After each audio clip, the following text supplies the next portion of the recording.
Step 2, get some good, some food in you. Step 3, think real hard about what you want to be. Step 4, everybody just do your thing. Wake up, today's gonna be a good day. Wake up, today's gonna be a good day. Wake up, today's gonna be a good day. Wake up, today's gonna be a good day. Wake up, today's gonna be a good day. Wake up, today's gonna be a good day. Wake up, today's gonna be a good day. Wake up, today's gonna be a good day. Yo, set your affirmations, aspirations. I got shit to do, the aftermath of preparation. Good food, good mood, blood in circulation. One step at a time, yeah, that's how you make it. Set a goal you control and the steps you take them. I try to pick one thought, have some concentration. And if I make a mistake, it's called education. I try to do this every day, call it replication. Wake up, today's gonna be a good day. Wake up, today's gonna be a good day. Wake up, today's gonna be a good day. Wake up, today's gonna be a good day. Wake up, today's gonna be a good day. Wake up, today's gonna be a good day. Wake up, today's gonna be a good day. Wake up, today's gonna be a good day. So life ain't easy, yo, I think there's a reason though. Ups and downs, just like every different season, yo. Sometimes I'm high, other times I'm barely breathing, though. I always gotta fight and hide from the demons, yo. Negative thoughts are poison, they rot. Head full of flaws, so here come the clouds. They'll never stop unless I can swap all the bad for the good in my head when I'm lost. Yeah, so I'ma fake it till I make it. Positive thoughts are overtaken, I got patience. One day at a time is how you operate a cadence. A flow, you grow, you show yourself a foundation. Stay away from all the shit that causes temptation. I know that I like to do it cause it's sensation. I live my life in my head like a narration. Don't expect greatness, do my best, man, I'll take it. Wake up, today's gonna be a good day. Wake up, today's gonna be a good day. Wake up, today's gonna be a good day. Wake up, today's gonna be a good day. Wake up, today's gonna be a good day. Wake up, today's gonna be a good day. Wake up, today's gonna be a good day. Wake up, today's gonna be a good day. Wake up, really gon' rise to the sun. Step 2, get some good, some food in you. Step 3, think real hard about what you wanna be. Step 4, everybody just do your thing. Hi, Bullhorn Betty. Thank you for my shirt. Welcome to the Bullhorn Betty Kids Club. We will see you guys back here real soon. Need to hear this, but let me put this out here. Stop sparing folks. Hello, somebody. Stop sparing folks. Nobody cared when your feelings was hurt. Nobody cared when you was pacing the floor. Nobody cared when you was sliding down the wall. Nobody cared when you was standing over there with a face full of tears. You had to suck it up, buttercup. But then when it come to other folk feelings, here you are. Want to tiptoe around it. Want to avoid the elephant in the room. I don't want to upset anybody. I don't want to disturb the peace. Stop sparing folk. Ain't nobody spare you when it was your turn. Give it to them real. Give it to them raw. Give it to them uncut and uncensored. This is exactly what it is. This where you had me messed up at. Huh. Yeah. I ain't playing with nobody this season, baby. Welcome to the Bullhorn Betty Coffee Club.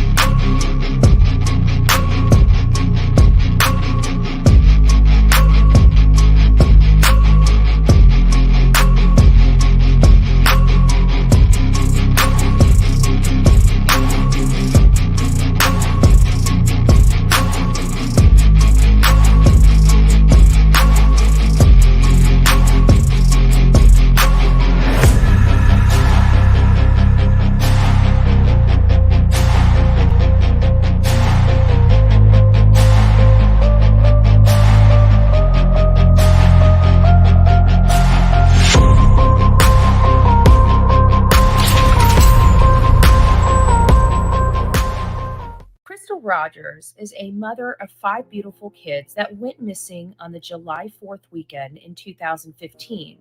Her boyfriend, Brooks Houck, came under heavy scrutiny about her disappearance back in 2015, but for whatever reason, the case went cold. Well, this particular case just heated up most recently in September with the very first arrest of a gentleman by the name of Joseph Lawson. This is an employee of Brooks Houck. Brooks Houck was later arrested after Joseph Lawson, and the case kind of died out. There was some major shocks in the case when the state prosecutor, Brooks Houck's bail hearing, tells the judge that his brother, Nick, might have been the one that shot Crystal's father, Tommy Ballard. If you're unfamiliar with this case, Crystal is a beautiful young lady that disappeared in 2015, and her father went out looking for her and searching and was probably finding evidence about what happened to his daughter. Well, during a hunting, what many thought was a hunting accident on Tommy Ballard's property, he was shot to death. And apparently during this bail hearing for Brooks Houck, it was alleged that his brother, Nick, may have killed Crystal's father. Today in court, prosecutors said they believe they have the gun used to kill Tommy Ballard now, connecting the investigation with the death of his daughter, Crystal Rogers. Waiting for testing to come back on the firearm we believe was used to murder Tommy Ballard, a firearm that we purchased from Nicholas Houck, who was using a fake name when he sold the rifle. This case has a lot of twists and turns, and that's not it. In 2013, an officer was ambushed. His name is Jason Ellis. And people are starting to feel that this Jason Ellis is connected to this particular case with Crystal Rogers and Brooks Houck. So now we have 3 people arrested in connection with the death of Crystal Rogers, although her body has not yet been found. A third person is indicted in connection to the disappearance of Crystal Rogers. Steven Lawson was just indicted on conspiracy to commit murder. Joseph Lawson was also indicted earlier this year on conspiracy to commit murder and tampering with physical evidence charges. Then Brooks Houck was indicted on murder. Rogers went missing in 2015, but her body has never been found. Joseph was first arrested in the case earlier this year. Right now, Steve Lawson is in jail in Harrison County, Indiana. He'll be extradited back to Nelson County for his arraignment later this month. Pieces falling into place 8 years after the disappearance of Crystal Rogers, the mother of 5 from Bardstown, last seen alive 4th of July weekend 2015. Now, 3 men have been linked to her death, believed to have happened that very same weekend. Joseph Lawson was the first arrest. Brooks Houck was second. Now Steve Lawson marks the third, a name not new to the investigation. In fact, it was first mentioned just months after Rogers was reported missing inside the Nelson County Sheriff's interrogation room. Police arresting Steve Lawson today. The Nelson County grand jury indicting Lawson on 2 charges, conspiracy to commit murder and tampering with physical evidence. Adding to the whirlwind few months it's been in the unsolved Crystal Rogers case. But everyone is excited. This has been a long time coming. Police say they can now tie a third person to her 2015 disappearance, charging this man, Steven Lawson, with conspiracy to commit murder and tampering with physical evidence. Like everybody, we just want justice for the Ballards and for people to pay for the crimes that they did. Crystal Rogers. There we go. So, let me make sure my mics are up. Hopefully my mics are up. Hi, guys. I know we never come during Saturday midday, like ever in a million years. But this one, I went back. The reason why I'm doing it is because I went back and I realized I must have been having audio issues on my end because it sounded like the interviews were coming in crystal clear on your end. And so I'm like, that was really what I was wanting to go over this morning was really those interviews. And when I was having the audio issues on I thought you guys couldn't hear it, but I went back and it sounded pretty stinking clear to me when I was listening to it. So I thought, well, that kind of sucked. Right. And I didn't want to miss the opportunity of getting the interviews and going over them, because we did have Nick Houck. We didn't listen to his interview at all previously. And, as curiosity would have it, you guys know I'm a very curiosity type of person. I have a very curious mind, right? I did go ahead and click some of your questions, so we're going to go through those now. I don't know if I'll have the answer for them, but maybe we can just chat about them. Anyways, where was I going with this? So we didn't have the interviews, and then of course, as my curiosity got the best of me, because I'm like, how does this whole Jason Ellis fit into this thing? I didn't really, I knew about the case, but I didn't really look into it, and it's kind of forcing me to, because to be honest with you, this case is like, it went from it just being a quick, let's just get some information out to the people around, to now me being like kind of getting sucked into this case because it feels so Alex Murdaugh-y, and it just, it just kind of sucks you in, because there's so many twists and turns, and you've got so many questions, and you're asking yourself, like, how does Jason Ellis fit into all of this? Why do they think, Jason Ellis, Crystal Rogers, and Tommy Ballard are connected somehow? And it's a who done it. We know who done it, but it's like, why? It's like, how do these things all interlock together? It's just it's complex, and it's difficult, because once you think it's one way, you look at something and you're like, well, that just killed that, that theory. It's like, so I'm sitting here thinking, how would they think that these things are connected? And I think, Izzy, you might be able to help me on this. I'm not sure, though. I'm not sure. It's if you know the information. Do we know? Because this is where I'm having my difficulty, and I'm not finding the information. Maybe I'm not searching correctly. I mean, I'm human. But I can't seem to find out, what date did law enforcement purchase the gun that they believe killed Tommy Ballard? I mean, we know that at the hearing, when they're before in that court hearing, we know it's a bombshell. I don't think anybody was expecting the prosecutor to say that. So how long have they been sitting on this information? Was it recent information that they had just recently received, or is it something from some time? And I have to ask that because, I'm thinking of possible connections here, and this is what I'm thinking.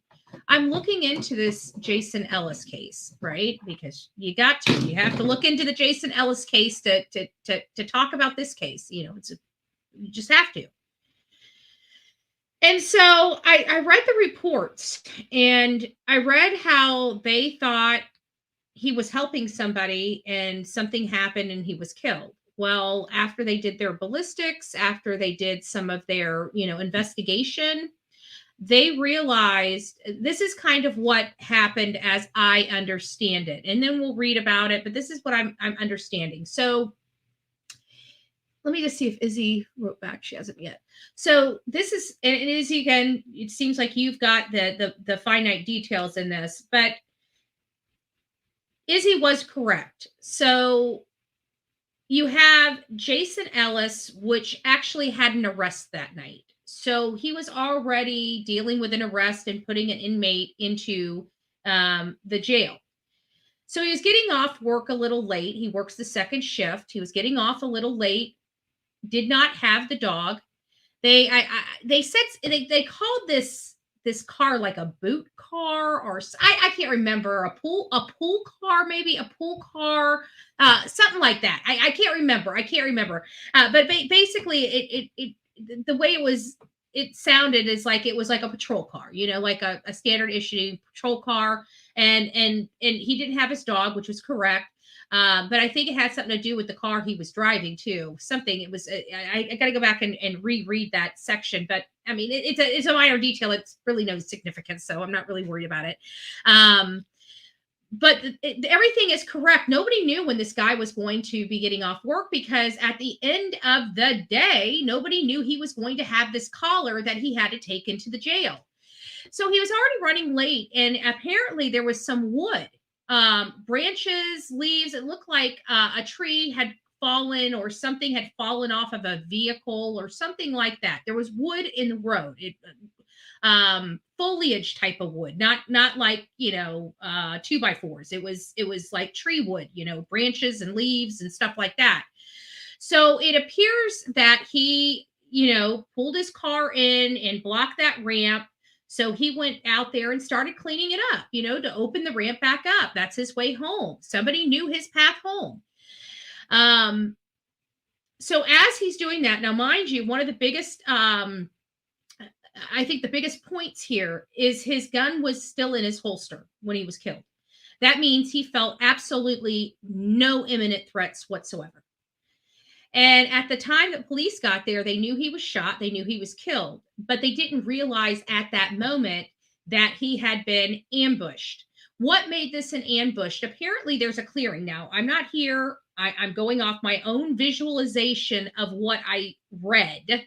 So my visualization very well may be skewed and may be off. I don't know. Apparently there's some kind of hills somewhere around that look down. And the person, whomever it was up there. That's what law enforcement believes, and shot down at him. And they were wanting to take him out. This was multiple gunshots. This was not one or two. It was multiple gunshots with a 12 gauge shotgun, rendering him deceased. There was a car that came upon it, saw the officer, just sat in the car. And then there was another car that approached that, or came behind that car. And so the guy got out, probably because it was taking too long, got out and said, well, I'm just going to help this officer. And then they realized he was gone and something really bad happened. So that's my understanding of how everything and why they think this is an ambush. So I keep sitting here thinking, and it really, we need to go back to Tommy Ballard's, but there's something, I feel like there's something connecting the cases for whatever reason between Tommy Ballard and Jason Ellis. I don't know why. I know there's nothing really pointing me there just yet, but let me read some of this. I see Izzy has been writing, so let me just get back here and read what Izzy has says. There's a documentary about Bardstown murders.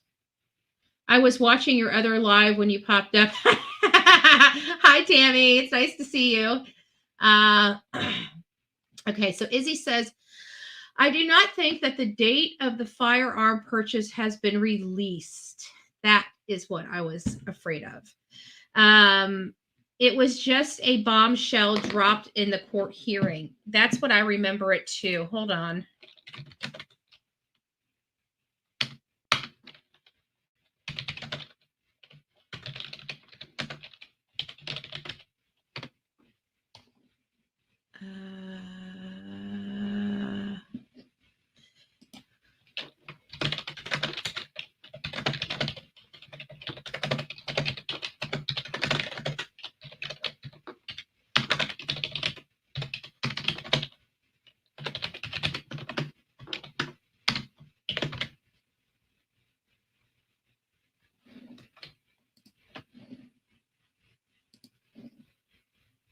Sorry, guys. Give me just a second.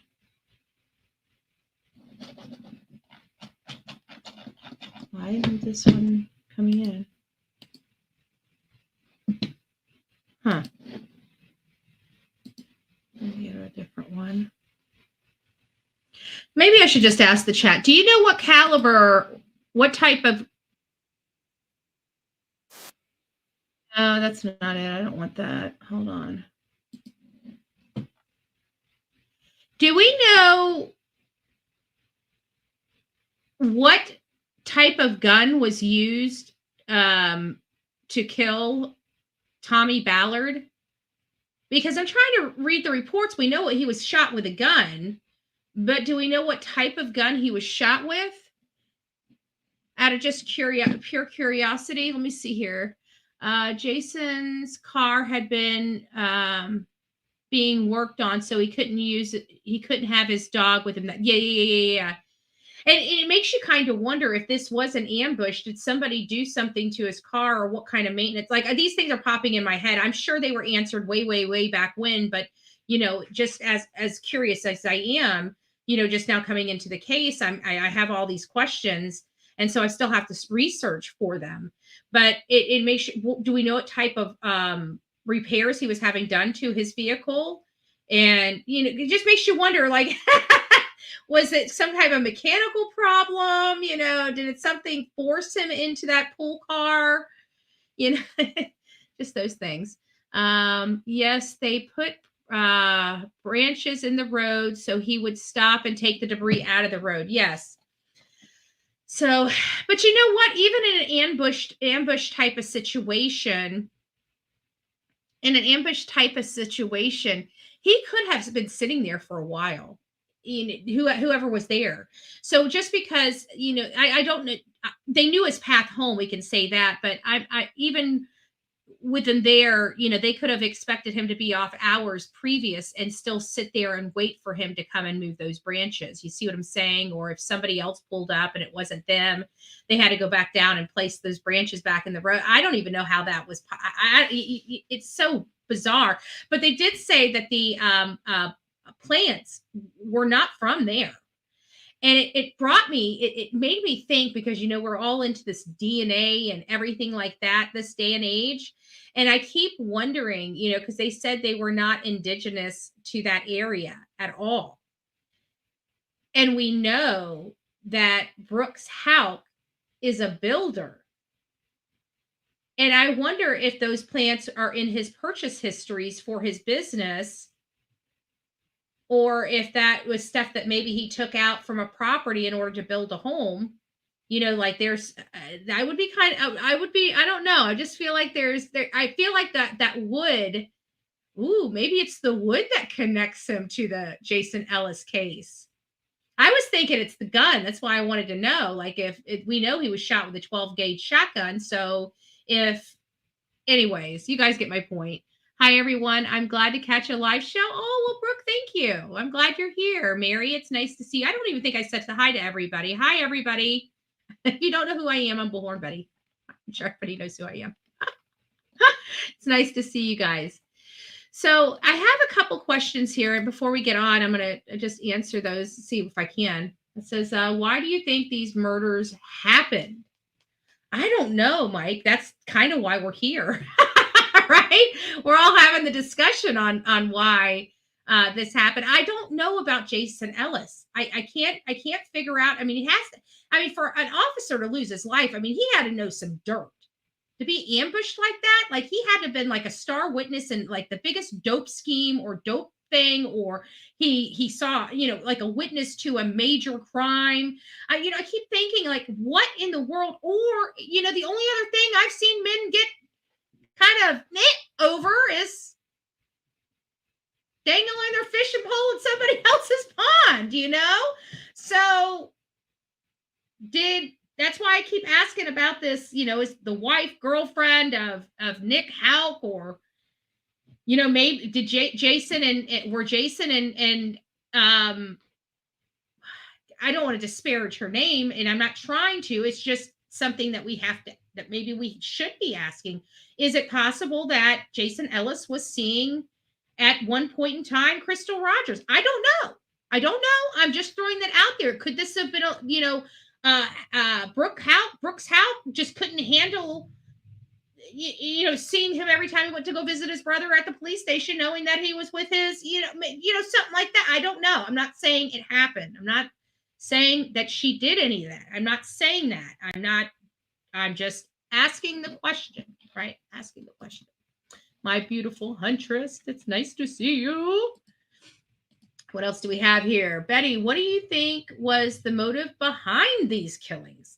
I don't know. I mean, the Jason Ellis, I don't know. It has to be big for an officer to lose their life. I mean, it just seems like it has to be like criminal related or love related. I mean, those are really the only two things that you get killed over, So I don't know. But Crystal, and Crystal again, I don't know what the motive is there. Was it her leaving in the sun, one or the other, or was it that she knew about this whole thing with Ellis?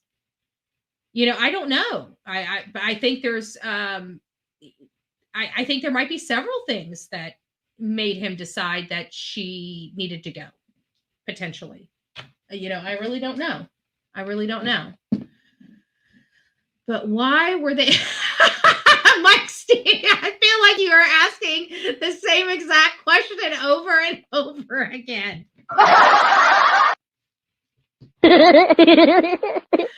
Why do you think these murders happened? Betty, what do you think was the motive behind these killings? But why were they killed? Do you want to put another like 15 questions and a slight variation for me to answer the same exact question 3 different times, Mike? Big Mac Mike's cholesterol is just too high. It's cutting off a little oxygen to the brain, and so the brain is kind of like it's short circuiting and forgetting. Maybe a little Alzheimer's is seeping in.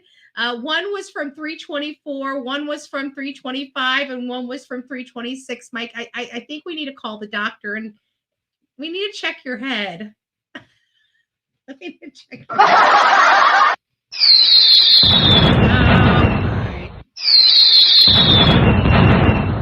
Oh, look at our resident defense attorney. Lawson's guilty of sin. I just said that. Yeah, until they start sobbing on the stand with some snot coming out of their nose, and then you're just right back on. Oh, they're innocent. There's no way they'd have snot coming out of their nose if they're lying.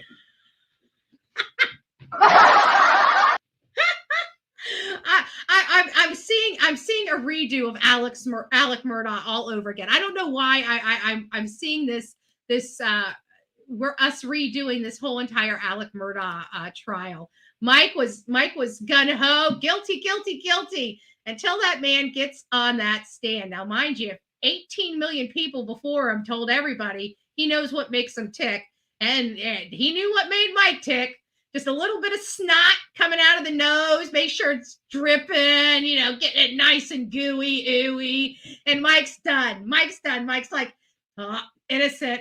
I'm crying over here. He had Mike eaten out of the palm of his hand. That's why Mike is our resident defense attorney, because Mike, Big Mac Mike, has too big of a heart.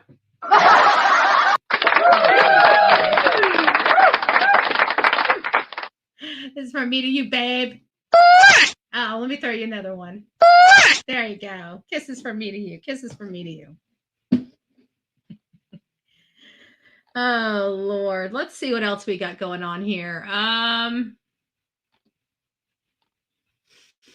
do nothing the day of the firearm was purchased. Okay, I think we already went through all that. Nick is probably the contact. The contact for what? For what? I don't know. Let's see here.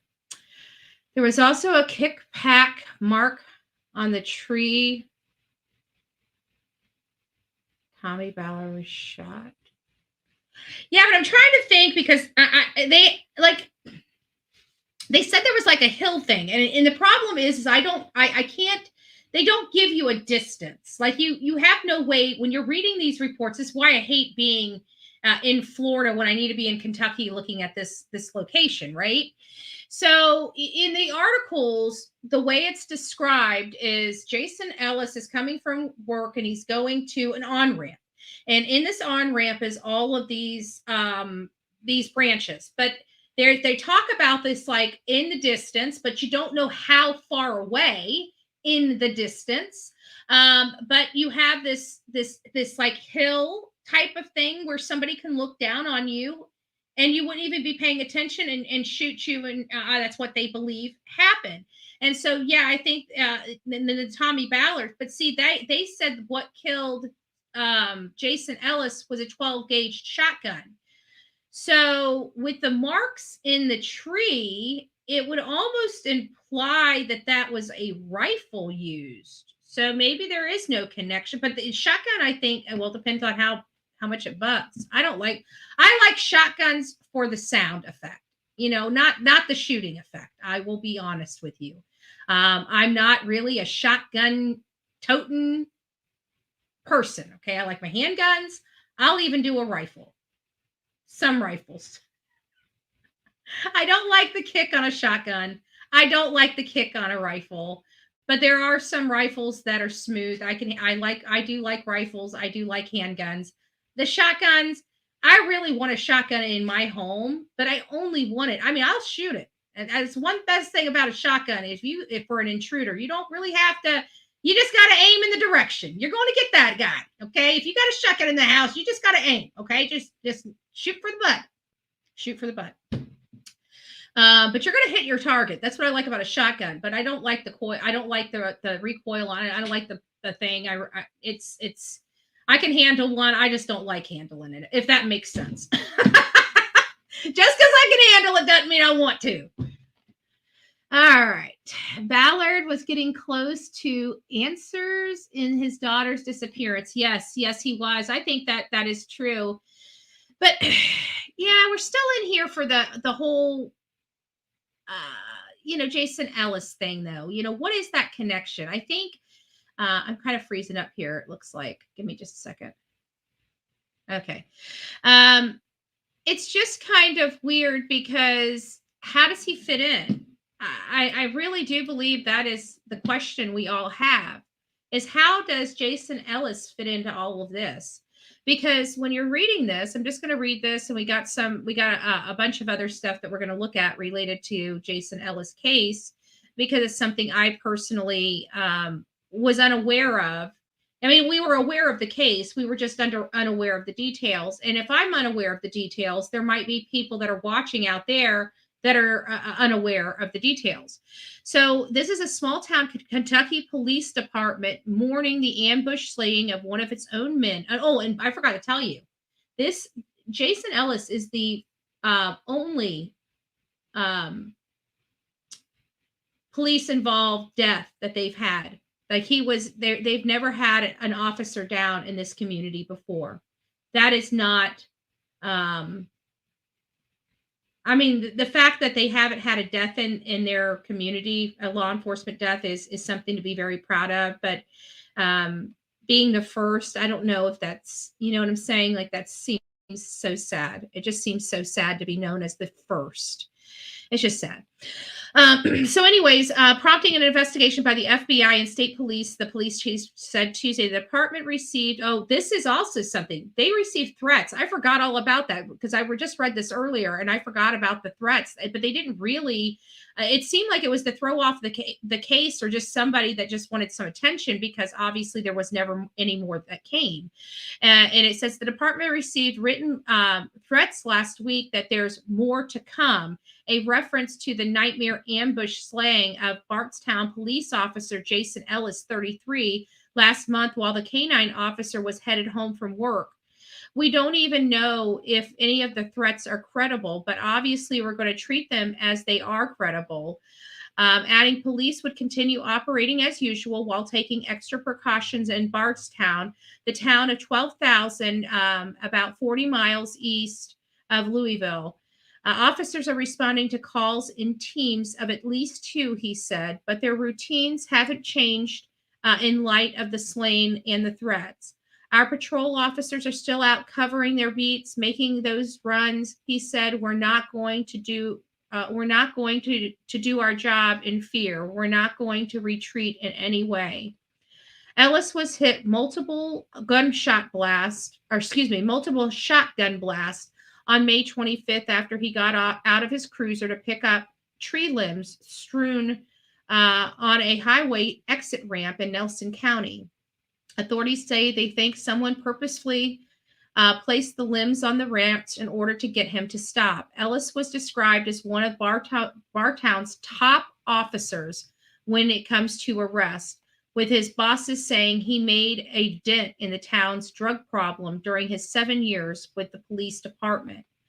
McCubbin has said he thinks Ellis was targeted, but that the written threats didn't single out anyone in particular. The note was turned over to Kentucky State Police and the FBI, the chief said. Mary Trotman, an FBI spokeswoman from Louisville, confirmed the federal agency is investigating but wouldn't comment on specifics of the case. The day after the written threats, McCubbin took a phone call from someone claiming to be aware of the verbal threats someone made against Bardstown police. The threat was similar, that more officers would be killed, and chief said the matter has been turned over to the state police. Meanwhile, the state police are still reviewing leads and interviewing people in search for Ellis's killer. KSP Master Trooper Norman Chafin said Tuesday reward money leading to the killer's arrest and conviction has surpassed $150,000 with donations from business people, local governments, residents, and others. Unfortunately, we've not received the one tip yet that would lead to a suspect. So there you have it. I heard that got well over $250,000. I don't know if that's still an active, some of these articles, this one here is from 2013, shortly after the killing of Jason Ellis. So obviously a lot has changed since then. But here's another one that just goes over a few more details. Excuse me. And get this one off. There we go. Nelson County Coroner Field Hufflin tells WDRB Jason Ellis, Bardstown's police officer killed early Saturday morning, was shot multiple times with a 12-gauge shotgun. The coroner says Ellis was on exit ramp 34 off Bluegrass Parkway, and the subject was up on the top of the hill shooting down on him. When asked if he thought Ellis was ambushed, Hufflin said, "I would say that is definitely what happened. Kentucky State Police is handling the investigation. It wasn't a traffic crash. It wasn't a suicide or anything like that. It was a homicide. Someone took this officer's life," Trooper Norman Chafin told WDRB. The shooting happened just before 3 a.m. Saturday morning. His vehicle was parked on the exit ramp with his blue lights on in a manner to prevent traffic, indicating something was ahead, said Chief McCubbin from Bardstown PD. 33-year-old Jason Ellis was found on the ground outside of his car, shot multiple times. Shell casings from a 12-gauge shotgun were found at the scene. Officer Ellis's weapon was still in his holster.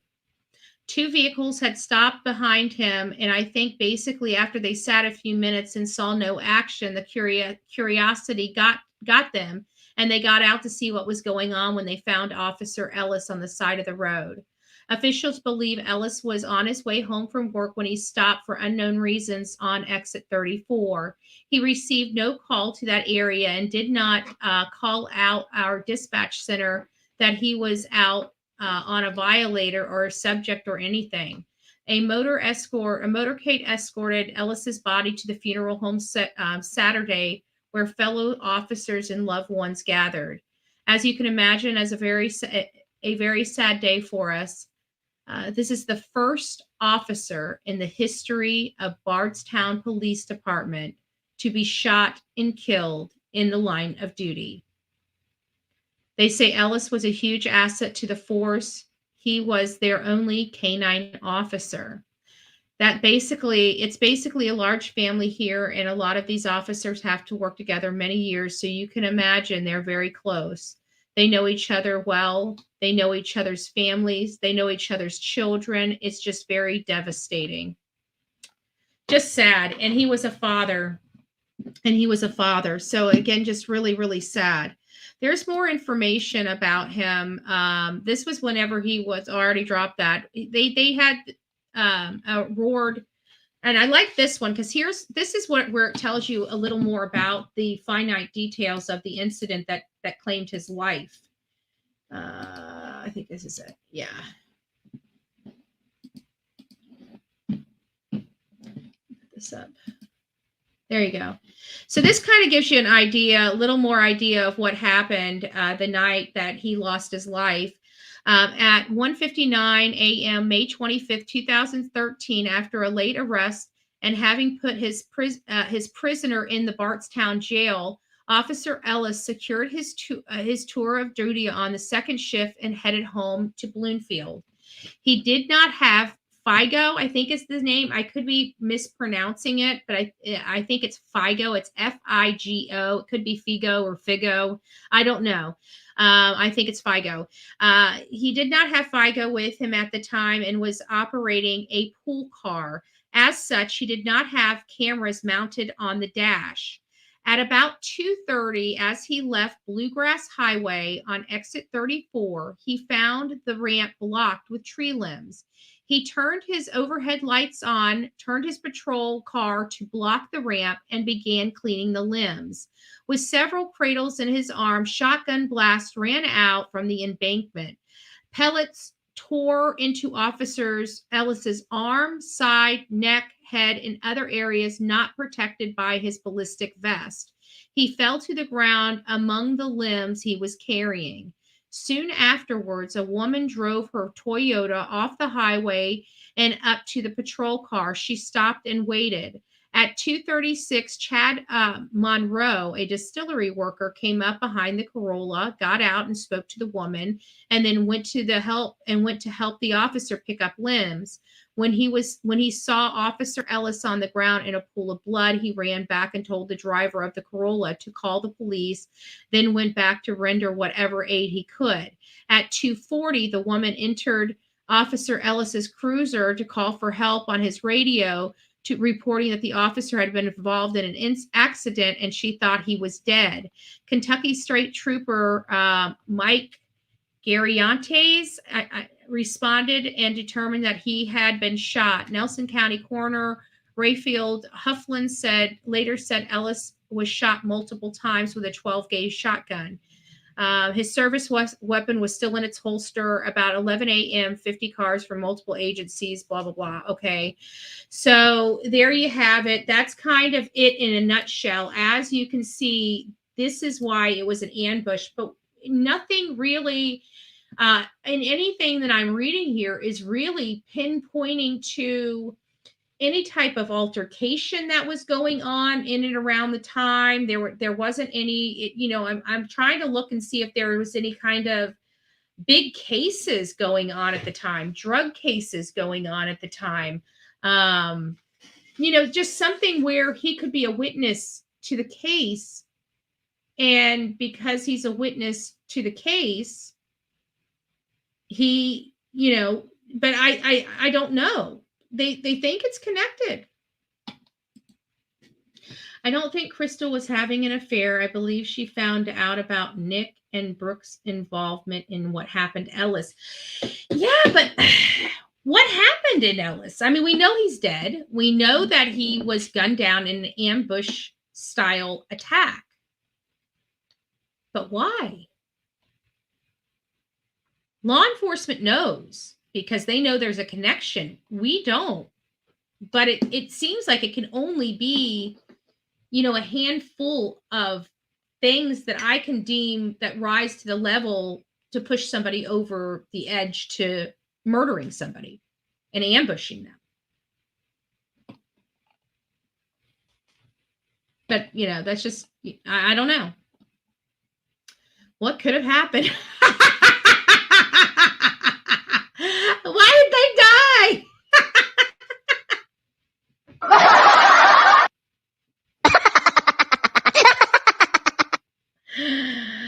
Oh, Lord. Oh, Lord. I love it here. I love it here. Let's see.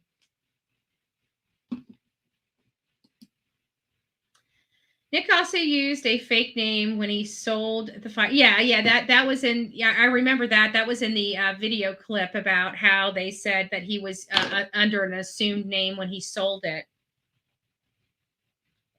But I want to know what gun it is. They have not released the gun. I don't think they've released the make and model of the gun used in Tommy Ballard. What if it's a 12-gauge shotgun? What if the ballistics is what's connecting these? What if we find out Nick killed Jason Ellis and Tommy Ballard? I don't know. It's a lot. I mean, this is a complex case. It's unbelievable. I mean, this case is literally unbelievable. Like, there's 3 people in jail right now for one person's death, but there's 3 people dead. You know? The documentary shows the scene for Ballard. I have to watch that documentary. Where is that documentary? Is it on Netflix or Amazon Prime? That'd be interesting. Hey, Guidance. Hey, Love Bug.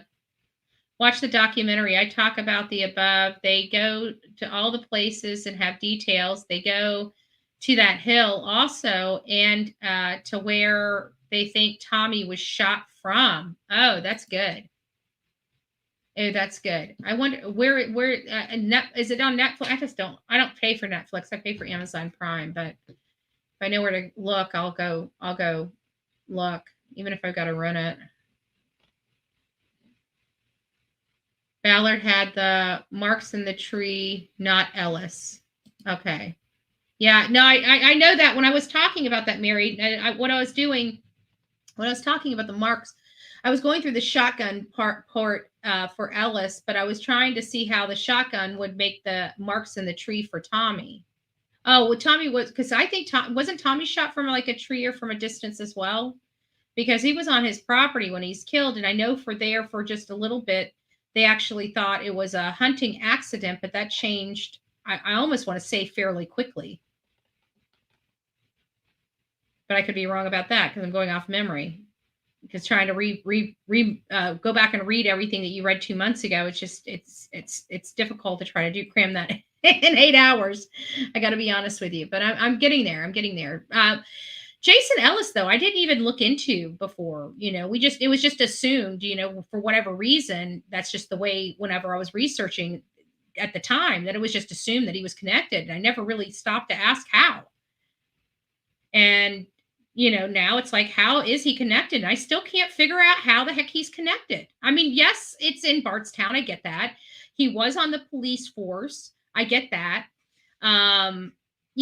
Houck's brother was also on the police force. I get that. But other than these coincidences, I'm not really finding the why factor. Why would they want him dead? We have assumptions. Like, we can say it's a love affair, or, they must have found out that they're doing something corrupt, or maybe he drug, he's the canine drugs. Maybe the Houcks, maybe the money really is mafia money. What if we find out that they're the dope dealer, right? That they're the ones smuggling this stuff in. I just thought about that on the top of my head. Don't think that wasn't planned. I'm serious. I don't know if it's true. I might lie. I don't know if it's true. But it seems like it has to be pretty stinking big to lose your life over. He's the only canine cop. Like, this stuff is just like flowing to me right now. I wasn't even thinking on this line. I was just thinking on a love affair, to be honest with you. But now that I'm thinking about this, I do call his mom a mafia ma. That would be a reason that you'd get whacked over. They're in this small country town that probably, they can schmooze anybody. I know for a fact I covered a case in the rural area when I was talking to law enforcement, and I said, what's going on here? And I even talked to my own county commissioner, not my personal county commissioner in this county, for one of my meetings. My annual meetings. And they told me that there is organized crime here. And we learned with the Cali 6 that there's organized crime setting up shop in our rural areas because they're not bothered. People are none the wiser. in all seriousness, I know I wasn't expecting to say this, but is it possible that this is, those are shell companies? I'm not saying he's not a contractor. I'm not saying he doesn't have a legit contracting license or contracting business, but what if it's a facade for the underlying, I don't know. Ellis being the only canine, maybe we need to quit looking at, maybe I need to quit looking at the love triangle aspect of it and maybe look at it, organized crime aspect of it. I don't know. I don't know. What a beautiful, it's usually, about the Crystal Rogers documentary also showed some details where Ellis was ambushed. Yeah, that's what I think Mary was saying as well. Those kicks could knock you down. How possibly makes money off drugs? Ellis is cutting some of that out. Yeah, I mean, I don't know. I think it's possible. I mean, if he's the canine cop, that means he's the drug police, right? That's what I'm understanding, right? Canine cops, canine units are drug police, right? What else is the canine trained to do other than sniff drugs? They're the drug police. He was the one targeted and ambushed. He's making a dent in the drug industry. They think it's connected to the house. I'm just following where the leads are taking me, okay? I'm just putting this stuff together. Is the house the drug dealers? I mean, it's a legitimate question. It's a legitimate question. I don't know. I don't know the answer to that. I don't know the answer to that. If it was drugs, why was Crystal killed? Because she's leaving. Trust me. Anybody, there's only one way out of a mafia family, baby. I mean, there really is. Once you locked in, you locked in. It's hard to get out. I'll tell you that. It's hard to get out. And she had a kid. I mean, if that's the case, I mean, this is a wild conspiracy theory at this point, to be honest with you. Very wild conspiracy theory. Crystal possibly found out that Houck boy's done and she had to go. What the boy? Yeah, I mean, there's something here. There's definitely something here. I mean, we just got to. Well, we don't have to figure out. We're just we're gonna try to figure out why, right? We're gonna try to figure out why. It's what we do. So, Izzy or Ellis was investigating them. I don't know. No cameras mounted on the dash. Huge red flag. Someone from the inside. Well, that's why I was asking you about the auto repairs on his actual patrol car, because that's the car he was supposed to be in. And it just so happens that one happened to be at a repair shop. That's why I was asking about the repairs. What kind of repairs were being done on the vehicle? Is this an inside job? Because if this is an inside job, we need to figure out who knew. And what caused that car to go? I mean, like if the brakes were like, something was mechanical done to it. Did it go in for something that disabled the car for some reason? And it was something, very minor in nature.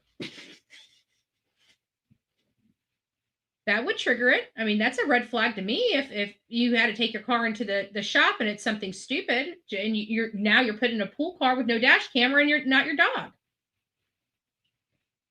Because that dog would have attacked the shit out of somebody. Bet your butt on that. Let's see here.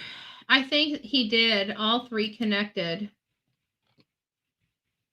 I just would like Netflix. Okay, yeah. I'll probably have to pay my $7.99 for the month. Get darn Netflix. I don't like Netflix. I don't know why. I think it's because, like with Amazon, I get, the shipping. I get, it's just the movies on Amazon is just a bonus for me, because I get the shipping and all that other stuff that I get from Amazon. So I don't mind paying for Amazon, but it's like, so if I don't watch TV for 3 or 4 months, it's no, skin off my butt because I had all that shipping that I buy everything just about from Amazon. All my paper comes from Amazon. All my ink for the printer comes from Amazon. just about everything I live off, except groceries, comes from just about Amazon. Even my leggings that I'm wearing right now came from Amazon. You get my drift? Like, everything comes from Amazon. So I don't mind that. But when I just don't watch a lot of TV, and when I have to pay like $7 to $11 a month for to watch videos, I'd watch like 3 or 4 videos in 2 or 3 months. I only turn the TV on just for noise. I don't even pay attention to it anymore, hardly. What else do we have? Yes, Tommy was, and that was where they had the marks on the tree. Yeah, that's what I thought. Okay, it's on Prime, I'm pretty sure. Somebody believes it's on Prime. I'll look it up and see. Did you get my? Yes, I did. Yes, I did. I just haven't had a chance to respond. The documentary done a few years ago on a cable channel had an interview with a guy claiming that the gun had been destroyed. Huh, Nani? Well, they apparently found the gun that they believe killed Tommy Ballard, but I don't know. I don't think they ever found the gun that they've at least claimed that they believe killed Jason Ellis. I mean, I've still got a few things. I've read a lot here, but I've read this one all the way down, even to the investigation. We have a whole investigation of what they've actually done here to still go over with the Jason Ellis case. I've actually got the documentary saved on my DVR. I'll take a look when I get home. Okay, perfect. Thank you. FBI raided his and Nick's home a few years ago and supposedly took financial records. I remember that. And I think search. Didn't they search the there was a storage unit in her name or something like that the IRS, and that was just not too long ago either, that they went and raided the storage unit or something like that. I remember something, maybe, unless I'm mistaking that with another case, which is absolutely possible.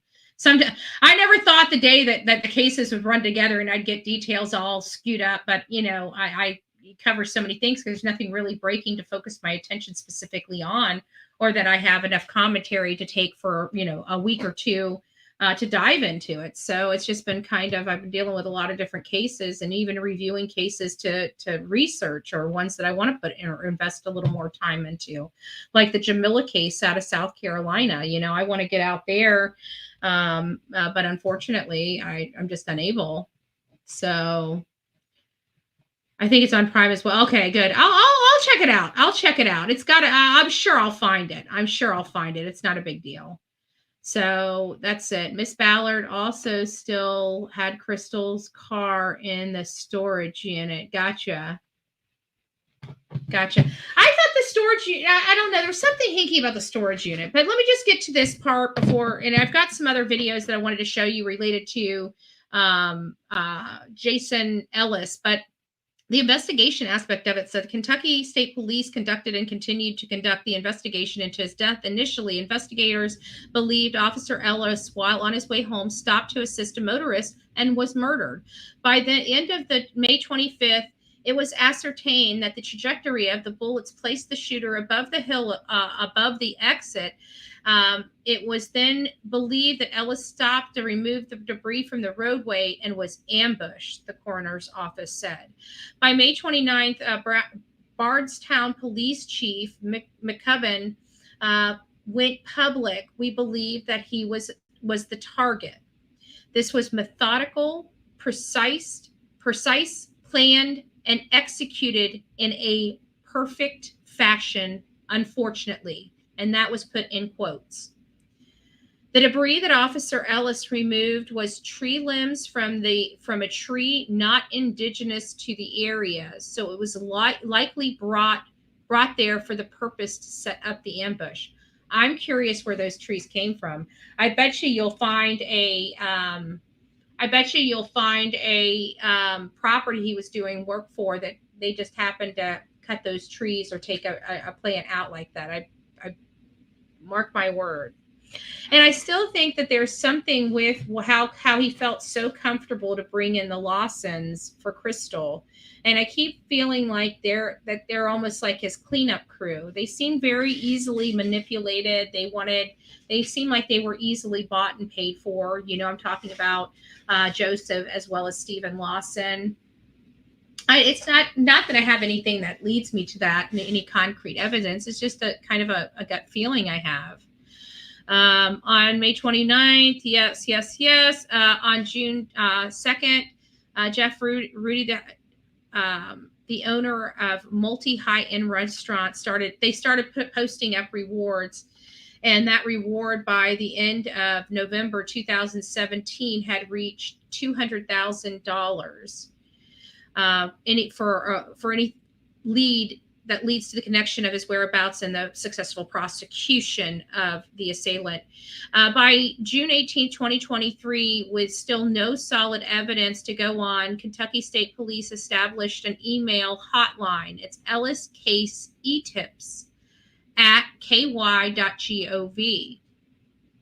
So they've been doing all this and still no end in sight. So after Officer Ellis was murdered, there have been 2 bills introduced into the Kentucky State Legislature referencing him.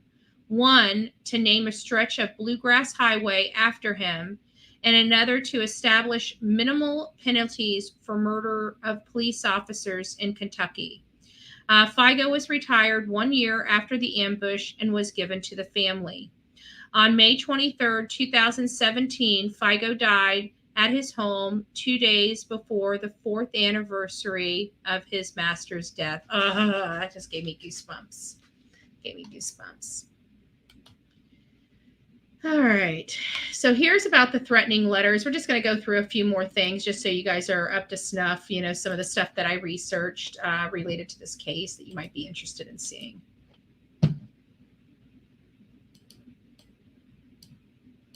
Mourning today and raising reward money to find a police officer's killer. People he protected in Bardstown, Kentucky honored Officer Jason Ellis at his funeral today. And then organizations and individuals donated to the reward fund, one businessman alone giving $50,000. So you can see how much people loved that Cincinnati native. He loved his job. He did his job right. He was by the book. Words cannot express how proud. I mean, he is forever our hero.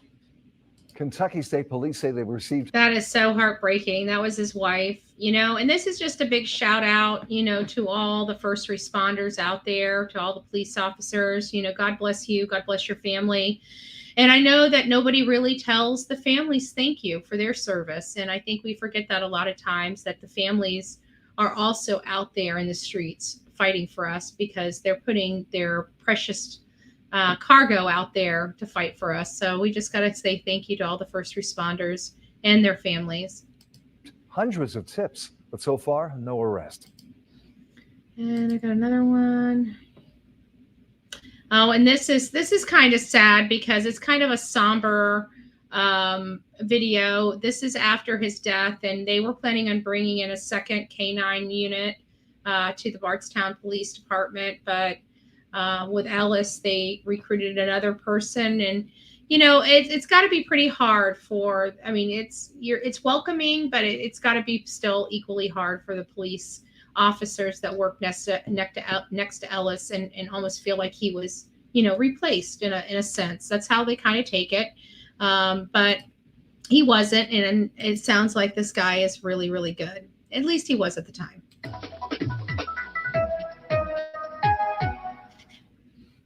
Bardstown Police Department adds 2 new defenders to its family. The department introduced the 2 K-9s and their officers today in honor of fallen officer Jason Ellis, who was also a K-9 officer. WLKY's Erica Coghill is live from the Bardstown Police Department. Erica? Vicki, so So Chief Rick McCubbin tells me that before Officer Ellis was killed, he had plans of expanding the K-9 department here to 2 K-9 officers. Now, at the time, Officer Ellis was the only K-9 officer here. Then after his death, the department retired his dog, Vigo. But today, it introduced Vigo. 2 of its new... I had it wrong the whole time. I wouldn't have said Vigo. I don't think I said. I think mine was Vigo. I think that was the closest I came.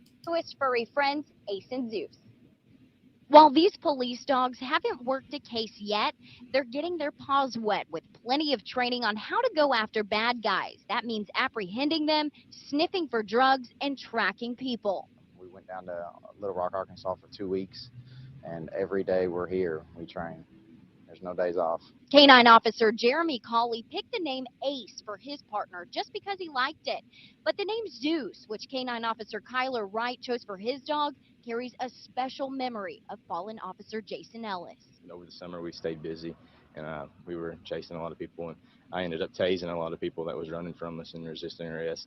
So Jason nicknamed me Zeus, the god of lightning. It was Ellis who inspired Officer Wright to become a K-9 officer. Loved it and enjoyed it, and I wanted to carry on his legacy. The entire department's doing just that, continuing what Ellis built by expanding its K-9 unit, something he had plans of doing before his...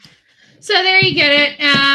It sounds like he was just a great guy, and everything that you read about Jason Ellis is like he hit all the marks all the time, never failed. So getting on to what we were doing earlier, and it was the interviews with the brother. This is an interview that we haven't played here on the Bullhorn Betty channel. So we're going to play it. And I apologize about the audio stuff, but I did go back and it sounded like the audio came in good. So I apologize about that. So we're going to go ahead. Those poor dogs. They have to be trained, Mike. Come on, with the bleeding heart. They have to be trained. They're there to protect you. Think about it. If somebody's got a boom boom at you, you got a dog, K-9, he comes up and goes, ah, right? And goes, ah, right? So the K-9's got to be trained. You don't want anybody shooting you, do you, Mike? Training these dogs is for your health. Not your Big Mac problem. I don't think that the K-9, well, yeah, I think if you leave a Big Mac out long enough, I think the K-9 might take that from you. I think it might actually be heart healthy. Get yourself a K-9, Mike. It's heart healthy. All right. Here we go. Let's go ahead and listen to this. This is going to take a little while. We're going to stop and pause and talk and chat. And those that want to stick around, stick around. Those that don't, have a great night and God bless you. You testified at the grand jury this morning. You guys can still hear that, right? I just want to make sure you guys can hear that okay. Because it's still coming in pretty rotten on my end. Under oath, whatever that is. Yeah, I don't have a problem with it. Okay, so you're still fine doing that? Okay. I guess let's just kind of start from the beginning. You don't know us, or I don't know you, you don't know me. So let me get your full name. Nick Houck. Sorry, yes. TNT. Yeah, TNT. Any other cell phones? Or Bluegrass. It's one or the other. AT&T or Bluegrass. I just changed it about maybe a month ago. Okay.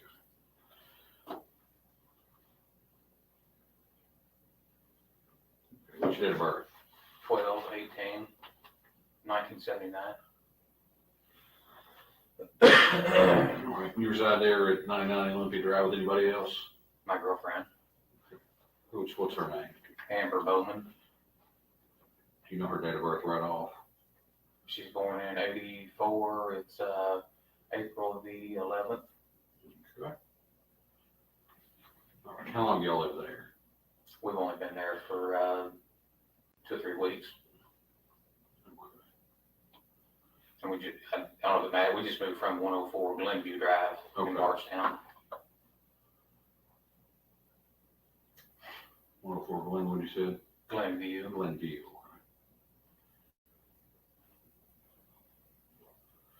Okay. I guess it's just kind of start from the beginning. You know what you're here to talk to us about, right? Sure. Okay. What is that? Yeah. Crystal Rogers. Okay. How do you know Crystal Rogers? She's my brother's girlfriend. Okay. And how long have you known her? Or how long have they been? I'm assuming. Did you know her before they started dating? No, I didn't. So how long have they been dating? I'm 2 or 3 years maybe.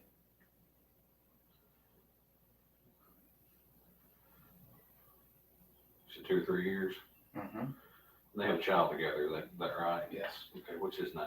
Eli. How's Eli? About 2.5.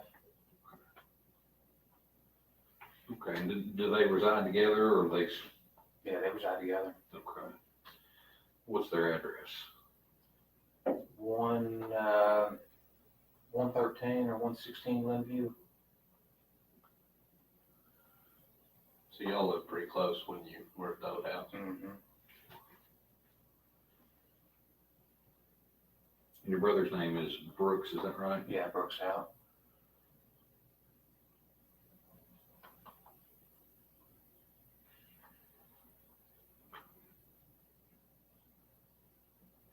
How much interaction did you have with Crystal over the years?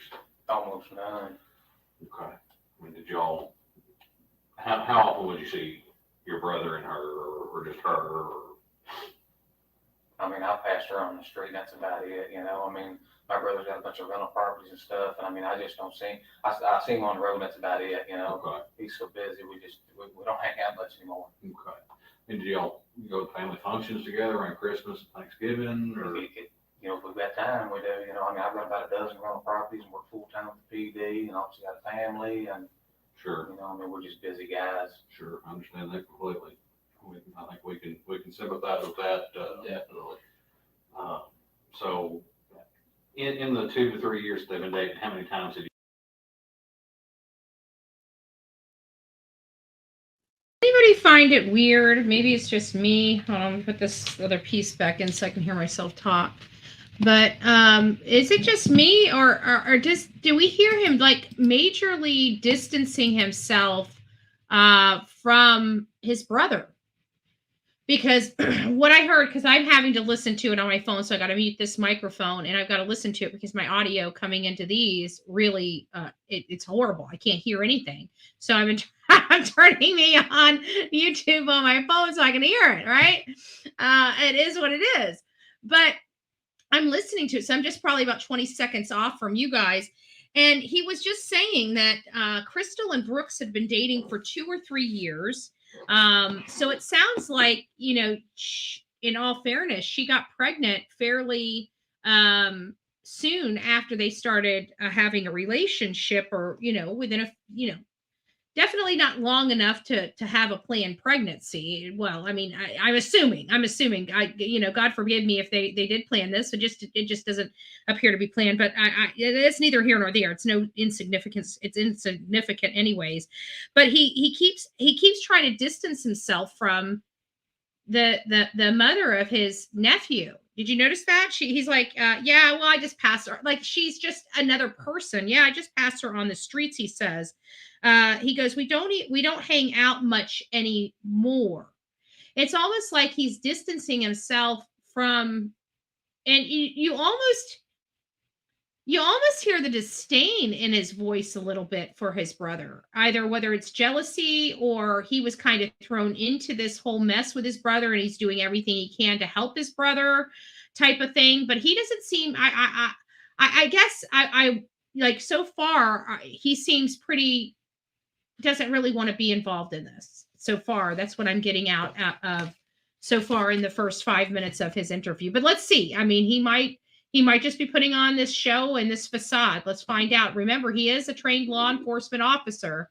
He knows how this is done. Okay, so let's keep that in mind as well. He knows how this is done. You've been around Crystal. I've been at her this house. I don't know, maybe half a dozen times or so. Sure. Could be more, could be less. I mean, we're not trying to put you into a specific number. Yeah, I know what you mean. Sure. What did you know about them? Their relationship. What did you know about their relationship? I mean, they didn't really argue or anything in front of me. If that's what you're getting at. They seem pretty happy to me. So. I mean, we all have, you know, I've got a brother, and if something's going on, he'll call him bitch. You know, he's gonna call, well, you won't believe what this crazy woman did, or you won't believe this, or you won't believe that. I mean, did he ever give you anything like that? No, well, he didn't complain to me.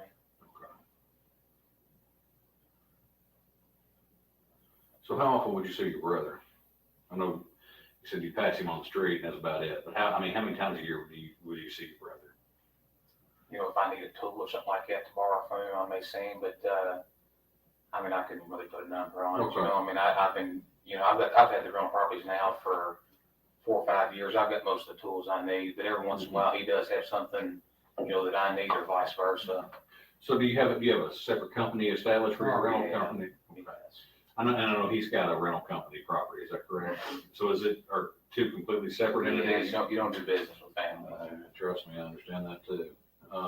What's the name of your business?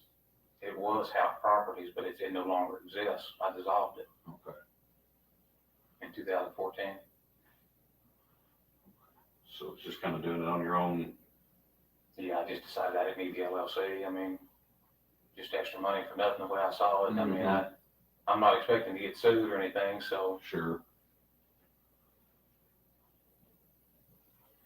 And your brother, what's the name of his business? Houck Rentals. Okay. How many rental properties? Okay, so I got my audio fixed, so now I can hear everything just as good as you guys.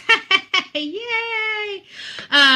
So I find this also another bizarre situation. So it sounds like this brother had, you know, he wanted to build houses, and I mean that's what I just heard, that he dissolved his business, his building business, for whatever reason, you know, and he's like, oh, well, at least I can't get sued or something like that.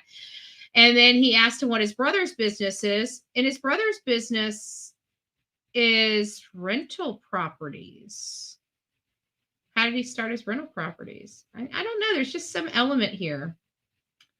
We might be onto something with this canine drug thingy. I don't know. You know, rental properties are an easy way to hide money, to wash money, to launder money. I mean, really, it really is. Properties you think he's got? I'm going to guess between 80 and 100. And he builds full time also. So is he a framer, or is he He's in everything. everything? So he's your all-purpose man then? He is.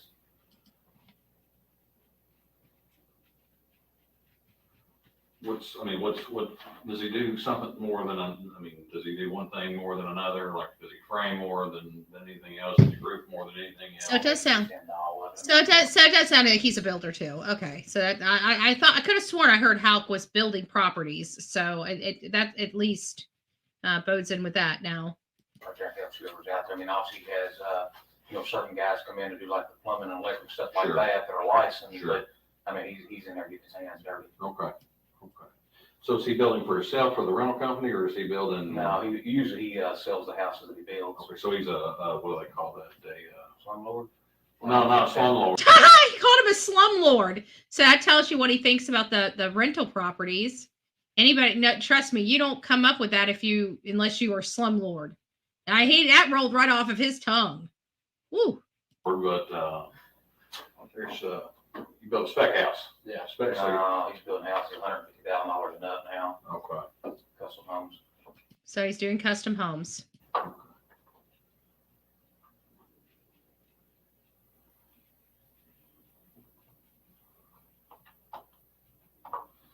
So you seen it may be one, you know, just a handful of times a year. It could be more than that. It just depends on what your situation is.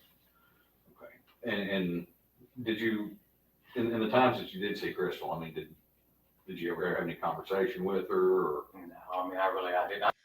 This is the man that this is Uncle, right? This is Uncle Nick. This is Uncle Nick, and he doesn't even talk to her.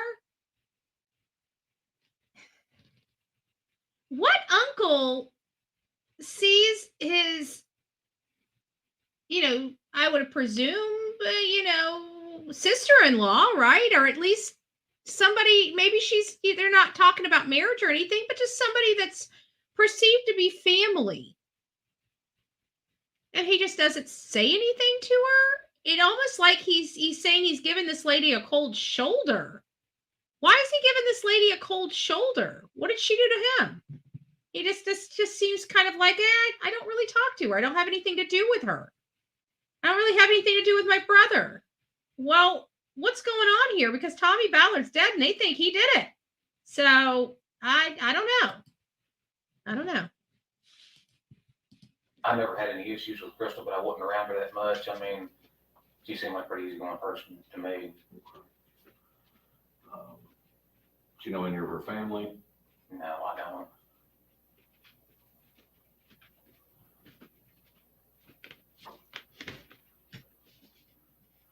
What about your nephew?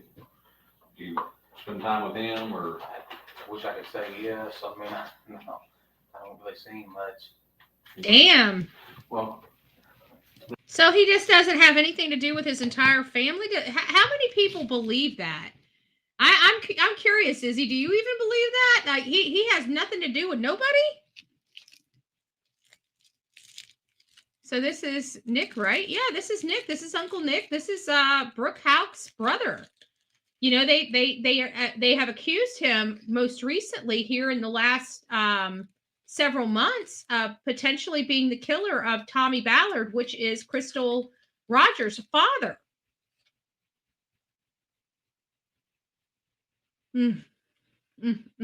Lindor, truffles. It was a perfect time. It was a perfect time for that.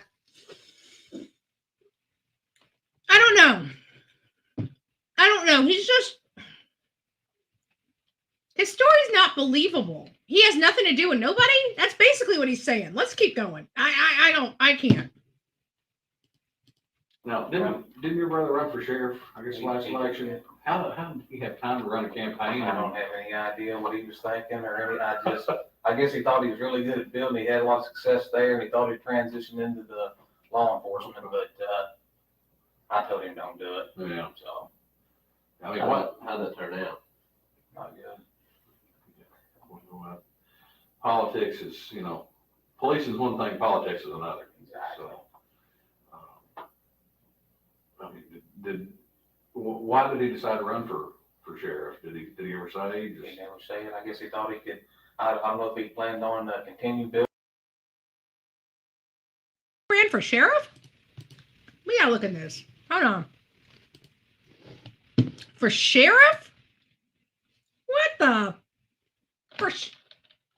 Did they just say his brother Brooks ran for sheriff?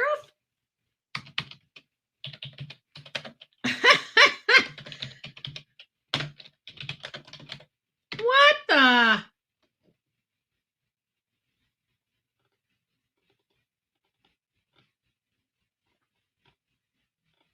No. I just see anything. I just see everything in him getting arrested. I don't see him going. Did they say he ran? Did I misunderstand that?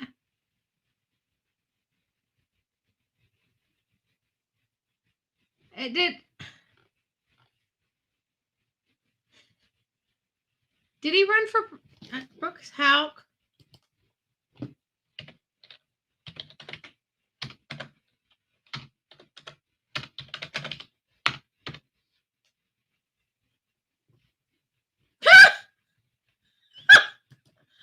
I don't think this can get any more crazy.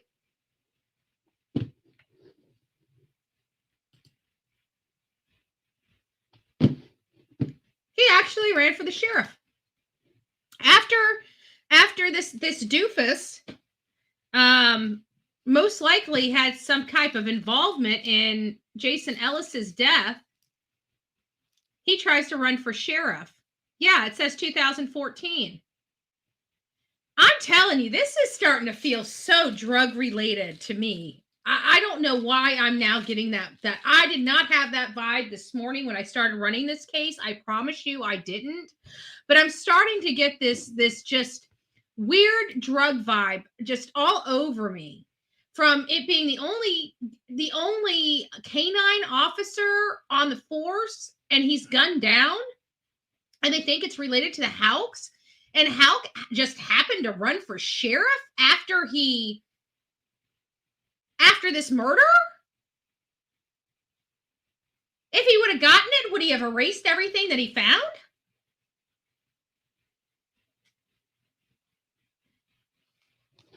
When did his brother get into the police station? Maybe his brother just didn't have the goods to become sheriff. Maybe his brother was supposed to get in there and become sheriff and just couldn't get the job done for the family. I don't know. It seems like the brother, Nick, was never really successful at anything he did. The building company went under. He closed that. It just doesn't seem... Nick is the weak link. Yeah. That's what it sounds like. That's what it sounds like here. But to run for the frickin' sheriff? Like, what in the ever... It says here. It says Tuesday, January 28th, 2014. It's 2:30 p.m. Brooke Houck of Bardstown files as a Democrat for the Nelson County Sheriff's Office. House filing sets up a Democratic primary meeting between Houck and a fellow Democrat, Ed Mattingly, who filed to run for office in early November. The winner of the Democratic Party will face Republican T.J. Fulkerson in November general election. The filing deadline for the May primary is 4 p.m. today. Check the Gazette for additional candidate filings after the deadline. So there you go. He did run for the sheriff after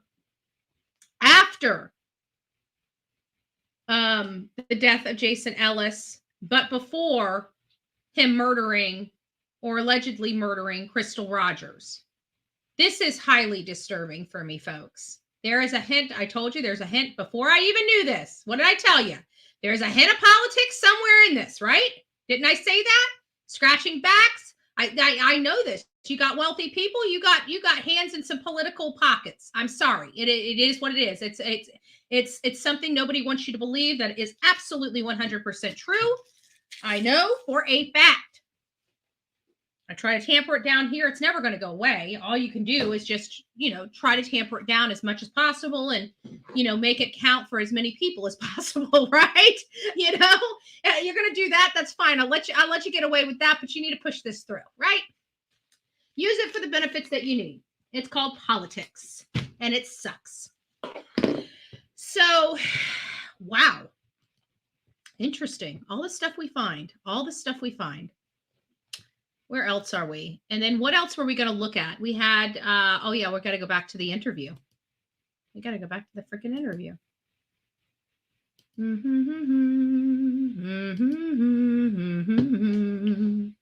All right, we're back.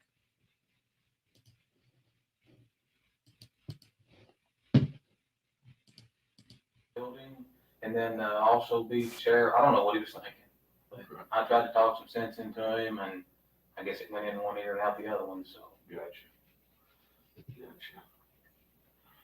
If you would have won sheriff, you think he'd made you as chief deputy? I wouldn't work for him. You wouldn't work for him? I mean, I'm happy to be PD. I've got no reason to leave. How long have you been to PD? I was with Lebanon for about a year and a half. I think I've been here for about 8.5, 9, something like that. Okay. 8.5, 9. 8.5, 9 years. 2005. So he's been on since 2005. This is important. 2005. So he's been there about 8, 9 years before all this happened. Okay, so that gives us an idea. Do we know when Jason Ellis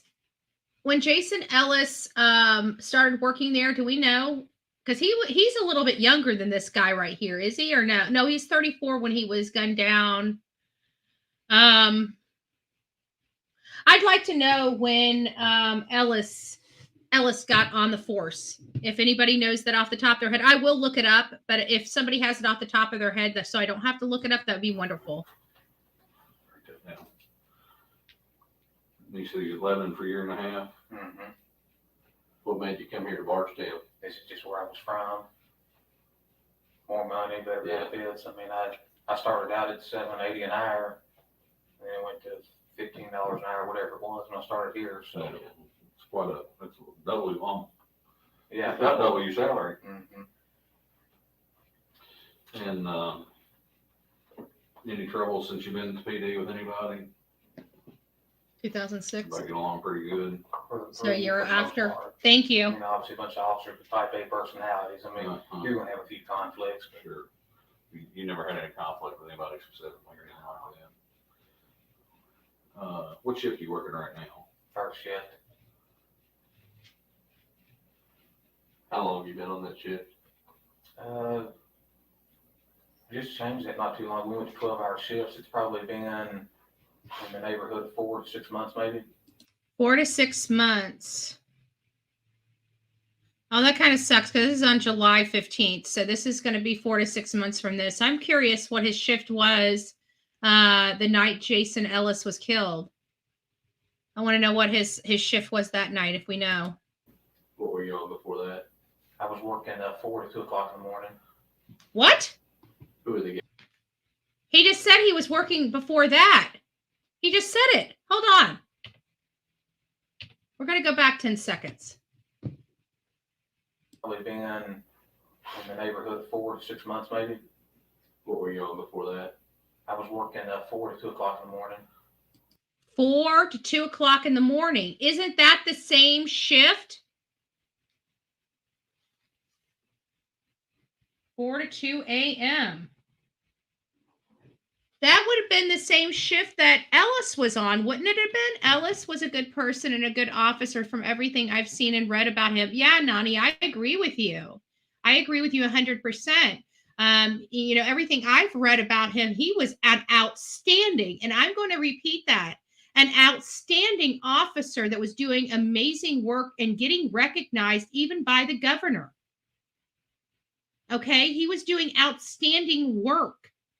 He was putting a dent in the drug industry. It was literally printed in the newspaper, just like that. So is this really, I don't know, guys. I don't know. Something stinks to high heaven here. I'm starting to see something. But 4 to 6 a.m. was his prior. Let's listen to it and see if that changes at all. Who were the guys that you worked with on that shift? Who were the guys on that shift? It was me. Jason Ellis was on that shift. Boom! Boom! Boom! Boom! There you go. He worked on the shift with Jason Ellis. We are all sitting here talking like, how would anybody know where he would be at what time when he got off work that night? So now we kind of have the connection.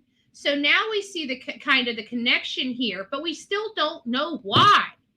So we definitely know without a doubt that Jason Ellis worked directly with this guy on the same shift. So, would he be calling brother? Or maybe one of the Lawsons that are lying in wait saying, hey, he's just now getting off work. He should be there by XYZ. Get ready. Could it be that? I mean, we're speculating here, right? We're wildly speculating here. But damn. He worked with Jason Ellis. Jason Ellis was ambushed. His brother's trying to run for sheriff the next year.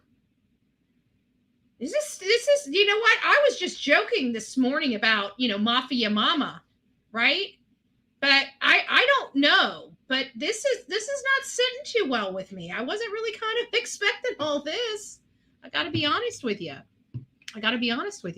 Let's keep listening. Shift.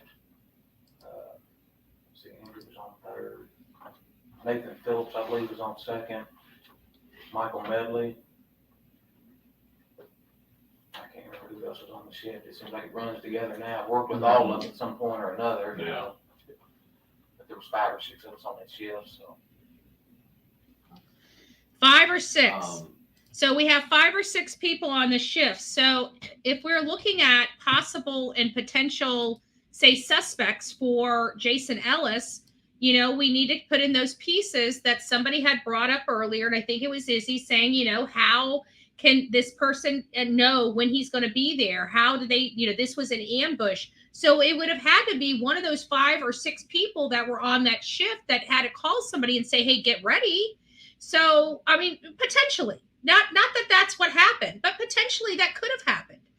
And, this is starting to kind of feel a little, they obviously felt it was personal and targeted. So who would want to do that and why? Who and why?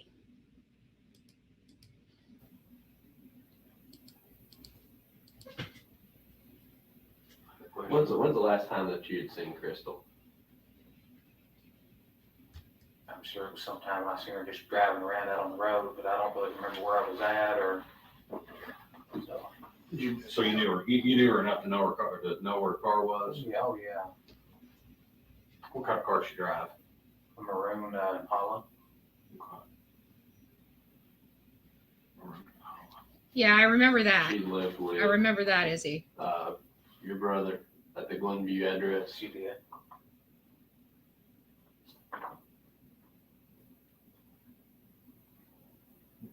And was she way back when she saw you? Oh yeah, she saw me. She, she I mean, probably wouldn't recognize me in the truck, but I was out in the cruiser. Usually she'd see me. She wouldn't even, does anybody find this a little bizarre that Crystal has a relationship with his brother, has his nephew, he recognizes her car, but unless he's in the patrol car, she wouldn't recognize him? After being with his brother for 2 to 3 years? This doesn't sound like a functioning family. He's saying he never gets to see his nephew. This is not a good functioning family that I'm seeing here. If this is true, this might just be a tactic to distance himself from everything. Not as circus, not as monkeys. You know what I'm saying? If I was in a fan, I'd be trying to distance. I ain't talked to him in a long time. Get me the hell out of this place. I ain't got nothing to do with it, sir. I don't know nothing. Can I go, please?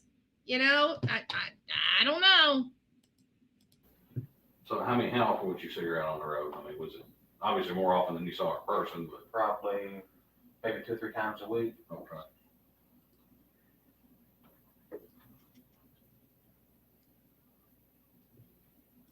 So the last time you remember seeing her, she was in a car driving around.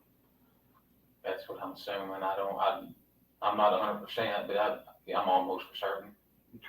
The last time that you actually were physically in the same room with her, when was that?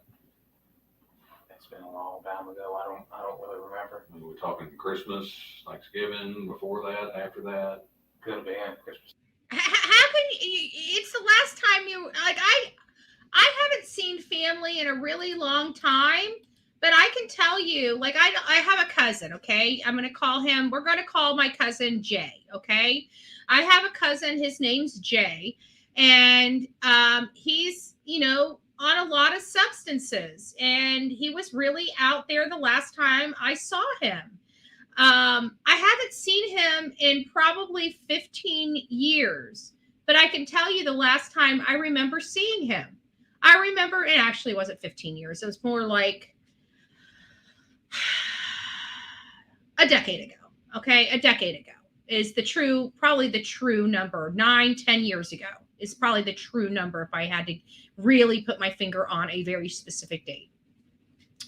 And it was at the Strawberry Festival. That was the last time I saw my cousin in the flesh, was that Strawberry Festival. Now, how can you not remember? And that was 10 some years ago, and my brain does not work. And I just pulled that out of my butt, to be honest with you. How can he not remember in a 2 or 3 year period when the last time? I mean, it's not like it's 15 years ago. Was it 6 months ago or a damn year ago, sir? Like, spit it out already. When was the last time you physically could hug this woman? This guy's feeling a little strained. He's not being cooperative. Okay, this is what you see. You know, when they say they're not cooperating, so sometimes you automatically assume when they say they're not cooperating that they're in the interrogation room and saying, "I plead the fifth, don't talk to me." That's what people perceive when they hear law enforcement saying they're not cooperating. This is not cooperating. This is not answering a freaking question they have. It's, oh, I don't know this, I don't know that. That's not cooperating. So, sorry. That's what it looks like. It's not the, I plead the fifth, I'm not talking to you, get the F out of my face. This is also not cooperating with law enforcement. And what a shame, because he puts a badge and a suit on at this time. And for him to not even give an iota about about his profession, that he would lie. You know what? I'm not lying for my family. I'm sorry. I'm just not. I shut my mouth, but I ain't lying. It's Thanksgiving. I mean, what did she talk about anything specific? Anybody specific? I don't remember that. I can't even remember what I did 2 days ago. Why?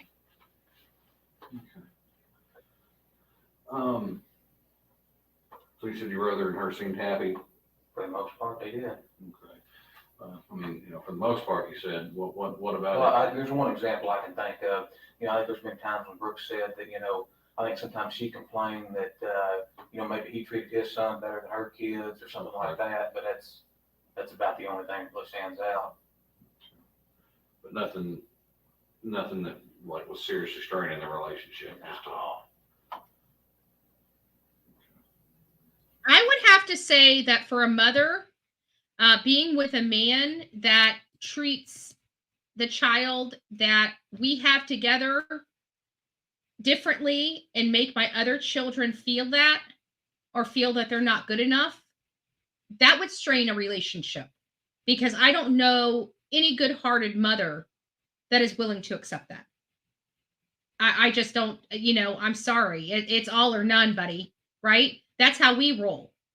So he's describing Crystal as having problems with the way, nonchalantly, but having problems with the way Brooks treats her other children that are not his. That is what I just heard that man say, as nonchalant as that it can be. But hey, that's not a wedge issue for a family. The hell it ain't.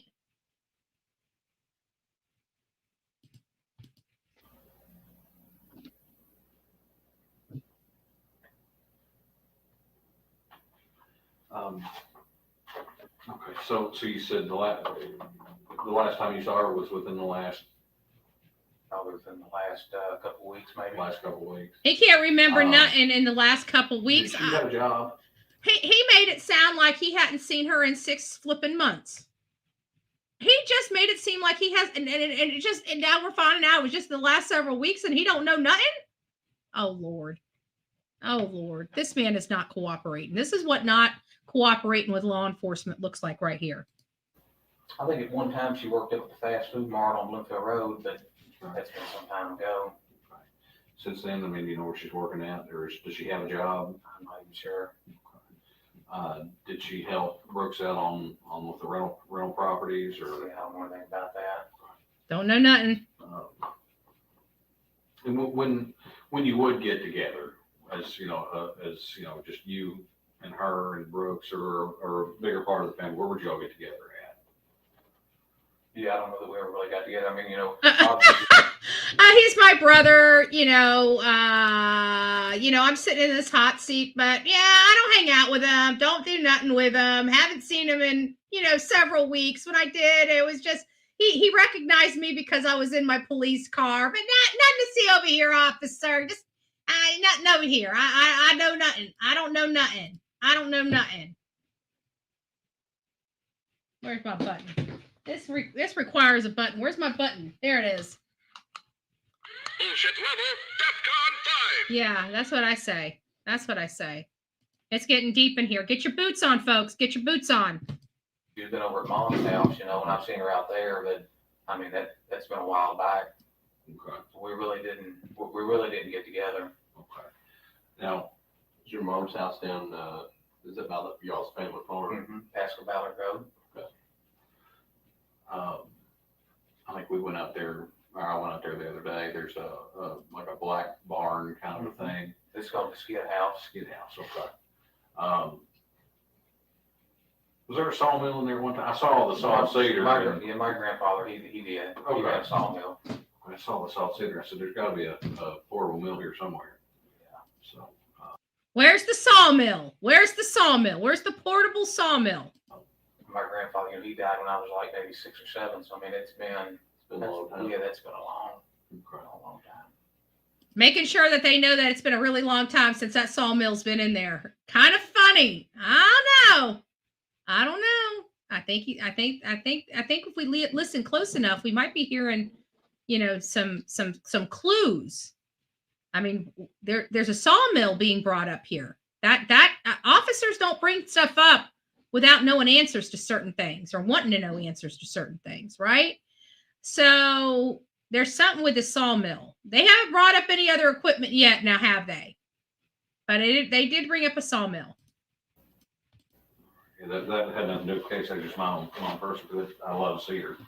Oh, that's why. It's just his own personal. He's just fishing. He's just fishing. That's all. He just wants to know. That's all.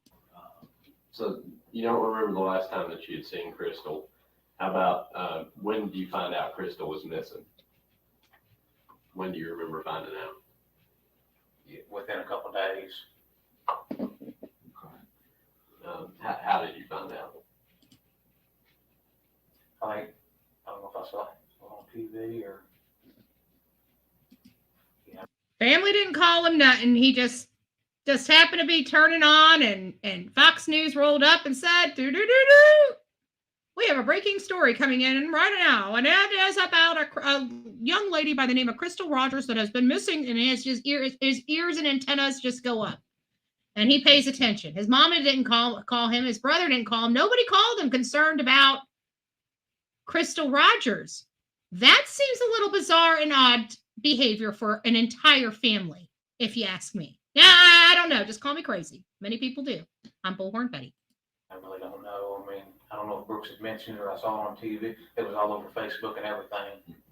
It's everywhere. On national news. I mean, this is for all intents and purposes your sister-in-law. Yep. And she's missing. I mean, yep. Do you and your brother just not talk to that extent that that's kind of bad, isn't it? I mean, but he never called you and told you she was. But he's sticking out his neck, and now we know that a gun linked to him may have killed Tommy Ballard, this man's sister-in-law's father. So that seems like a pretty extreme measure for somebody that don't know nothing and doesn't see his brother and doesn't have really any family ties. Just kind of gave up on his family. Just doesn't bode with that. I don't know. Call me crazy. Missing, or nobody else in your family called and told you that she was missing? Called and asked, "Have you seen her?" Yeah. I really don't know. I mean, I don't know if Brooks had mentioned it or I saw it on TV. It was all over Facebook and everything. Now he doesn't remember if Brooks mentioned it. How can you not remember if Brooks mentioned it? You never talked to him. So did you talk to him or didn't you talk to him? Sir, you're confusing us. You're confusing us. And remember, we're not trained in interrogations. Those folks that you're sitting in front of are trained in interrogation, and we're confused. They got to be like, their heads have got to be spinning up in there. On national news. I mean, this is for all intents and purposes your sister-in-law, and she's missing. I mean, do you and your brother just not talk to that extent that that's kind of bad, isn't it? I mean, Yeah. But he never called you and told you she was missing, or nobody else in your family called and told you that she was missing? Called and asked, "Have you seen her?" Yeah. Was it unusual for her to take off like that, or? I know Brooks has said she's taken off to her, I think her mom's before, but I didn't know anything about that either. So. I mean, I know when you get baby mama drama, you try to stay out of it, but I mean, you would think if he was really, concerned that he would. Hey, my brother's a police officer. He knows what to do. Let me call him and see what's going on. Yeah, it's not like that. Okay. So you don't know how you found out she was missing, whether it was from Facebook or TV or if he mentioned it. No. I mean, I thought, I had several people that watched it, talk to me about it. So, like I said, it's ran together at this point. Sure. I mean, has he talked to you about it a lot, or? Very little, if any, you know, I mean. Like, I mean, what's he said? I don't know that he said much anything. I mean, obviously, I'm not gonna. Gee, this is an uncooperating witness, okay? This is what an uncooperating witness looks like. I have never seen so much uncooperation coming from a badged law enforcement agent in my life. This is an embarrassment that they should have, they may have. Hopefully by July 15th, July 16th, he was no longer an officer. I don't know how that works, but this guy is making me literally sick to my stomach. I have to be honest. I guess I'm not really going to bring it up to him because I mean, I know him well. I know he's a good guy and that he wouldn't have anything to do with something like this. So, I mean, how would you I'm know not you gonna haven't talked to him? about it, you know, I mean, I just feel like I know for sure that he had nothing to do with her disappearance or whatever. And I mean, that's just how do you know? You don't even see him. Sure. But I mean, you kind of see the flip side of that coin too, don't you? Hasn't seen him. Doesn't know, barely knows what she drives. She wouldn't even recognize this man unless he's in his uniform. And he knows darn well that his brother had nothing to do with this girl's disappearance, even though he was the last person to see her alive. And he is choosing not to cooperate with this investigation. But if he's really concerned about her coming home, he might be talking, you know, man, we got to do something to find her. We got to do this. We got to do that. Yeah. But he's never mentioned anything like that to you. What's been the one thing he's mentioned to you the most during this whole thing? Nothing stands out. Nothing stands out. So she goes, and I'm kind of working third party here, so forgive me, and you may have a better idea on the timeline. Friday night the 3rd, I think, was the last time that anybody said they saw her, right? Mm-hmm. Where was that at? Do you know? I think somebody said it was at Walmart. Okay. So obviously she gets reported missing on the 5th, is that right? Yes, the Saturday. Yeah. She goes missing Sunday, on Friday. Sunday. Saturday's the 4th. Sunday's the 5th. Yeah. So that's when she gets reported missing. Mm-hmm. And he never called you for any advice on what to do? No. Okay. I mean, would that be unusual? Yeah, you got a missing person. I mean, I'd have to assume that this is the first and only missing family member in their household. I would hope. I mean, I don't know their family. I'd hate to make such a wild assumption or such a leap to think that there's nobody else missing in their family. So you have a person missing in your family and you don't call your brother. You don't call friends. What? I'm confused. This is an uncooperating witness, guys. Like, he is like majorly uncooperative. Like Brooks Houck appeared just like the best cooperating church boy witness ever in a million years compared to his brother. I mean, he was even being so over cooperative. He's teaching the damn detective how to build a freaking house. And this guy don't know nothing. I don't know nothing. Ain't seen nothing. Nah, I don't even know what my nephew looks like. He might be like this high. I don't know. I won't know unless I'm in my patrol car. Then if I'm in my patrol car, then I know. But if I'm not in my patrol car, I don't know. Okay. I don't think so. When did he ever call you after he reported her missing? I'm sure at some point he's called. I mean, I don't really remember what he asked about, but. Oh, what he asked about. So he didn't call to tell you about anything. He called to ask you about something. Interesting word to use. Right. Like, was that before? Do you remember when he was interviewed? Oh, yeah. When was that? A few days after the fact. I mean, like a few days after what? A few days after everything came out in the SO. He can't even say it. Holy crap. He can't even bring himself to say Crystal Rogers' disappearance. He's struggling to say it. He's struggling to say it because I think he knows that she's dead. It's hard to say somebody disappeared when you know they're laying somewhere that they're not supposed to be. He couldn't say it. They're trying to get him to say it. What are you referring to, sir? He can't say it. He can't say it. Listen.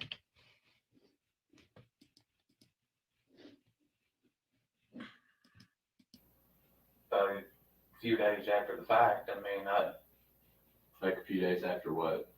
Right there. A few days after everything came out, and the SO started interviewing him. He wouldn't say it. Call to him when the SO was interviewing him? Yes, I did. Matter of fact, I think it was a couple of phone calls, wasn't it? Mm-hmm. And you know, kind of got a little spat on the phone, or it seemed like that to something. Oh, yeah. Let's not forget that. We were talking about that earlier, about how Nick calls Brooks in the middle of his interrogation with law enforcement and tells him not to cooperate. Get up and leave. Get up and leave. So you're telling these officers you don't know nothing about your brother, don't talk to him, don't have nothing to do with him, can't remember the last time you saw his old lady. Don't even know what your damn nephew looks like. Got nothing to do with him. But boy, you're blowing up his phone when he's in an interrogation room. What's that all about? I thought you guys didn't talk like that. What? I'm a little confused over here. Anybody else confused? Like I'm kind of confused over here. I got to say, I'm starting to see a little bit of these birds flying around my head. Don't know what that means. What did you call Well, it? just basically, Brooks is a really cooperative guy, and obviously at this point you want to be cooperative, but you also want to protect yourself. And I think at a time like this right here, obviously Protect yourself against what? If she ran off with another man, what is he protecting himself from, sir? he wouldn't be thinking exactly straight. So I just wanted to make sure that he was kind of. Why would he not be thinking exactly straight? I'm confused, sir. I don't get this. Why? His girlfriend ran off with another man. I don't understand why he's so confused and why he would be just have to be so concerned about his well-being and being too cooperative. What does too cooperative mean? I don't understand what this man is saying. He needs to speak English. Protecting himself while that he cooperated with law enforcement. And so I didn't want. And that's why we get attorneys, sir. That's why we cooperate with law enforcement. And when we're concerned about, what they may do, we get ourselves an attorney, especially when you have an $8 million portfolio. You don't walk into a stupid police station without your arm candy, which is your attorney. Wanting to, it's just easy to get things confused and stuff. And, so. Well, you said yourself he's a cooperative guy and you trust him, and to know that he's not involved in this, then what reservations would you have about him talking? Well, for one, the guy that's interviewing him has openly admitted that he lies in court. Okay. So, that kind of bothered me a little bit that John was doing it, but, Huh, interesting. Why are you so invested in looking into this guy? And why would he, of all people, want to set your brother up? Doesn't make sense to me. I don't see any law enforcement waking up and saying, hey, I want to pin a crime on a perfectly innocent person. That's just the way it is, what, we can't pick and choose what calls we get. Most definitely. What do you think about your brother? He took a polygraph, didn't he? Mm-hmm. What do you think about the results of the I polygraph? don't think they would have passed him no matter what, I think he went up there and did well, and I think that's just what they said, So now we have confirmed Brooks did not pass his polygraph test. Brooks did not pass his polygraph test. Well, why would you say that it wouldn't matter? Yeah, it just seems like it doesn't matter what he does or says. Everybody's kind of like pointing the finger at him. Actually, maybe as a police officer, you should probably maybe follow the leads, and you would probably find the same thing. That's, I would assume, why they're putting him under a microscope. Being a law enforcement agent, I would think he knows how this works.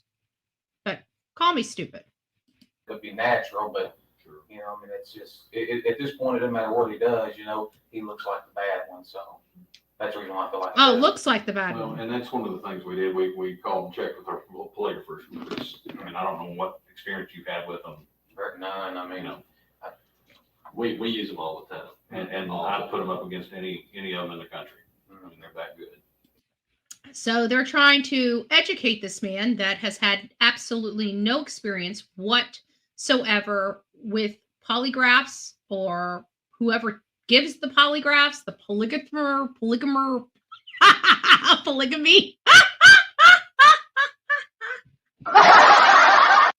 Sorry, guys. You guys know what I'm saying. And they work for the state police. They don't work for me. They don't work for you guys here. They don't work for the sheriff's department. They don't have any interest in these cases except to run the polygraph. That's all that their interest is. But, you know, just some feedback from them, you know, and, you know, it is what it is. It was inconclusive. So. I don't know. I've never even heard of one being inconclusive like that. It's You know, either pass but or fail. again, Inconclusive. I don't know nothing about it. They are saying inconclusive. They're saying inconclusive in this deposition, but their body language is telling us he failed. But either way, just to correct the record, as we know it, according to law enforcement, they said it was inconclusive. So really, that doesn't surprise me. Sure. Well, me and both can tell you we've learned a lot more about the polygraph in the last 4 or 5 years than we ever thought we would. So you talked to him on that date that he was having the interview, or you called him.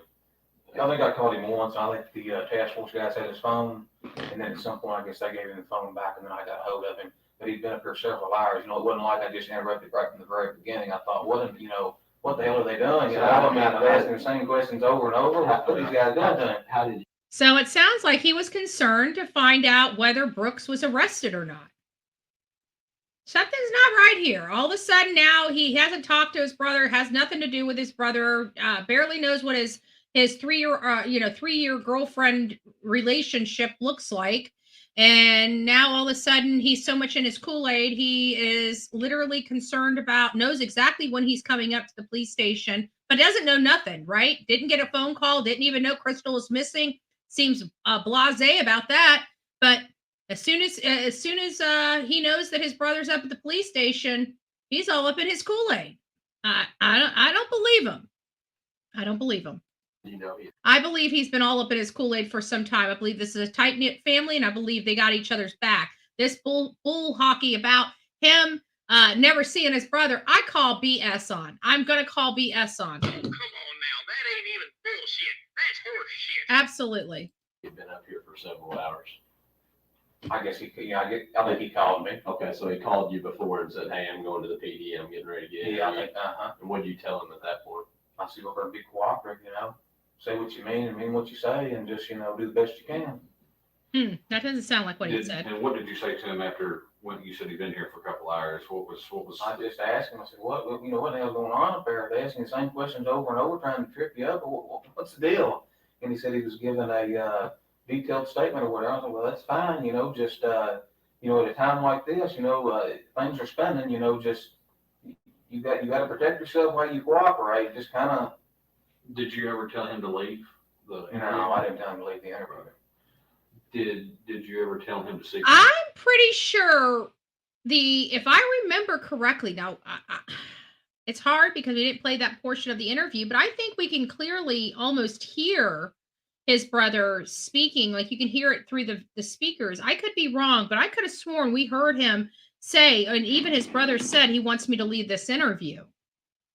Legal counsel before talking to the police again? No. So you didn't tell him you need to get out of there, or you don't trust these folks up here? No, I said go ahead and finish your narrative, whatever it is, your written statement that you're giving them, but just just watch what you're doing. Be sure you're thinking clearly and. Oh, shoot. I need to go back. Sorry, I hit the wrong button. Did you guys hear that? That he said narrative? Narrative? That was an odd word to use. I mean. No. Did you ever tell him to leave the interview? No, I didn't tell him to leave the interview. Did you ever tell him to seek legal counsel before talking to the police again? No.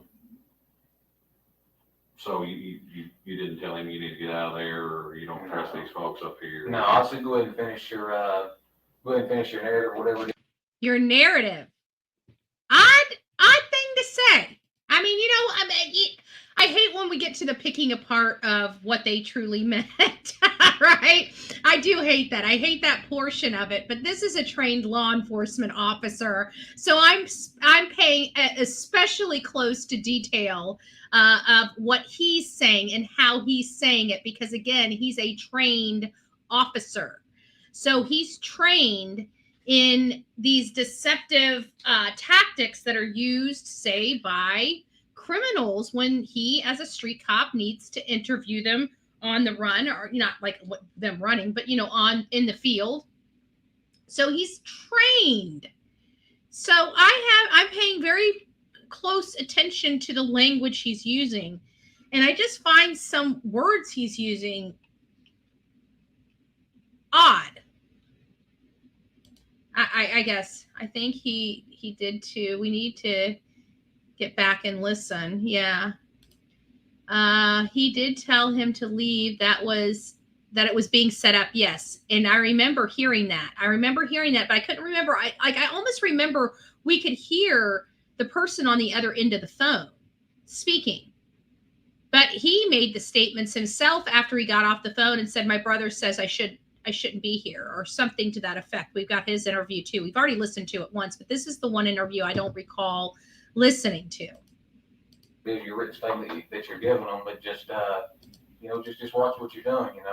Be sure you're thinking clearly and cooperating along with it. I mean, I guess the conundrum I'm kind of having in my own head, because like I said, we're coming at this from the outside. Yeah, I thought he failed it.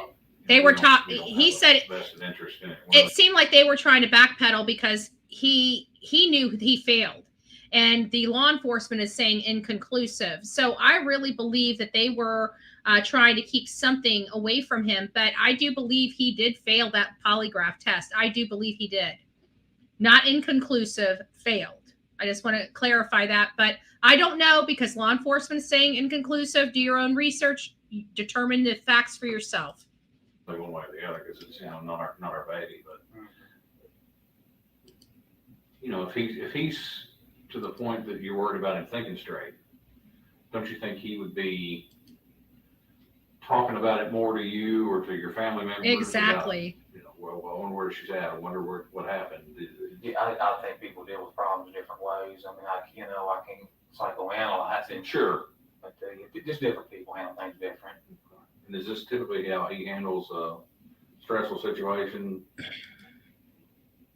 You've been brothers for 30-some years now, so. Yeah, I mean, I really haven't ran across another situation like this, I Well, mean, I don't know anything compared to. Well, I mean, say. That's a bullshit. Excuse my language. That's a BS answer, because his brother's been. Think about it.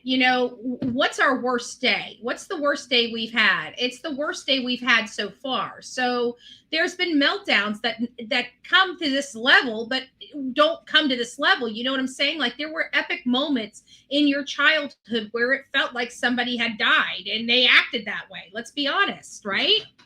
Let's be honest. So he's giving him word salad here, saying, well, I've never been put in this predicament, but you've been put in a predicament. How did he handle a stressful situation? You are his brother. I know how my sister handles stressful situations, just like she knows how I handle stressful situations, right? Once upon a time, I used to be nasty and mean. Now I handle such stressful situations by just removing myself from the problem and taking a deep breath. There's a lot of differences, and I don't get it. It just doesn't make sense. For example, he's got 3 rental properties that need this, and this done. And he's got 2 houses he's got to get put up, or something's got to get done that week. How does he handle that stress? I mean, does he just go forward? Does it crumple up like a piece of paper? Well, he's got 100,000. What do you think? He goes forward. Yeah. Okay. And Katie, bar the doors. We're getting this done. Is that pretty much how he I'm not trying to put words in your mouth. Is that? Yeah, I think he tried to do the best he can. If he can, and he just goes on. I mean, obviously his stress level is going to be up, with all the rental properties and everything. But I mean, he's been pretty successful. So, Sure. But I'm not right there walking along with him, so I can't really testify as to what he's actually doing from day to day. Okay. So you all have said you've been out to the farm and do y'all go out there together to work, or do you? Hardly ever. I mean, he does his thing and I do mine. Okay. There's a big lake out there we fish. Yeah, we got 4-wheelers. He was just a place to go to and relax. And how many acres is it? 250 to 300 maybe. Been in the family for a long time, or? Yeah. And my grandfather, I don't know what year he bought it, but I mean, it would have had to have been probably 50s or 60s, something like that. Wow. It's been in the family for a long time then. Mm-hmm. So when, I know you said you got the skid house, is that what you called it? That's what they put them in. He built skids for a living, so okay. That's what they stored them in. Gotcha. They just kind of adopted the name. And okay. I mean, do each of you have your own area out there, or is it all his? Is it all? I mean, we all use it, but I mean, it's his place, his and mom's. His and mom's. You have like His and mom's. So I'm sorry, but I just, again, coming back to this weird vibe of some, maybe unsavory business practices.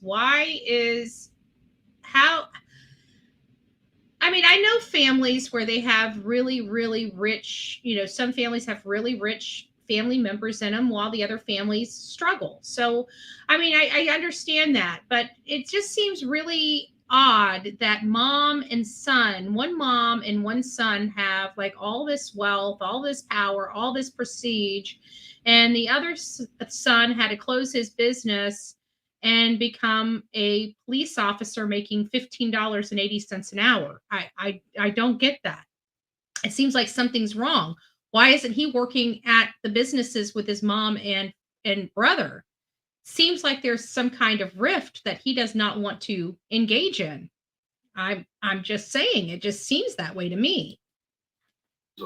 Is it just communal tools and tractors and things like that, or do you have like these are Nick's tools, these are Roach's tools? No. Okay. I didn't know how, some people have like their own individual sections of things. How come he owns it with your mom? I don't know if he owns it with mom. I don't know. You I say don't know if he it's in said mom. it's I don't know in if it's. I thought it was in mom's name, but he's the one that bought. I don't even get into that. I think it's in mom's name though. So I mean, it's yours just as much as his, right? Well, no, I mean, I think he paid for it. So I mean, really, Wow. it's in mom's name. He paid for it. It's kind of a messed up deal. But no, So I mean, if it's been the family since the 50s. Yeah, this does not make any sense. I'm telling you, there's some type of organized crime here. I don't know why I feel this way. I'm telling you, this case reminds me so much of Alec Murdaugh's case. It is uncanny. It really is. There's the details, the players and everything are the same, are different, but there's just some really undertone stuff here in this case. And I can't put my finger on it. Even with he bought it, but it's in mom's name. There's something going on here. Just from my experience, I'm telling you, there's something going on here. And I think this something is what's leading the police to believe why Jason Ellis is connected to this. How would he have paid for it?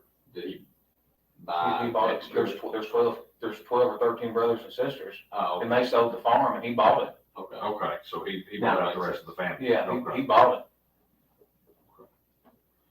Gotcha. Okay, so when Grandpa passed, I guess, is that when that all happened, or was it before? Oh that? no, Grandpa passed when I was like 5 or 6. Okay. Then my grandmother just died, 5, 6, 7 years ago. Okay.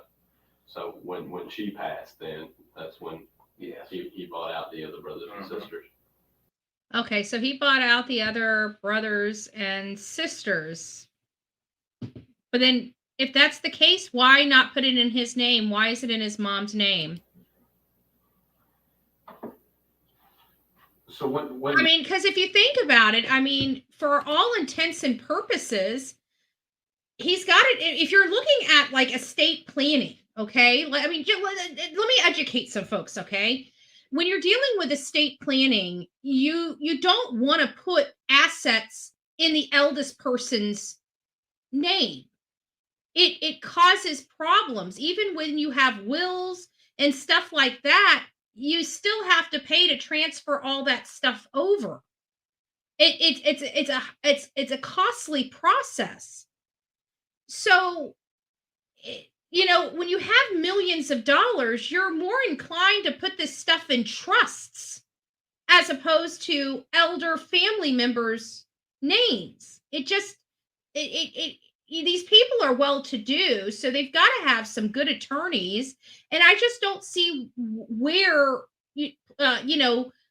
retirement planning, estate planning wise, this would be a good practice. I don't see that being the case if you're looking at it from that angle. And I have to look at it from that angle because these people have so much money. They'd be looking at it from that angle. They're not like us where, we're barely making it and we don't have to worry about, estate planning stuff. Okay. When you have millions of dollars and you don't have proper estate plannings, it could cost you thousands upon tens of thousands, hundreds of thousands of dollars because you failed to plan. And seeing something like this, and I have been in wills, trust estates, and guardianships. I've practiced law in that stuff under an attorney.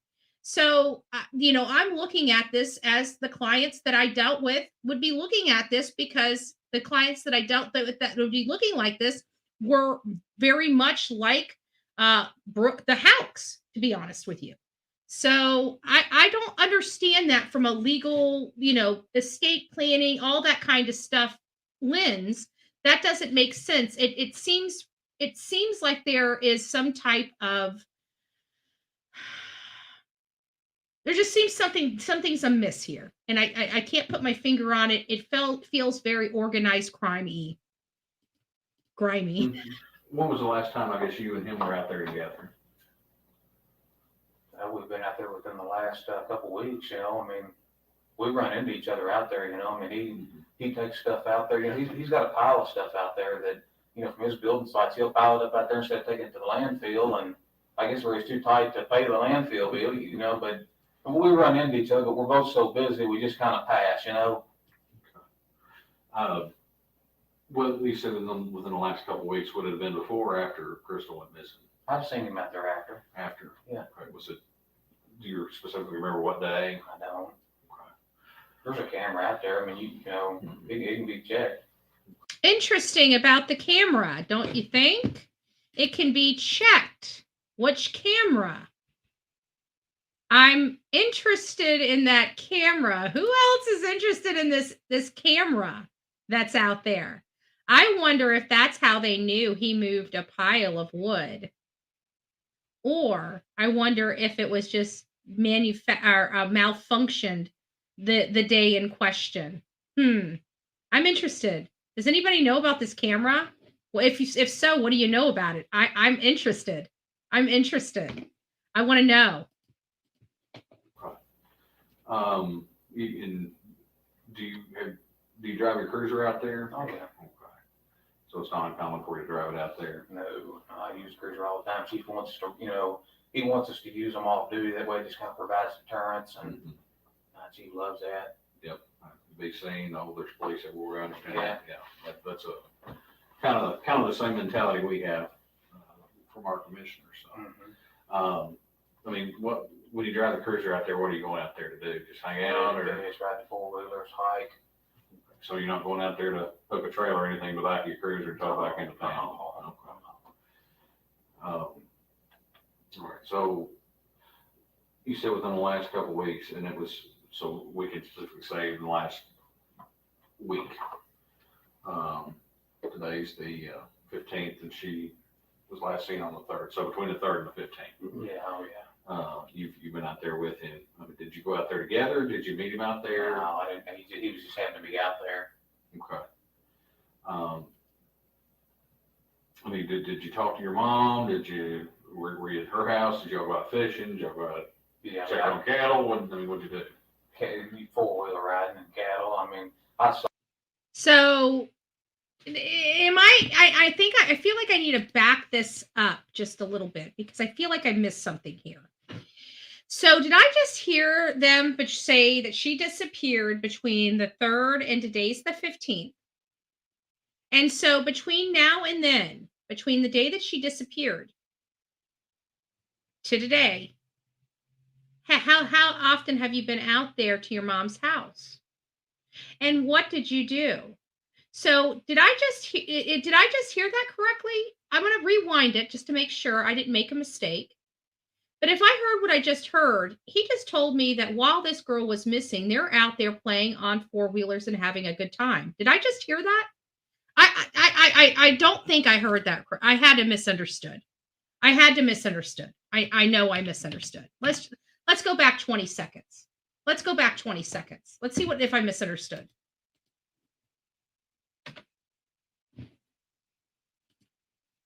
There with him. I mean, did you go out there together? We can specifically say in the last week. Today's the 15th, and she was last seen on the 3rd. So between the 3rd and the 15th. Yeah, oh yeah. You've been out there with him. I mean, did you go out there together? Did you meet him out there? No, I didn't. He was just happened to be out there. Okay. I mean, did you talk to your mom? Were you at her house? Did y'all go out fishing? Did y'all go out check on cattle? What'd you do? Four-wheeler riding and cattle. I mean, I saw Mom. I don't really remember what we talked about, but we just more or less passed off. So, I mean, I don't know what they talked about. We went forward and cattle, whatever. So you have a missing loved one, and it's just another day. Everybody ignores everybody. Nobody does anything. You guys are checking on cattle, taking four-wheelers out. Yeah, you say, "Hey, Ma, how you doing?" "Oh, nothing, son. We got a missing daughter-in-law." "Yeah, I heard. Take care. God bless. See you next week." I mean, I don't understand how this works. I kind of don't get it. It doesn't make sense. Does anybody else's? I mean, I come from a really dysfunctional family. Like, my family was dysfunctional. We know that, right? We talk about it a lot. I spill my guts to you quite a bit, and I get under the gun because of it. But so maybe I just don't have the best family experience. Maybe that's it for Bullhorn Betty, right? I just don't have the good. Who does anybody else's family act like this? Like there's somebody missing and nobody's even talking to each other. Everybody's around each other, but nobody says a word. I mean, I'm laughing at it, but it sounds comical when you put it like that. But that's basically what this uncooperating witness is basically saying. That we're all around each other, but nobody's saying anything and nobody recognizes anybody unless I'm in a patrol car.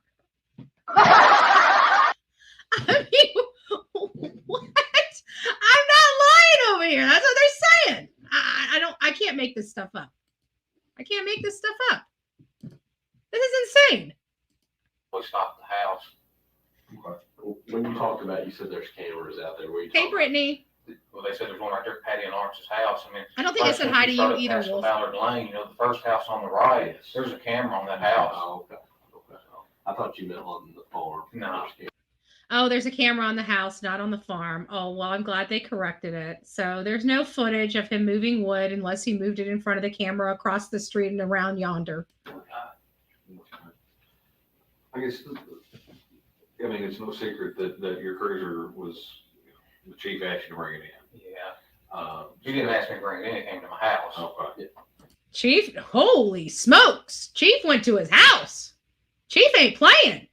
He wanted to let him know he was serious. He could have sent anybody. The chief went there himself. That is a clue. That is a major clue. That chief was sending a message. That chief, I'm telling you, I know law enforcement behavior, and the only time the big guy comes out is when they need to make an impression. What do you normally keep in your trunk? What's a normal duty setup? Like, I know ours looks like, evident store exploded in our trunk. Yeah. I mean, I've got a cardboard box back there, and I mean, it's got, say there's flashlight.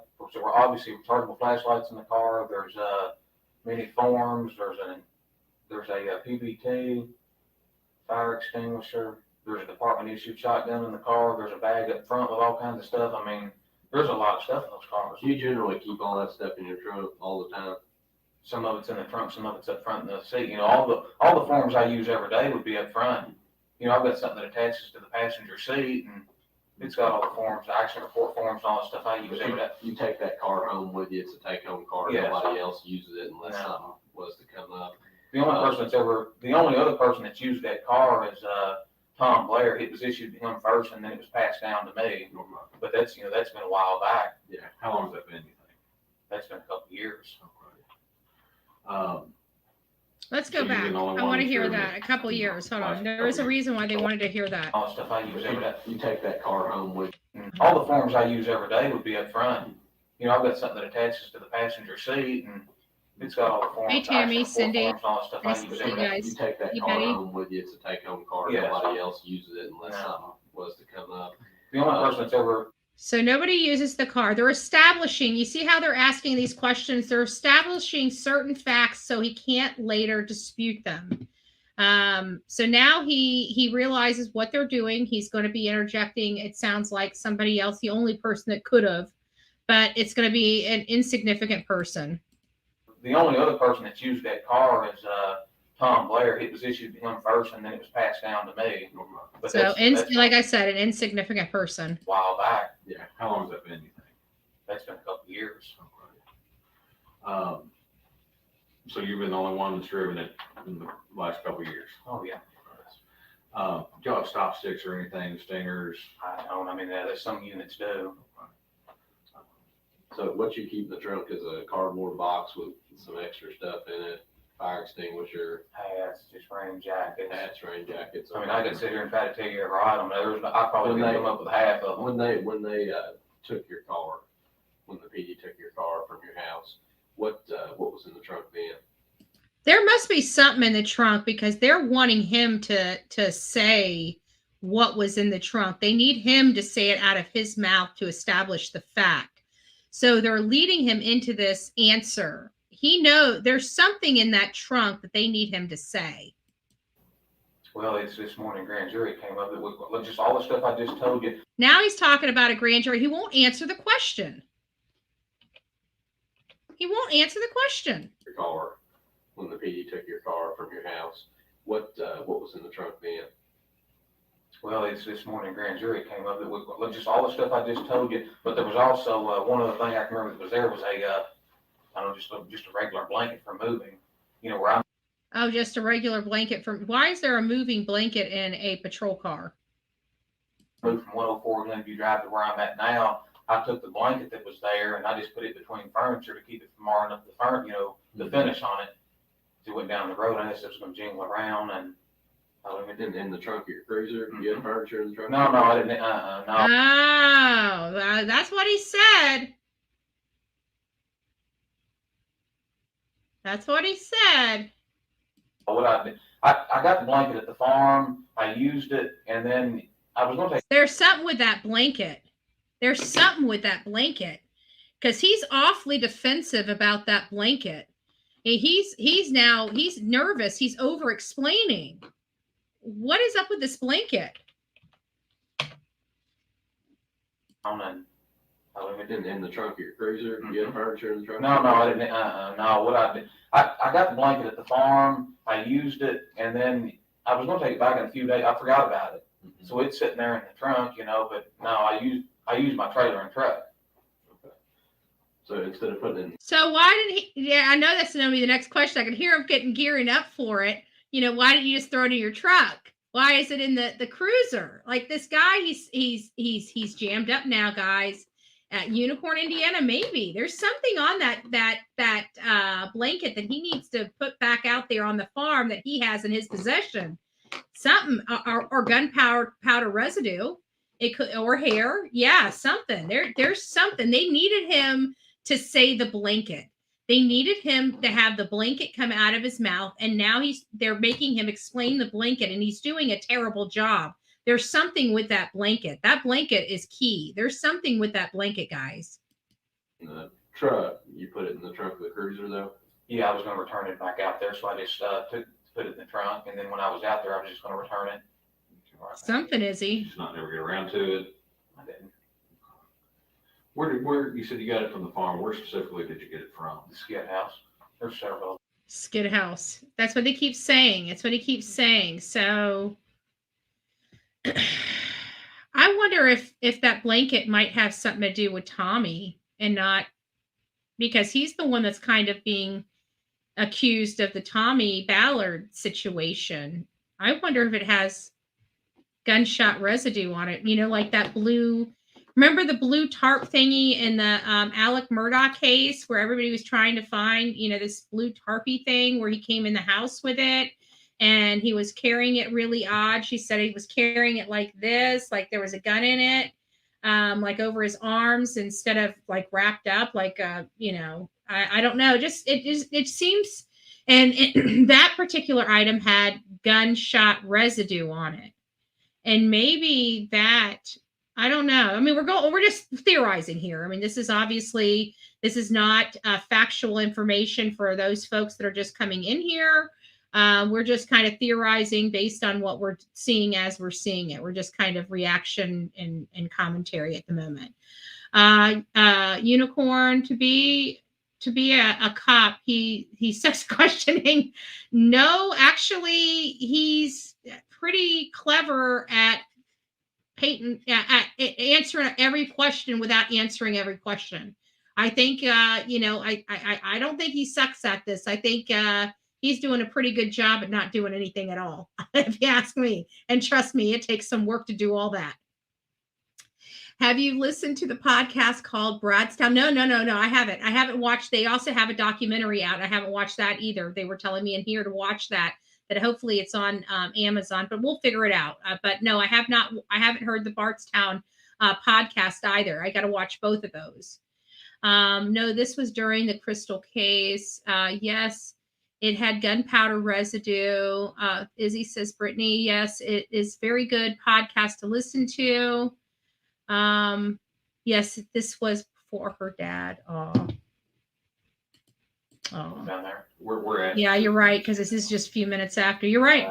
When you walk in the front door. It's kind of funny because when I say stuff like that, damn it, I hate when I do that. When I say stuff like that, you know, I keep forgetting timing because we're so many years later. Like this interview that we're going over right now, folks, it's from 2015, July 15th, 2015 to be exact. And so I forget that, you know, at this time, there was only two people deceased at this moment. And that was Jason Ellis, which lost his life on May 25th, 2013. And then Crystal Rogers, there is no time of death for her as yet because she's never been found.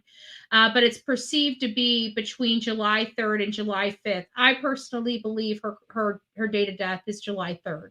I don't think she ever made it off that farm. And we know that she was at her friend's house or something, her mom's house, something. She was at a house before she went to the farm. And so we know that she definitely was alive on the 3rd. But by the 4th, he never seen her and didn't notify anybody that she was gone. It just seems a little odd to me. And of course, Brother Dearest here, he don't know nothing, hasn't seen nothing, doesn't know what anybody looks like, and doesn't know anything unless he's in his patrol car. Forgot to add that, which he no longer has because the chief just picked it up. Put it in the trunk, and then when I was out there, I was just going to return it. Where I found it. Did you just not never get around to it? I didn't. Where you said you got it from the farm? Where specifically did you get it from? The skid house. There's several of them down there. Where at specifically in the skid house? When you walk in the front door, right there to the right hand side. Okay.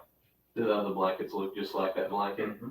So it's, I mean, it'd be easy to say, look, there's still two blankets here, and that's the same blanket as what was there. I think so. Now were all those things in your trunk when they took the car, other than the blanket? So nothing was missing out of your trunk as far as your fire extinguisher was in there. Everything was in there with the blanket. Okay, so everything was in your trunk, just like you carry it when you go to work, except the blanket was in there with it. Yeah. So do you remember going out to the farm the evening of July the 8th? I don't, but I very easily could have been out there. That was incidentally the same night that your brother was, I think it's the same night your brother was interviewed by police. Yeah, Wednesday, July 8th. You said there was cameras out there on that house. Mm-hmm. Would have the cameras would have caught your car following Brooks Wouldn't on the way out to the. Wouldn't surprise me.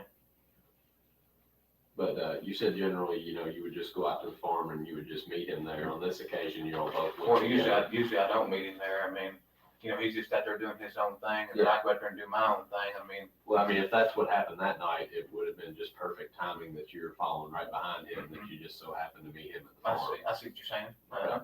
So think back. Was there a time that you all both went out there at the same time for a specific reason? Not that I recall. So it just would have been coincidence that your car was following right behind his truck when it passed by that camera going to the farm? Yeah, that's happened before. Mm-hmm. So this night in particular, it would have been, you would have left after dark. Y'all came together and you would have left after dark. Do you remember that night? Easily could have. Okay. Do you remember it? No, really, I don't. Okay.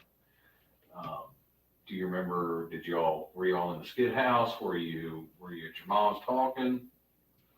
No, I can't even remember what he was doing. It was the 8th, it's the 15th, I don't.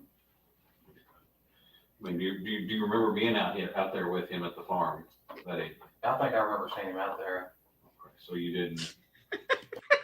I'm laughing. This is so not funny. Like, I'm so frustrated. Like, I want to hit my head against a hard surface. Like, I don't even know how to handle this at this point. Like, so he agrees that he was on a camera, but once again, he knows nothing. Nothing. Doesn't hang out with his brother, doesn't talk to his brother, has nothing to do with his brother. Occasionally they pop up over at the family farm, occasionally, but this night they just must have had impeccable timing right after he was interrogated for several hours by law enforcement. They are seen in those very cameras driving to their mother's house at the same time together behind each other. So, but this is from a guy that never talks to his family, doesn't know what his family looks like, barely recognizes his nephew.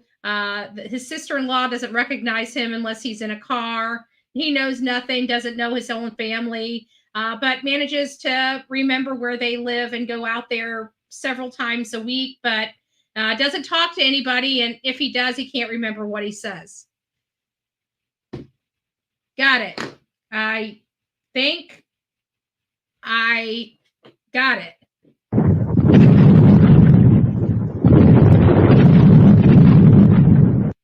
Got it.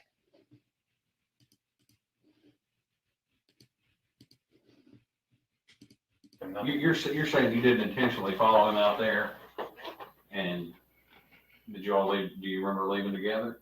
Mm-mm. Why did he leave earlier, or you leave earlier? Do you remember? I don't have any idea. Did you leave first, or did he leave first? I don't know. I don't know. I don't know. You remember? It's just been a week ago. Mm-hmm. Just a week ago. Driving down Pascal Ballard, your car behind his truck. You got turned into the farm there. You remember? Can you go back and put that in your head, just driving down that road and you see your brother in front of you? What happened after that? I can't. Let's go back. You remember talking to Chase, did you see that officer? I want you guys to look at this when he asked the question, because he once again does not answer a damn thing, to the point that this officer literally looks up in frustration. In frustration. Watch. What happened after that? I can't. Look, right there. The big guy. The big guy's like, really? Like, what the? Let's go back. You remember talking to your brother on the phone when he was up here, right? Mm-hmm. What did you do after you got off the phone with him? No. Do you smoke? No. Chew tobacco? No.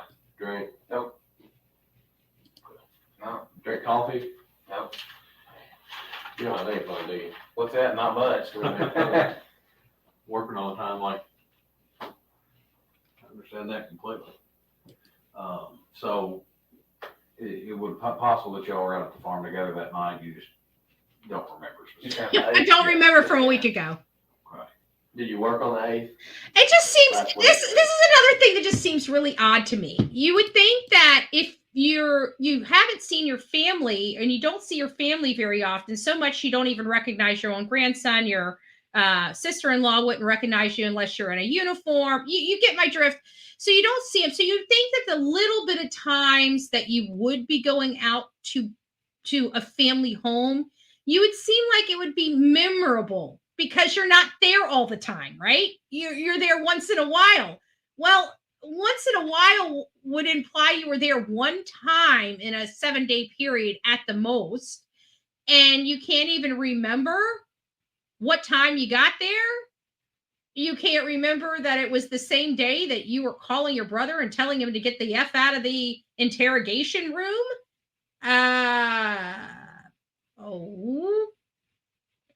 And he has to know, because he's a trained officer, he has to know law enforcement knows he's full of caca. Caca! Frustrating. Irritating. That's for my beautiful Olivia. What day did you take the car? Because I haven't been It to went one on Thursday the 9th. I don't think I could. If I was at the farm on Wednesday, then I couldn't have worked. Okay. Yeah, I don't think so. So what days are you generally off? Let's see. So like one week I'll be off Thursday, Friday, Saturday, Sunday. Come back Monday. Work Tuesday, off Wednesday. So you're off Wednesday. Work Thursday, Friday. It's hard to keep up with it. I mean, it's a mess. Well, how do you keep up with it? I've got to schedule it at home. Okay. Yeah, I've got to leave my schedule still today, even 5-6 months later. Now, what's your normal shift time end? 7 o'clock. So say if you went out to the farm 8:30. Well, then I could have swung that. Okay. Yeah.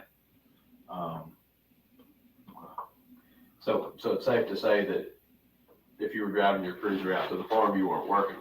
Almost definitely. Because you don't leave the city to go out to the farm while you're working, right? I wouldn't do that. Okay, so you wouldn't do that. So you would have been off. Remember back, that was the same day that he was up here being interviewed. Okay, it would have been Wednesday. If he was up here interviewed, you had phone conversations with him before he came up here. He told you he was coming up here, and then after a couple hours, you called, checked on him, told him to protect himself, whatever it was, the conversation that you had. And then after that phone call, within 2 hours, both of y'all were driving to the farm on the camera. Okay. So we know all that. There's no debate about that. We know that. Boom. What we need to know is why y'all both went down to the farm. Because I know it's going to be hard for you to remember a week ago. But I can remember a week ago if I'm thinking about a conversation. I'm not trying to laugh, but I mean, even the law enforcement, I'm trying not to laugh here, okay, guys? I know this is a serious topic, and I would never want to disparage or disrespect the family, but this is so highly just comical that he actually thinks that they're buying this BS. And even this detective is starting to kind of be sarcastic in his comment. Well, we know you can't remember what you did last week, and I think it caught even him off guard that he had to cover his ass and start saying, I can't either. You gotta identify, right, with your person. You gotta identify. So. But you can see how snarky they're getting. These detectives are getting very frustrated with uncooperation. He's being uncooperative, okay? And I know, and for the new people coming in, we're talking about You know, we always have these preconceived notions of what we think things mean. So when we hear uncooperative witness, we're thinking of the person that's got their arms crossed, you know, saying they're not going to cooperate, screaming, "Get the F out of my face," you know, all that. You know, some that's considered uncooperative witness as well, right? But this is being an uncooperative witness. This is a calm, uncooperative, highly uncooperative witness. He doesn't know nothing, hasn't seen nothing, hasn't heard nothing, doesn't speak to anybody, and just stays to himself. But he has a weird blanket in the back of his cruiser that he used on his truck and his trailer, because he's not apparently supposed to be using his car, right? So why is this thing in there? Why did you put it in there? And when were you planning on returning it?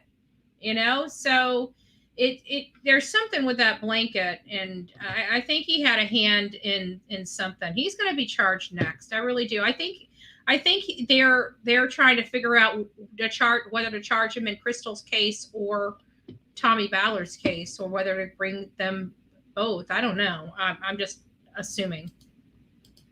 Doesn't go on all the time, so I mean, we're going to call it like it is. Is it? Do you don't want to remember, or can you remember? I can't remember. Because this is what's happened. You made a phone call. He was up here. Within 2 hours of him leaving here, both of y'all were on the road on the way to the farm, and the camera shows that. Time and date stamp. Phone call. Time and date stamp. You're out there. What went on while you were out there at the farm? Yeah, if I knew, I'd tell you. I mean, I wish I could give you a detailed written statement. I don't know. Just kind of jump back to the cruiser here for a minute. Is there any reason that there'd be any blood in the trunk of your cruiser? No reason at all. So you don't That's transport really any uniform. biological evidence on a regular basis? When's the last scene that you had somebody that was bleeding? How long's it been? Oh, I mean, I'm sure it's maybe a wreck or something like that. That's been a long time ago. I mean, I can tell you, there's no blood in the front of my cruiser. I can guarantee you that. Now, what about on anything that was in your trunk? Would there have been blood on anything that was in your trunk? Yep. There's blood. There's blood. I knew there was something with that damn blanket. I knew it.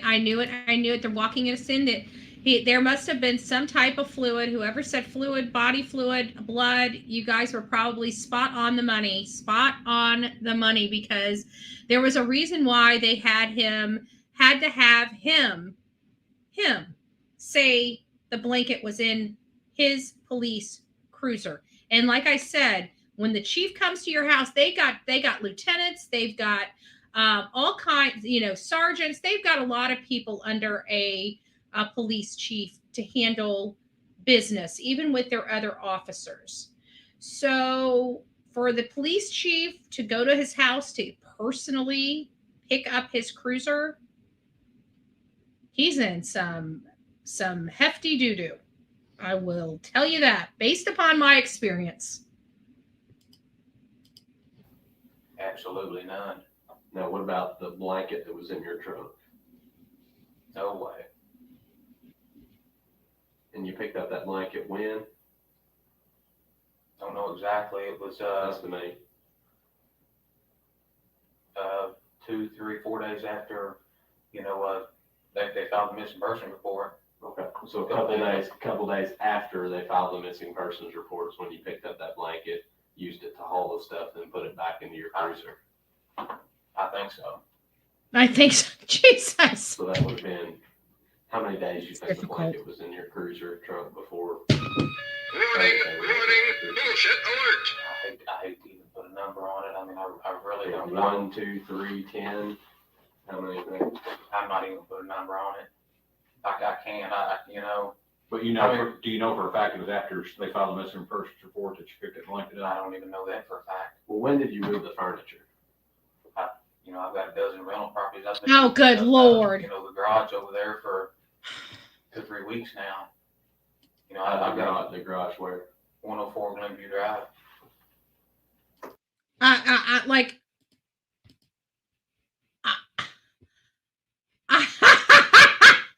I don't even know. I don't even know what to say. Like, I'm utterly exhausted. I'm just like, I feel so bad for these detectives. God, I mean, they are so patient. Look how courteous they are. Are you kidding me? I would have been. I would have been. You have got to be kidding me. What is this bullshit?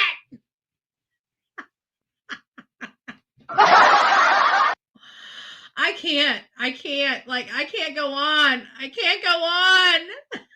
I can't go on. We're going to listen to this damn thing. We're going to get through it.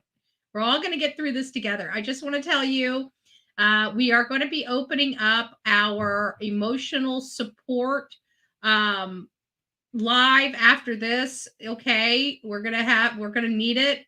I'm going to bring in some counselors, to help us get through this difficult time of bullshit. We're gonna clean it all off of our shoes, and we're just going to be like, that's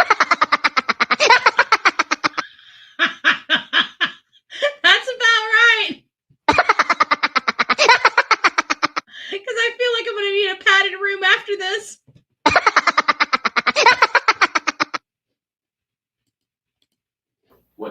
How long have you been out of 104 Glenview? You said you did just a few days. Okay. Was there a certain day you had to be out of there by? Mm-hmm. What was that date? July the...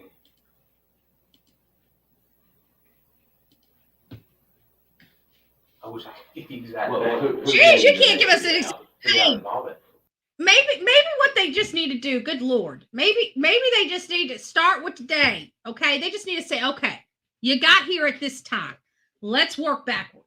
I think it'll be a lot easier at this point to start working backwards than it is to keep going back and working to the current, okay? Now, I would start like, if you're hitting it this far out of the park, fine. Let's start today. What did you do today? What did you do last night? Think about it. Walk it backwards, baby. Walk it backwards. Walk it backwards. Good Lord. Okay, so there's paperwork that shows he takes possession of it on a certain day. Mm-hmm. How many days before that did you move that furniture out? We can reference that. Maybe what furniture out now? Just all my furniture? Whatever you use the blanket for. I would say at least a few days before, So a few is 2, maybe. That's what you would term. That's what I would guesstimate. Okay, so say you had to be out by July 9th, then a few days before that, or something like that. It sounds good to me. I mean, I really don't know. What was the guy's name that bought the property? Mike Ballard. Oh. Mike Ballard is. It's crazy to me.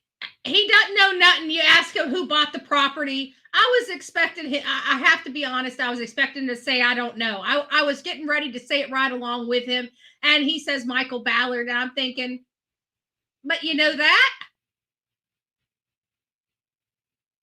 What? I can't. Okay. Let's get back to the. Is there paperwork on that? Did you go through a realtor? No, I sold it for sale by owner. Okay. And, did you do a contract or did you do a deed transfer? Yeah, we did a contract on it. Okay. Do you have a copy of the contract somewhere? I do somewhere. Big ass, you don't know where it's at. We can reference Oh, it. yeah. Did you tell anybody that you were on the evening of the 8th you were with your girlfriend all night and you didn't go anywhere? Did I tell somebody I stayed with my girlfriend all night? But you were home with your girlfriend all night on the evening of July the 8th. You didn't go anywhere. Well, That answers at least one of my questions. We know he's not married, so let me write that down. And he has a girlfriend at the time of her disappearance. And the reason why I'm writing this stuff down is because this goes to one of my other theories, the love triangle thing with Jason Ellis. So, girlfriend,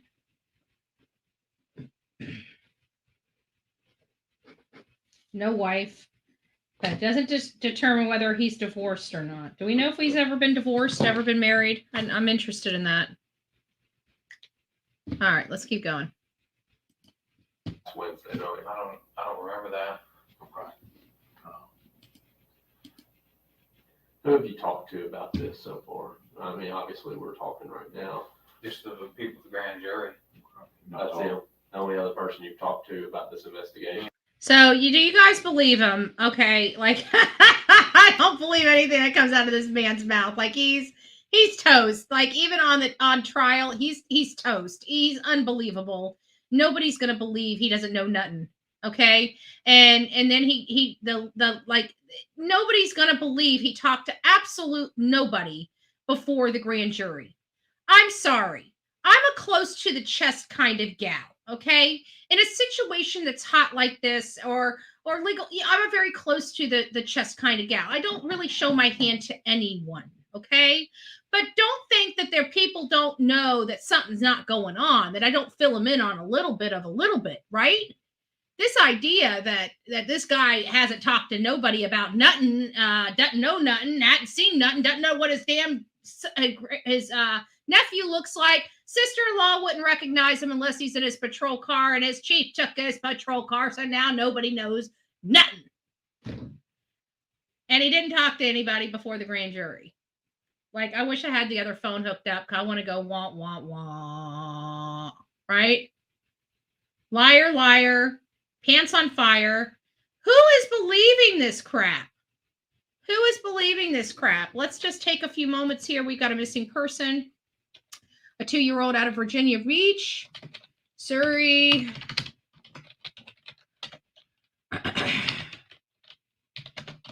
Dorsey. Let's see what we got here. See what we got going on. All right, here we go. I'll put this up here real quick, and then we'll get back to our regular scheduled program. Give me just a moment. It's going to take a second. I'm assuming that this has a lot of commercials on it. I always grab the wrong one.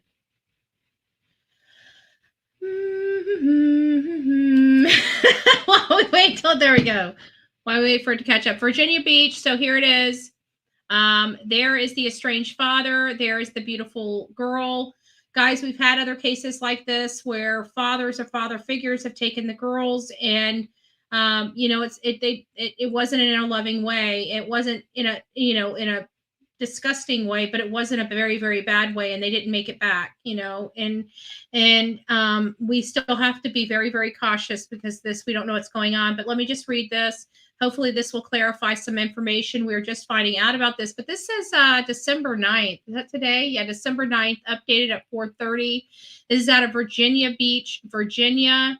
Virginia State Police on Saturday issued an Amber Alert. So this is an Amber Alert. This is not an endangered missing child or an endangered child alert. This is a full-fledged Amber Alert for Zuri Dorsey. She's 2 years old.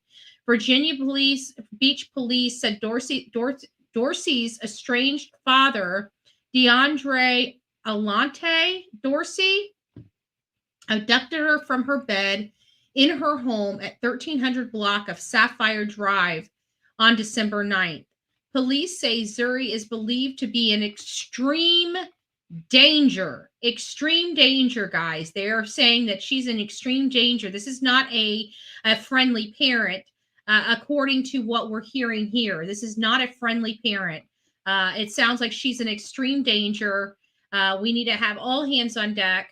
Zuri was last seen wearing, so if anybody, my mods, want to start getting this out on our Facebook page, please do. Other accounts, let's just start getting this spread out there as much as possible, as quickly as possible. Also, the people that are in the chat right now, if you guys could do the same. Her name's Zuri, Z-U-R-I. Her last name is Dorsey, D-O-R-S-E-Y. Go find an article and please publish it immediately on all social media platforms right now. She is in extreme danger. Zuri was last seen wearing only underwear and a jacket that VBPD says DeAndre Dorsey put over her. The Amber Alert states she was last seen wearing red and white striped pajamas, but she might have changed into a green Santa Claus print pajama. Look at her, adorable little girl. It says Zuri is a 2-year-old black female, 2 feet tall, weighing only 34 pounds. She has brown hair and brown eyes. Virginia Beach police say DeAndre Dorsey has 6 outstanding warrants and has type 1 diabetes. They're telling you that he has type 1 diabetes because he cannot live without insulin. Type 1 diabetes is dependent insulin. It's not type 2 where you can control it sometimes with a pill or weight loss. This is type 1. He needs insulin. But it is unknown if he has medication with him. So that's important, because if he does not have medication with him, he's not going to do good. He's going to have some major problems. He could lose his life without insulin. And then if he loses his life without insulin and she's alive, she could perish because of that. Police say the car, there is a red 2016 Honda Accord with North Carolina plates. So we have North Carolina plates, and the North Carolina plate is RAZ9972. And it's believed he could be headed to either Lewiston, Woodville, North Carolina, or Lawrenceville, Virginia. So he might have some family or friends in Lewiston, Woodville, North Carolina, for all my North Carolina family out there that's going to be listening to this. Also, Lawrenceville, Virginia. Dorsey is 27 years old, black male, 5 foot 11 inches, so almost 6 foot tall. He weighs 160 pounds, so he's tall and slender. He has brown hair and brown eyes. Guys, look at the eyes, because in situations like this, they will be altering their appearance, or could be altering their appearance. And so the first thing that helps alter somebody's appearance mostly is the beard, mustache, or goatee. So you need to look at his eyes, look at his ears, look at his nose, find something that's recognizable even without the facial hair. Also look at the hair, consider it maybe shaved bald. So just look at the face, the facial features. DeAndre Dorsey was last seen wearing black or blue jogger pants and a black hoodie. Police ask anyone with information about Zuri or DeAndre's whereabouts to contact Virginia Beach Police Department's missing person detective at 757-385-4401. All right, guys, that is our conversation and our avocation for a 2-year-old girl that is missing from Virginia Beach, Virginia. A lot of bad things happen this time of year. I started telling you guys to embrace for this, about a month and a half ago, because this is the time of year people are really down on their luck. There's a lot of pain this time of year. A lot of people have a lot of joy in their life, but there's a lot of people, a large segment of our population, that don't. And that's why it's so important this time of year to be uplifting people instead of destroying people, because you just never know. You never know what kind of day somebody's having. I don't know. This is just, it's sad. It's sad. That poor little girl. I just get so panicky because, we were out there. What was her name? Oh, geez. I forget, the lady out in like the Tampa Bay area. And then we had that, the girl over in Michigan, where the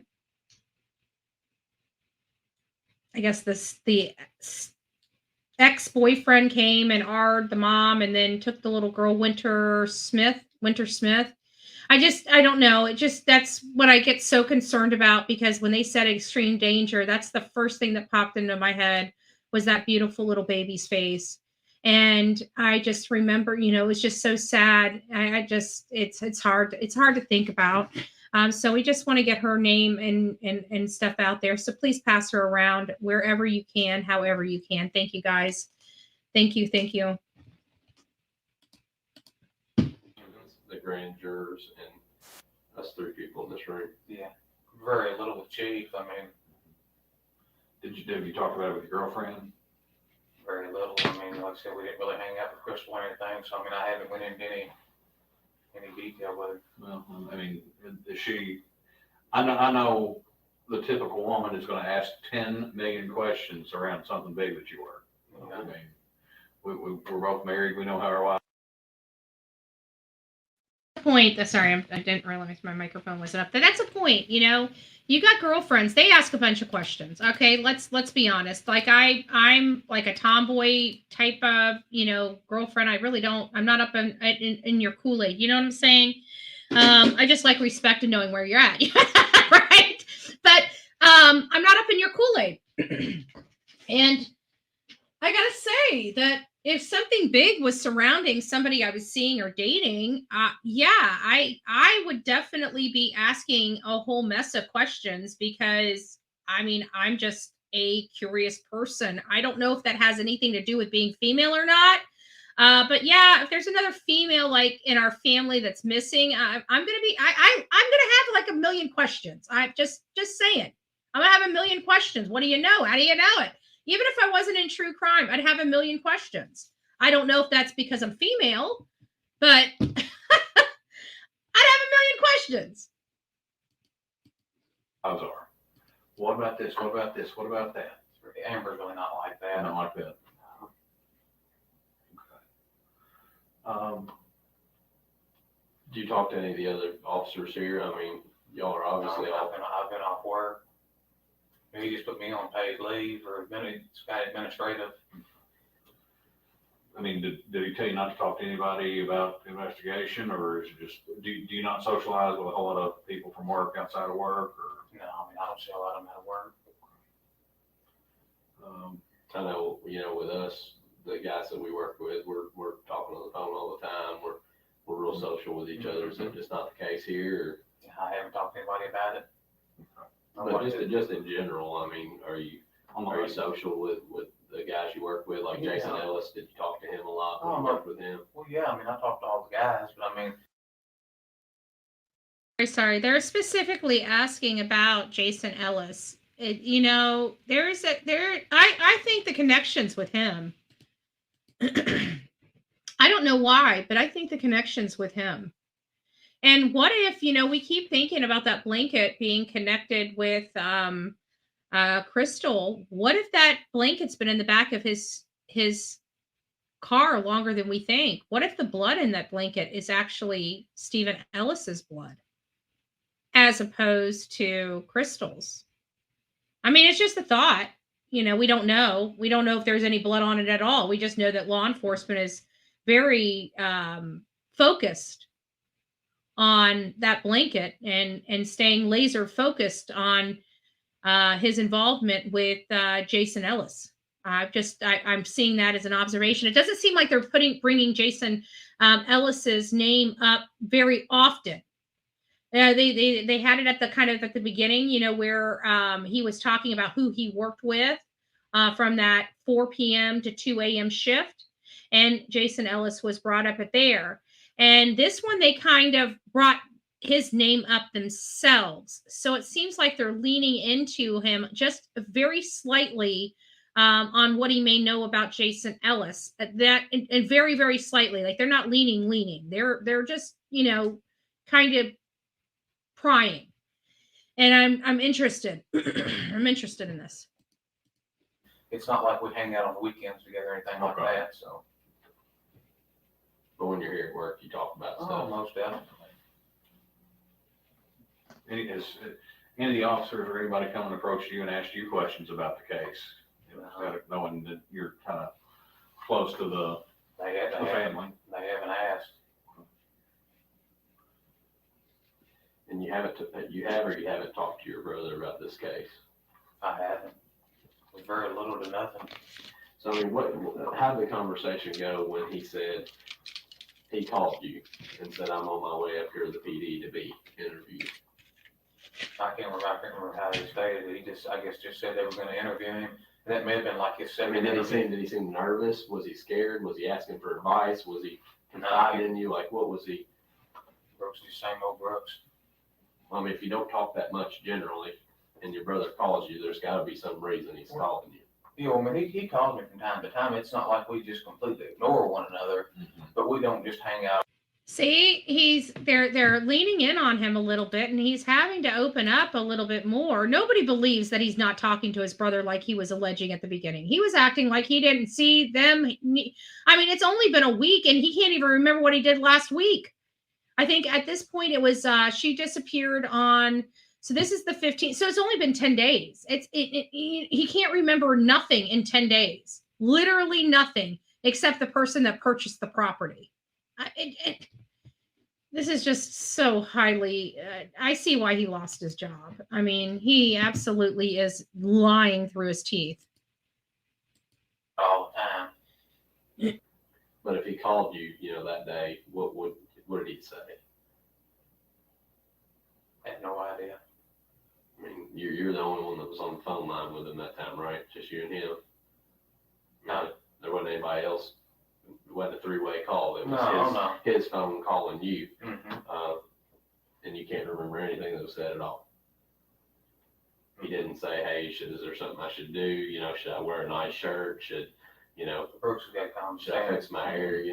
That kind of thing. Brooks, he's just kind of construction worker. He's come right on in here. I mean, he's not like that. But I mean, he obviously knows that you know more about police work than what he does. Well, obviously. So he's, if you've got a question about how to frame something and it's something he's better at than you, you're going to call him and ask him, right? Yeah, but Brooks didn't have anything to hide. I mean, he hadn't asked me anything like that. Brooks had. All right, guys. So I had to step away and get myself a drink. What did I miss anything important? I'm sure I missed something important. Did I miss how important was it that I missed? Posted it on Twitter. Perfect. Thank you, Pebbles. I don't think the blanket would belong to Officer Ellis because he was that's right. So it has to be with. Thank you. You're right. It would have to be with Crystal. There's something on that blanket. Like they needed him to say that it was him. So it's definitely something on the blanket.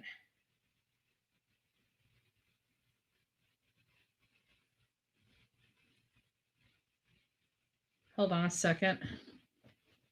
Let me put this back on. Where is my tab? There it is. Changed any, So he was just saying, hey, if you need to get a hold of me, I'm going to be up here at the PD doing an interview. More or less. But then you called him back because you were just worried because you had. Well, I really wasn't. Did he say, I'll call you when I'm done? Is that what he said? No, he didn't say he'd call me when he was done. No, I mean, it's not that I was really worried. Like I said, Brooks is a really cooperative person, and with things spinning like they are, I just wanted to be sure that, things were done the right way. Sure. I mean, I know you made mention of one officer here that you think might not be, the most trustworthy person in your words. Mm-hmm. But is there anything else that goes on around here? I mean, is the whole department like that, or is it just? I mean, we've got a really good department. I can't knock the department at all. In the sheriff's department as well. Yeah, there's a lot of good guys over there. So I mean, you obviously had some reservations about something because you called him. It was just that one officer. That's the only reason why. Yeah, exactly. Yeah, I just. How did you know that Snow was the one interviewing him, not one of us? Well, I just assumed that I guess since he'd been interviewed before that he was the one handling it. So. I mean, there's other good officers here. What if it was like Kaminsky or somebody else? I mean, I don't think I'd have been that much worried about it. So you knew that Snow was going to be the one interviewing him because he told you that Snow called him. Is that what you're saying? I can't even really remember that. He just said he was going to be interviewed. And I guess since Snow had interviewed him before, that I just assumed that he'd be the one doing the interview at the end. Geez, this guy just doesn't know anything. Just doesn't know anything about nothing. He just knows everything about everything, but doesn't know how he knows it. I love it. So, Hang tight, let's go check on something real quick when we are back, okay?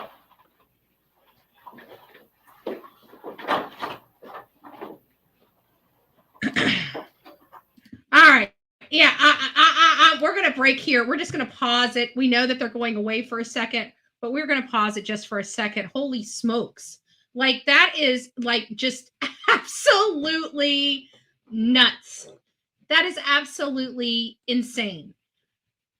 Even Brooks, his interrogation, he was 100 times more cooperative than this. This guy deflected. he didn't know nothing. He just didn't know nothing. He was totally and willfully uncooperative. He wouldn't tell them anything. Literally anything. What does it say? Hold on, let me try to slow this down just a second. Where is all my chatty friends?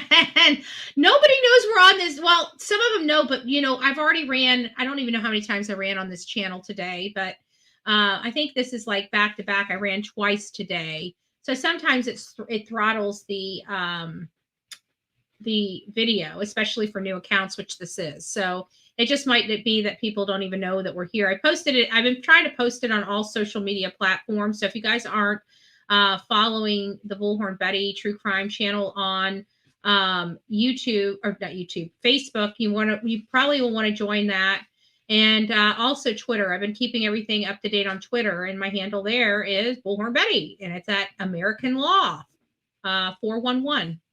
At American Law 411, or American Law 411. It's a handle I've had since I was, I don't even know what year I got my Twitter account, but it's been my handle since day one. Thank God I caught both. Yes. And we've had fun. I just needed a break because I don't know how much more and how much more uncooperation I can personally handle. This is exhausting. Those poor officers. You guys see what law enforcement has to go through? I mean, seriously, look at what law enforcement has to truly go through. And they keep their patience. They keep their professionalism. You wouldn't know that. Based upon how some people talk about, look at the abuse they go through. This is mental abuse, I can tell you. How many people right now feel like hitting their head against a hard surface? Please put a hand in the chat. Put a hand. Raise your hand. Like, you know what? Let me find my hand. Let me find a hand. Do I have a hand? I have a peace sign. That's the one that's available for me. Okay, there's my hand right there. There's my hand right there. All right, let's get back to it.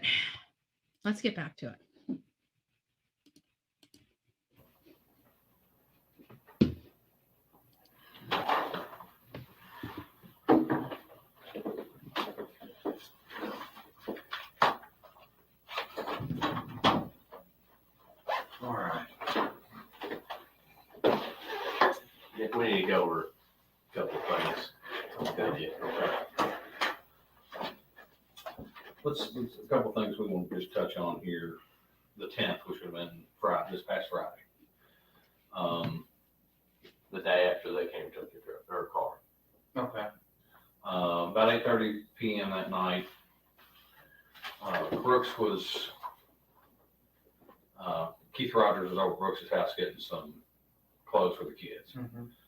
And he said, Brooks got a call from you, talked for a second, and he hung up the phone and told your mom, hey, we got to go, Brooks, or Nick needs our help. Do you remember what that was about? I have no idea. Okay. So you didn't call him on Friday and ask him for any kind of help? I don't recall. Is there anything that happened on Friday? You have a water line bust, anything like that you need help with? No.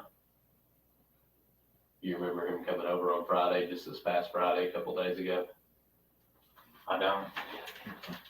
And you didn't meet with him on that Friday? I'm not aware of. Do you remember going over to Brooks's house and unloading some stuff out of your trunk into your mom's car? I don't know that I've unloaded anything from the grocery. Now, there's you've got neighbors that have, a spot that they can actually see your cars in the driveway, right? Over in that area. Now, a neighbor stated that they saw you taking something out of your trunk and placing it in your mom's car. Oh, sweet mother dearest.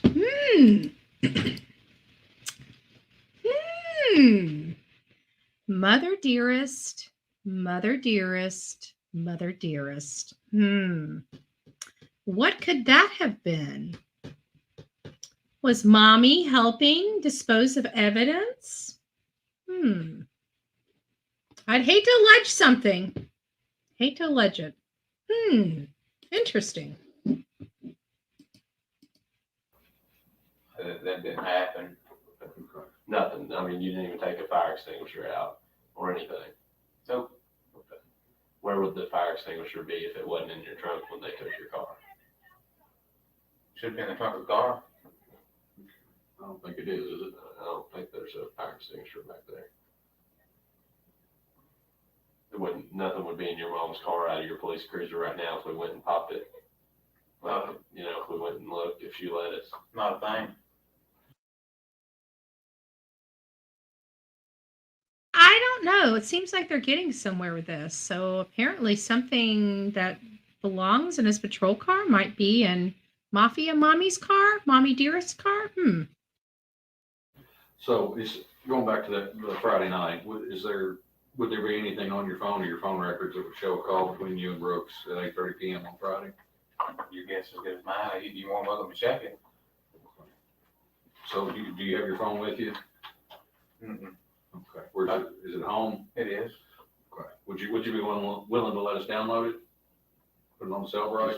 Just copy the contacts of the phone. Yeah. Calls. It'd take an hour or two to, I mean, it obviously wouldn't be right this minute. We don't have a cell right here with us. But. No, and you don't have a cell phone with you. Okay. What kind of phone do you have?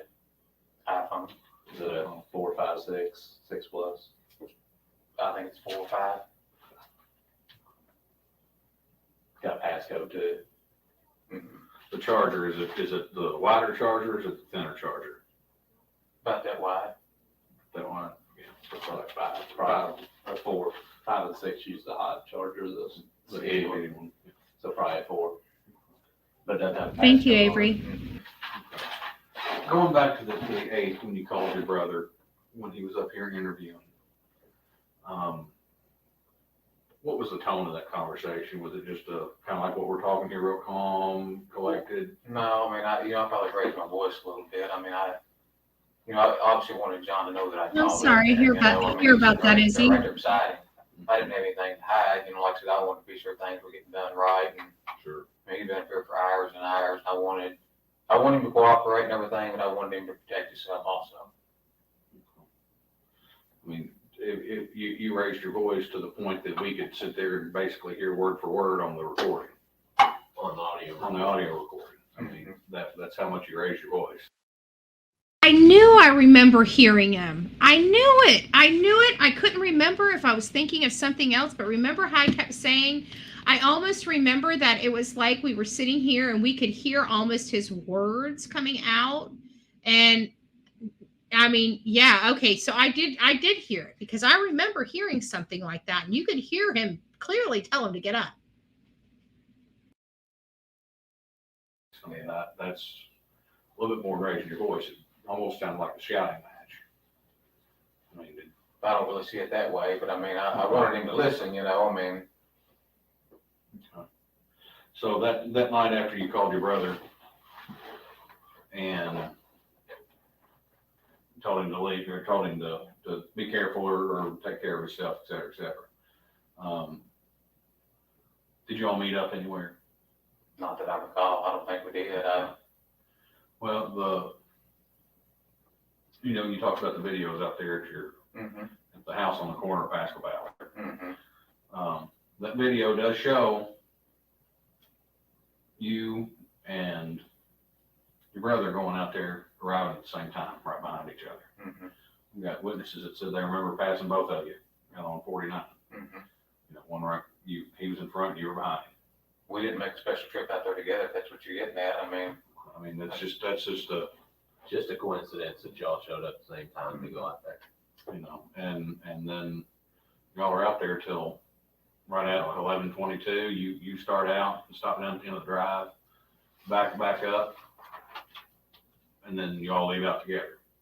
What's that name you said? I backed up, or you started down the drive and stopped, and then backed back up the hill a little bit, and then I guess I don't know if you're waiting for him or what, but y'all left together.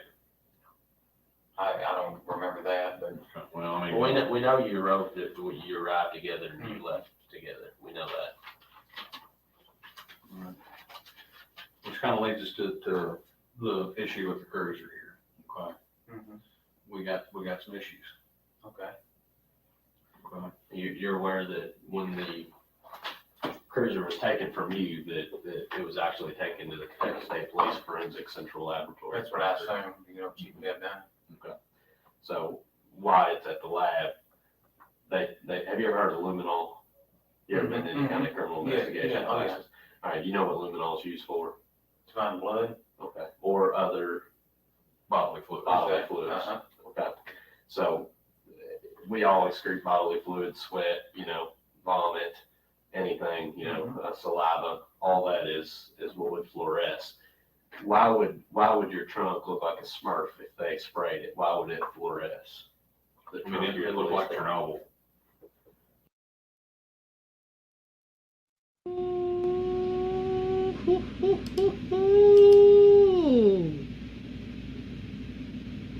He coming next. He getting those silver bracelets. I had no earthly idea. OMG.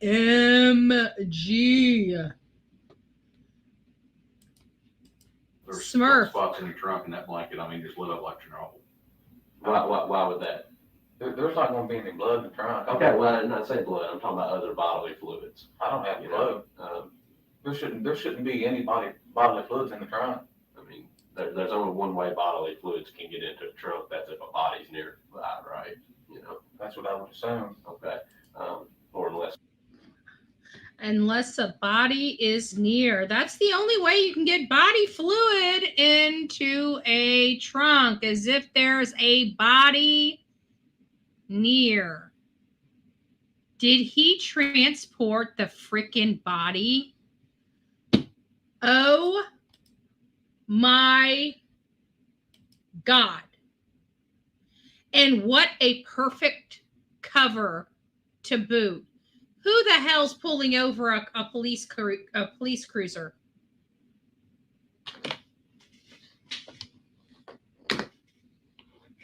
Who is pulling over a police cruiser?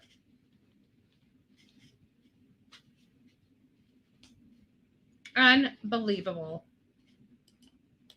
Somebody puked in your trunk or something like that. I don't think that happened. Don't think that's the case. That didn't happen.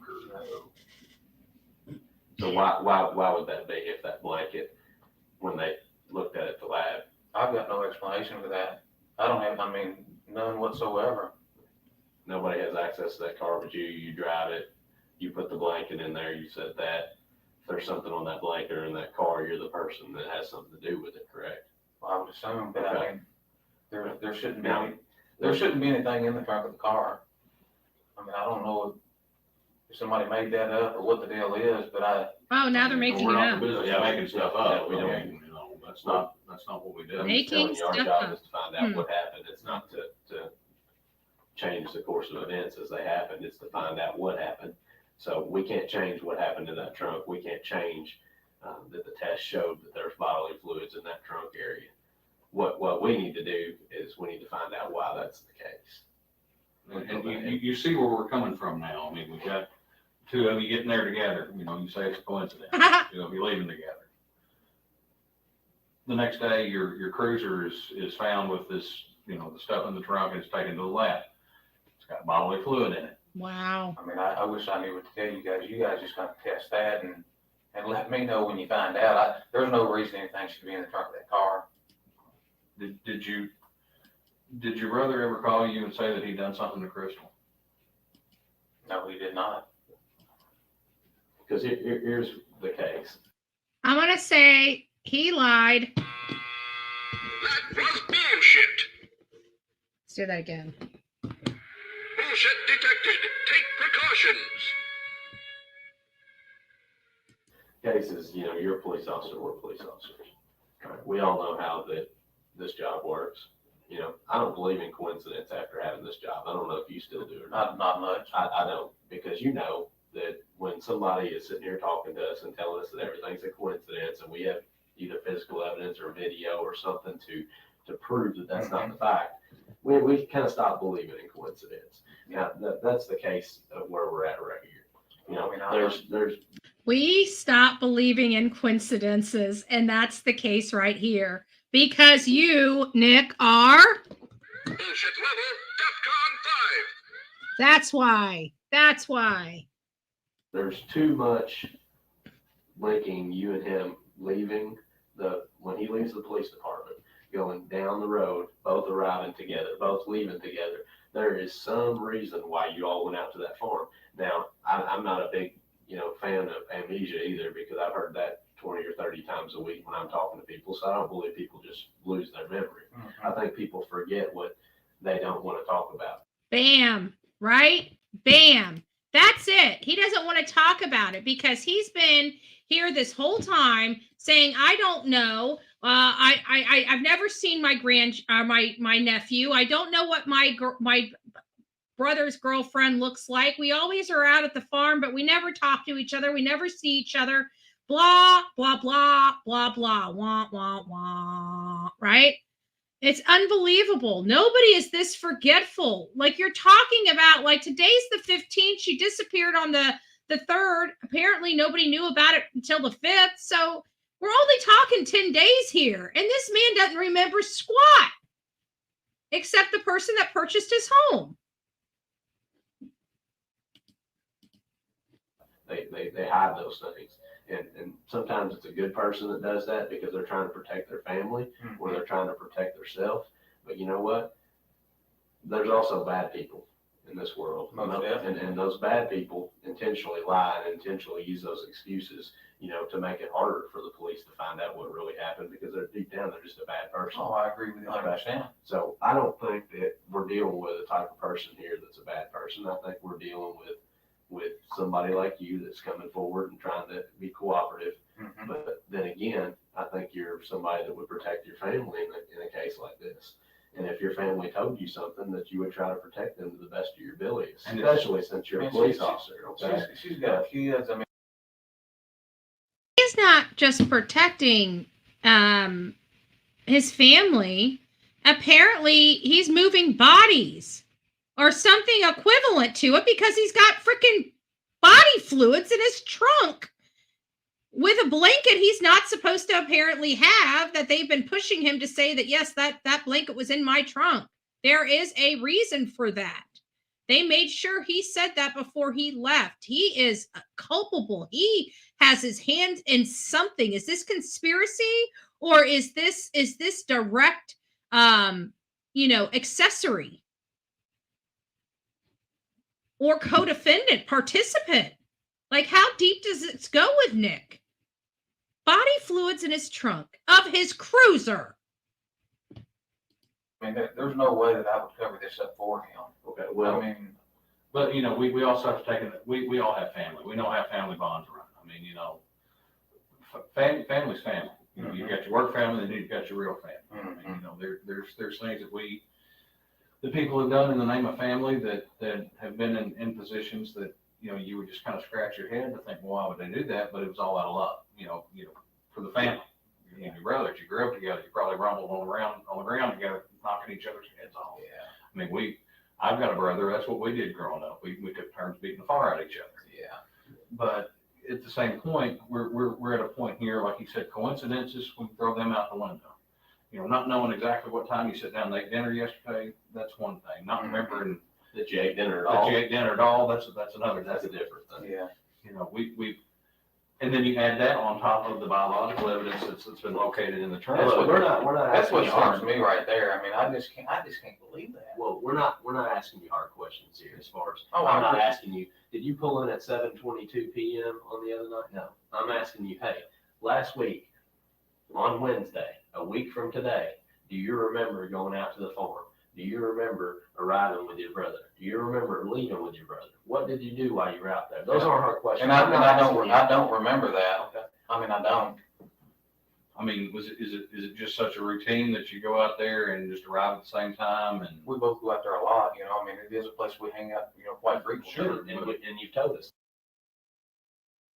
It's a place that they hang out together quite frequently, but in just about a half hour ago, half hour in this interrogation, he's telling them that he doesn't barely see them, that occasionally he'll see them on the street. And maybe they'll wave. Wow. That, and we believe that. But we're asking you specific days a week ago, okay? Yeah, That was, have you been out to the farm since then, or is that the last time you've been out to the farm? Since the 8th? Since, yes, a Well, week ago last Wednesday. I'm sure I've been out there since then. Okay, have you and your brother both met out there since No. last? Okay, so we're asking you about the last time that you and your brother met at the farm. All right, we're not asking you for specifics about it. We're just asking if you remember both arriving there, what you did while you were there, and when you left, and why you were there. I don't. I mean, I really don't. we're trying to make it as easy as we can for you as far as Uncooperative. Because from our Uncooperative. perspective, I mean, we're not talking about just, coincidence, y'all showing up at the same time. I mean, your brother's subject of a police investigation right now that's made national news. I'm telling you, if my brother was under the microscope right now, I would remember everything that he did, everything. That he No talked shit. About, everything that we Sometimes I did can't, together. sometimes I can't remember what happened 2 days ago, And I'm being that's a little 100% honest different. with you. And I understand that, but being a police officer, we kind of have to remember things. Yeah, if you didn't write it down, if you didn't, remember it, it didn't happen, right? Well, but I write everything down. If you look at my notes, it's all written down. I've got it. When I go testify in court, I've got the report right in front of me, Sure. But sometimes I couldn't tell you what I did 2 days ago. But work is one thing, your family is another.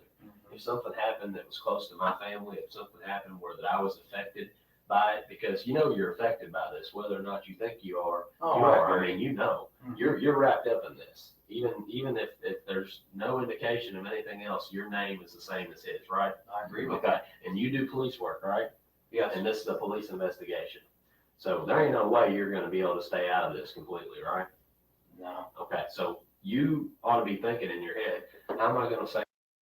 So he's even giving him a pass, saying, "Hey, look, you're jacked up all in this. You don't need to be sticking your neck." Like he's counseling this man to tell him, "Hey, this is not in your best interest. We understand what you're going through." He's pleading with this man just to tell him, break his silence, and he won't. And he won't.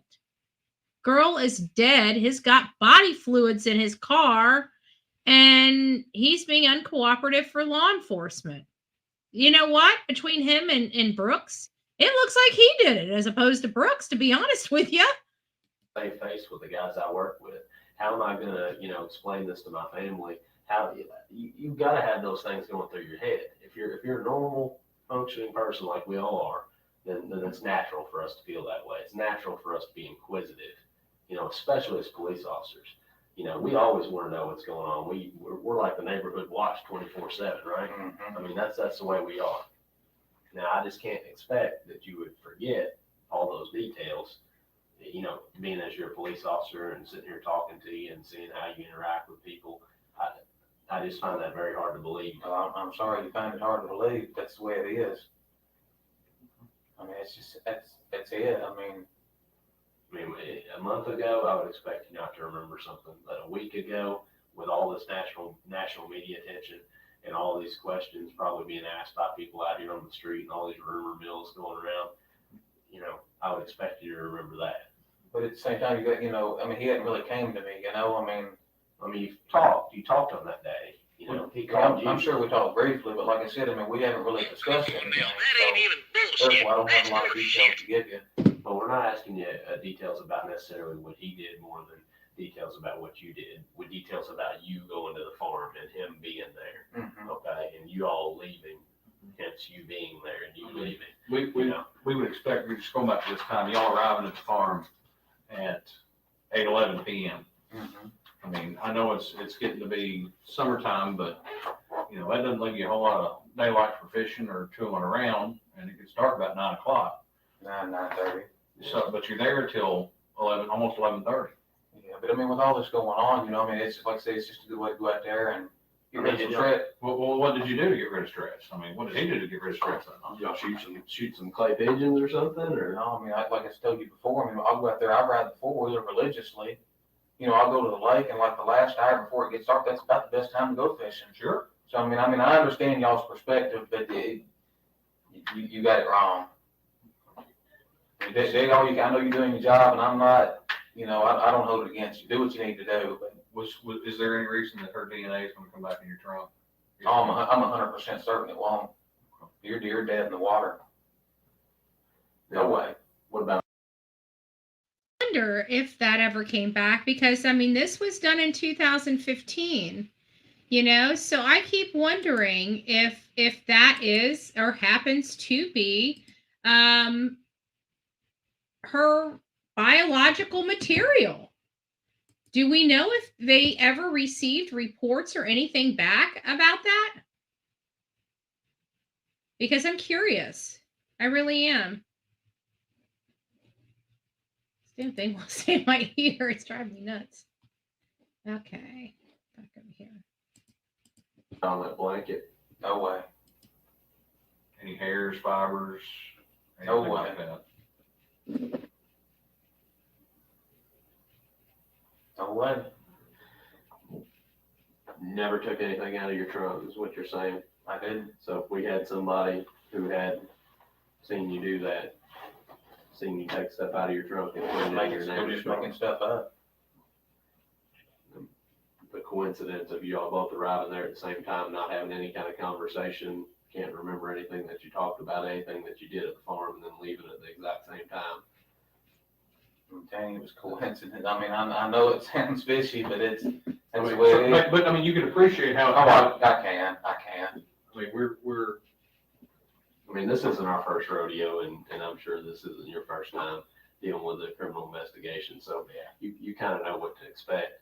So I would even expect you to hold this to a higher standard and say, man, this is gonna, it just doesn't sound right. It doesn't match up. It's a weird case. I mean, it is a very odd case, and we're like I said, we're sitting here with. It still remains that we understand that you may not remember every single time you've been out to the farm or what you do. We all have habits. Like I said, you ride the four-wheeler religiously, and fishing right before dark's the best time to go. Yeah, I understand that completely. But something's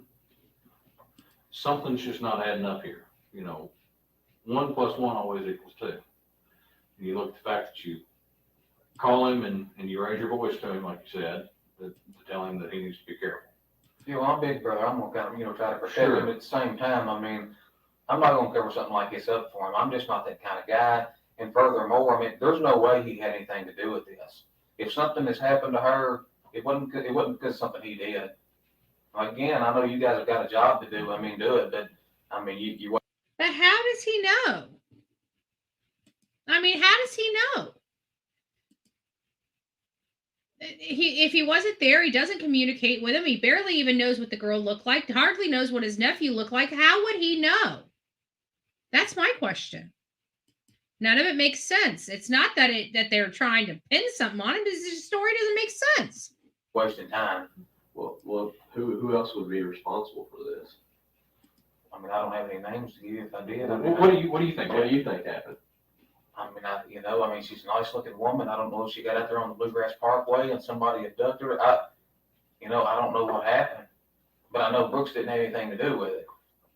I just feel 100% certain. I mean, But he's never denied it to you. No. I mean, I've never asked him. I just don't feel like, I feel like I know Brooks well enough that, I know he would never do this. I'm not going to question him about it. So you've never even asked him you've never said, hey, did you have anything to do with this? Tell me you didn't have anything to do with this. No, I've never asked him that. Never said that. No. I don't believe that. Well, I mean, you say you ride the four-wheeler religiously. Mm-hmm. How often do you say you go out there? I mean, I'm out there 2, 3, 4 times a week. I mean, he's killing his own interview. There a couple weeks, the 2-week period before last week.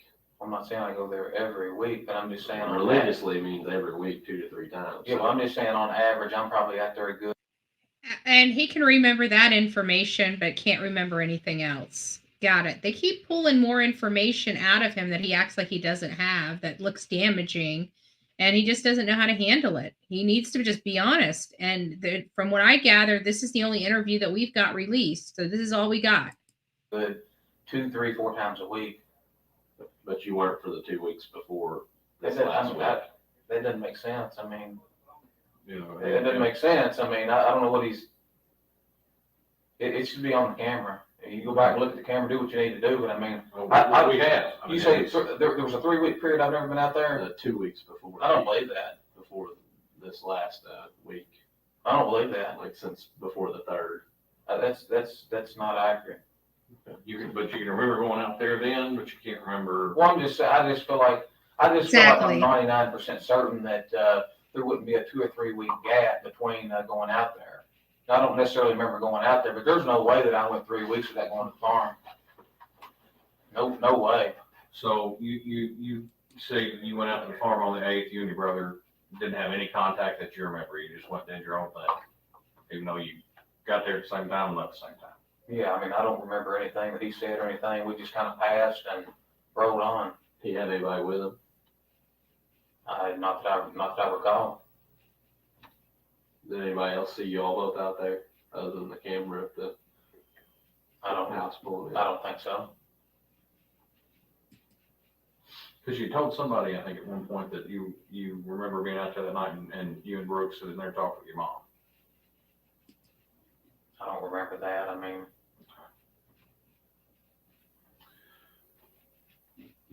so you're saying that the biological fluids they found in the car.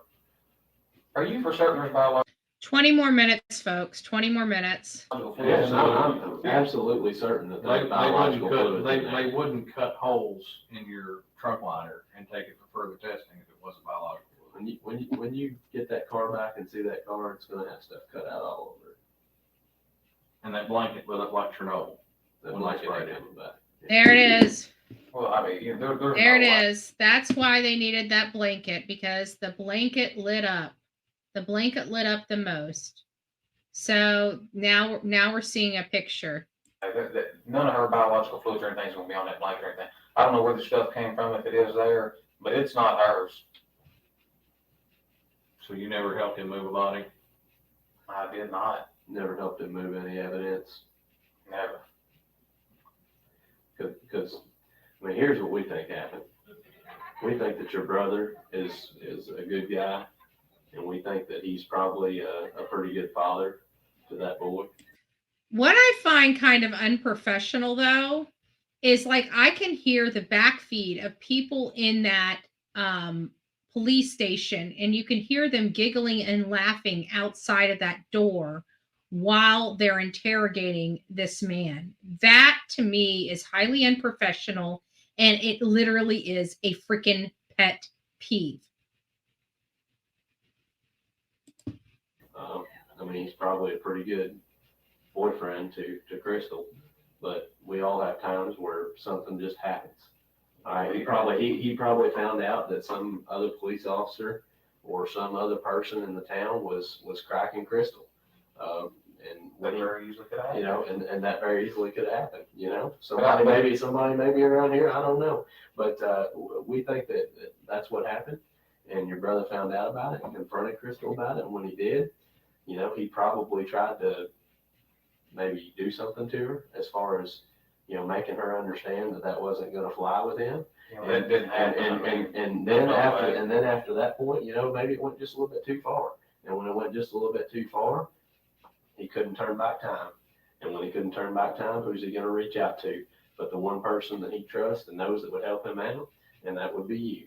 And when he called you or he reached out to you, you know, you heard that your brother was in a tough spot, and you being the good family man that you are, the good person that you are, you thought, well, I know this is wrong, but it's also right to take care of my brother and to keep him from going to prison for the rest of his life. And then, there's no way at that point. I mean, I've done told you that, you know. Well, at that point, Nick, you talk to him and he asks you to do something for him, and you try to help him out with advice all that you can, but it finally comes to a point where advice isn't good enough anymore. He actually needed somebody to help him with something.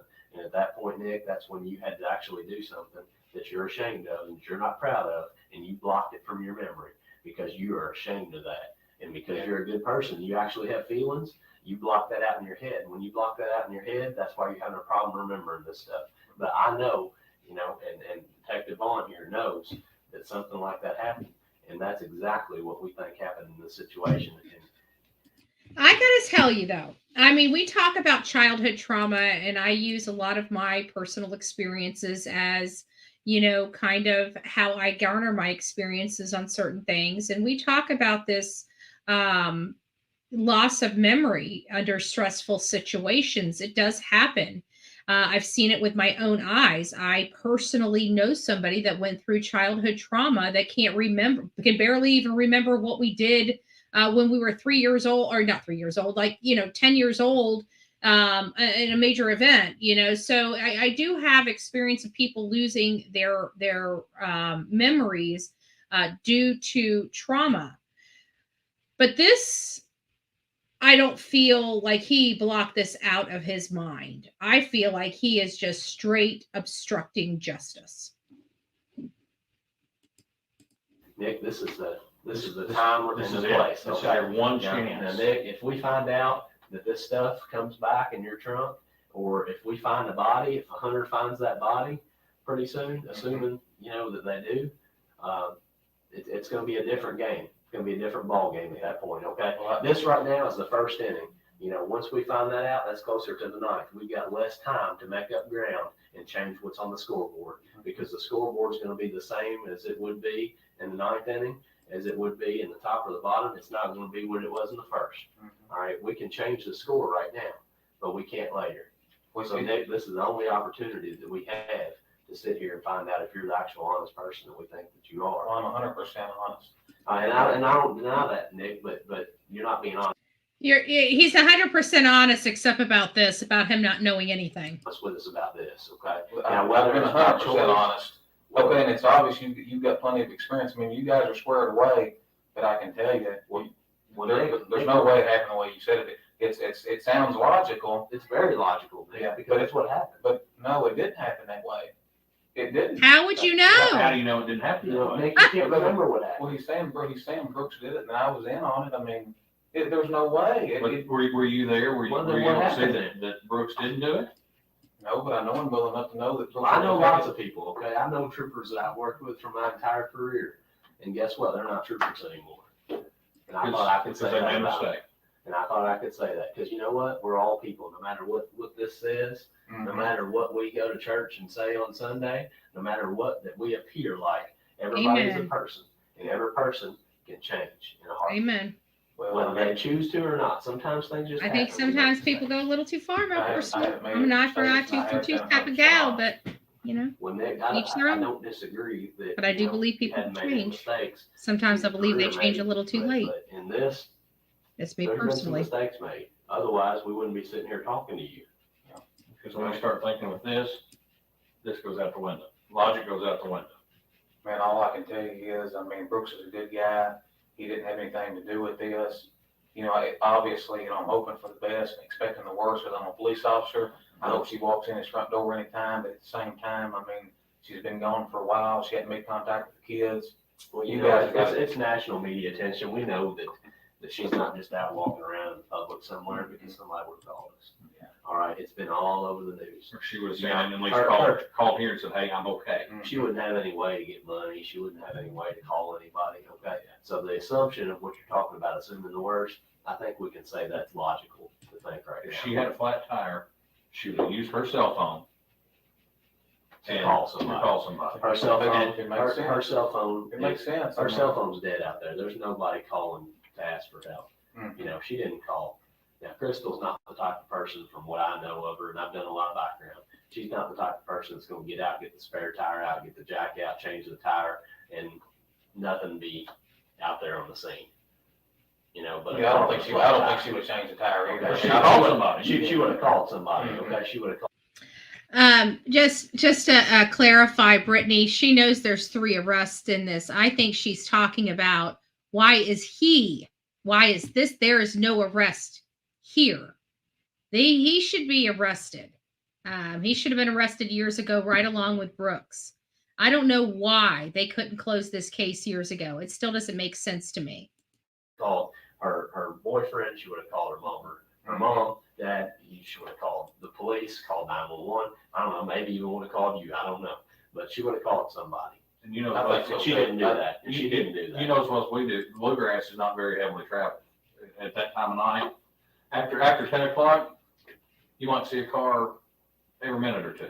Yeah. Man, I can appreciate the job you guys are doing. I mean, I'm not, But I mean, Nick, I want you we're to- not just doing a job though, Nick. We're trying to find out for the 4 kids. She got 4 Yeah, kids, you right? know, Four, four, 5, five, maybe four, 5. Okay. She's got 5 kids. We're trying to find out for them because it's not fair for them to not know what happened to their mom. I'm with you. And that's why we're here. We're not here to get anybody in trouble. I mean, that's part of our job. We got to arrest people. We got to put them in jail. But our main job, or what I come to work for, is to solve these crimes, to give people answers. All right. And I'm not going to waste my time on something that's not worth it. So I wouldn't be here talking to you, Nick, if I thought this was a waste of time. And when you said it's a waste of time, I don't think you understand that. I think the time this is not a waste of time. I think the time would be better spent somewhere else. I mean, That's all. We're at. I think the time would be better spent right here if we just all started telling the truth. Well, we all started talking. I know I'm telling the truth. Well, Are you Nick, telling the truth? Nick, I'm telling the truth. Okay. But what I need you to do is Oh, he's getting a little snarky. I tell the truth, or you telling? No, you're not telling the truth. You haven't said nothing. You say you don't know nothing. We know you know something. You're lying. Lord have mercy. you to remember. I'm telling you guys, I'm just going to let you guys know, I am not the one to do dirty crimes with. I'm just not. Because a cop come and ask me something, I'm singing like a bird, okay? I'm just letting you know. I don't care what. I'm singing like a bird. You don't want me in on no dirty. I'm just telling you. I'm just telling you. I'm just telling you. You don't want me in on no dirty. As soon as I'm pulled in, Miss Griffin, bleh, it just comes. It falls right out. I'm sorry. I'm not a good co-defendant.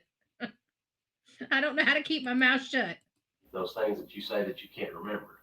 Okay, whether it's damning towards your brother, whether it's damning towards somebody else, there's a reason why those aren't coming forward.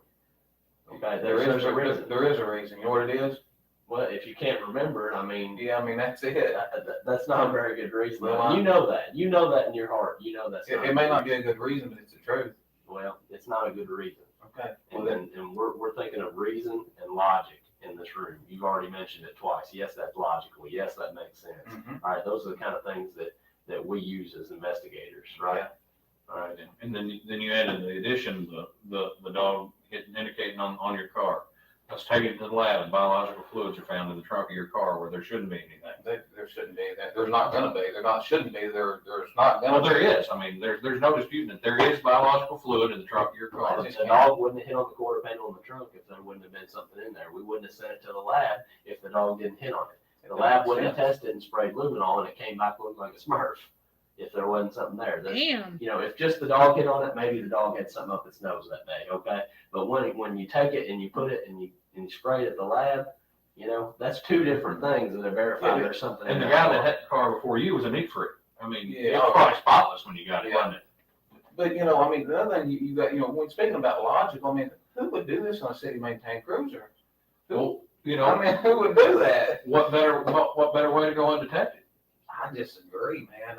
I just disagree with that. What better way to go undetected? Who's going to stop a police car? I wouldn't. Yeah, on the bluegrass, how no, many people drive? no one's going to do Who's that. going to stop a truck that's been followed by a police car? Nobody. Who's going to think anything if they see a police car on the side of the road? I see your side of it. I guess there's flip sides to everything, but Who's going to think of anything if they see a police car on the side of the Bluegrass Parkway behind the car with a flat tire? Dropping a car off on the interstate. Nobody's going to think anything of it. They're going to say, look, I mean, you're it's a right. day. I can't deny it, but you're wrong. I mean, Well, you tell me that you're telling the truth, and that's what you're maintaining, right? most definitely. And you're telling me you want to be cooperative. That's why you're here, right? Yes. Okay. What about taking a polygraph exam? You took one to become a police officer. I took one to become a police officer. Didn't you take one? Yeah, I did. Okay. Now we know that your brother went up there and took a polygraph. Okay. He didn't fail the polygraph. All right. We didn't say he failed the polygraph. Mm-hmm. They said that the polygraph was inconclusive, which means it's neither pass nor fail. So they're reaffirming that it's inconclusive. So at this time, this is the second time they've said that. Law enforcement has said that it's inconclusive. So I'd have to lean toward, but you know what? That might be a tactic too, in a way, because unless they've got something, would they tell you failed the polygraph? Are they required to tell you they failed? Because they can lie to you about anything to get a response from you, and maybe they feel like if they approach you saying that you failed, that you'll shut down and won't cooperate anymore. And maybe it's just easier saying that you were inconclusive, and therefore you're more open-minded, and they know that you're guilty. I don't know. It's a stretch. But could it happen? I maybe. Right? Okay. So if they can't get 100% accurate reading, they're not going to make a judgment on it, right? Because they're being fair. All right. Inconclusive doesn't mean anything. It just means inconclusive. It's like clocking two cars. If you can't tell which one was the one you're getting ready to write a ticket for speeding, you're not going to write it. Yeah. You don't pull them out unless you're 100% sure. I don't mind to take the polygraph. I mean, I really don't. So you take a polygraph and say the exact same thing. If they ask you on the polygraph, if they said, Nick, did you have any involvement with the disappearance? I'd say no, because I didn't. Okay. And if they said, Nick, did you have any knowledge of her disappearance? What would you say? No. Okay. Now, if they ask you, did you load that body up into the trunk of your Bardstown City Cruiser? No. Okay. So, pretty easy test, wouldn't it be? Sounds like it. Okay. You be willing to do that? How'd you do on it? How would you do on it? I think I'll pass it with flying colors. I've got nothing to hide. How about anybody else? I mean, did Crystal, do you think Crystal would have known something that she shouldn't have known, and that's probably why she went missing? If you don't believe the story about him getting, maybe a little. See, this is the first time we start hearing that she might have known something. Interesting. It's just an interesting. For me, it's an interesting question, because now that we're walking down this, when I started out a couple days ago, we were focusing on Crystal and Brooks Houck 2 months ago. We didn't really branch out. We knew about Joseph Lawson. That's it. We knew of Joseph Lawson, and we knew of Brooks Houck. We heard about the Jason Ellis case, but we didn't really have anything concrete. So, now we're coming full circle, and we're realizing how connected these cases are, not, just by rumor or anything. They are seriously connected. And so as we were going through this process, we're seeing this connection of her possibly it being a, her leaving him type of situation. We know how domestic violence situations are, especially when you're trying to get out of the home. And then we also, because of this Jason Ellis situation, we had a hint that it might possibly be she knew too much about something and is ready to leave. And I've been joking about how his mother looks like a mafia boss, but in all reality, once you're kind of into that lifestyle, you don't get out of it really, So I don't know if it goes that far, but there's definitely something here that is really twisted, and it's all connected, and it all goes back to 2013 when Jason Ellis was killed and ambushed. Physical with her maybe one time? Believe it or She not. could have known something? What's that, man? Back up a little bit. I'm not following. Okay. Well, you said you don't believe the story that he maybe got a little physical with her. No, I don't think Brooks is ever physical. Now, what about Brooks? He's got a lot to lose. I mean, he's got a pretty nice life, it seems like. I mean, he's doing pretty well for himself. What if she had some information that would turn his life upside down? Yeah, I mean, he would still, no matter what she had, he wouldn't have done anything like this. Okay. And what if she had information on somebody like you or somebody else? Oh, whoa! Information. Whoa! Now they're leaning. They're leaning in.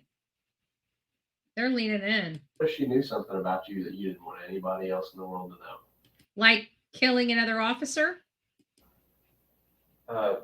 Or anybody, not just you. I mean, and if she did, what do you ask? Do you think that might have been what happened? I mean, is that more logical than him getting a physical altercation with her? What's more logical? I mean, did she pop off and say, I know you're dirty, you're doing this and this to these tenants, or you're doing X, Y, and Z to this, and he just, He ever say anything like that to you? No.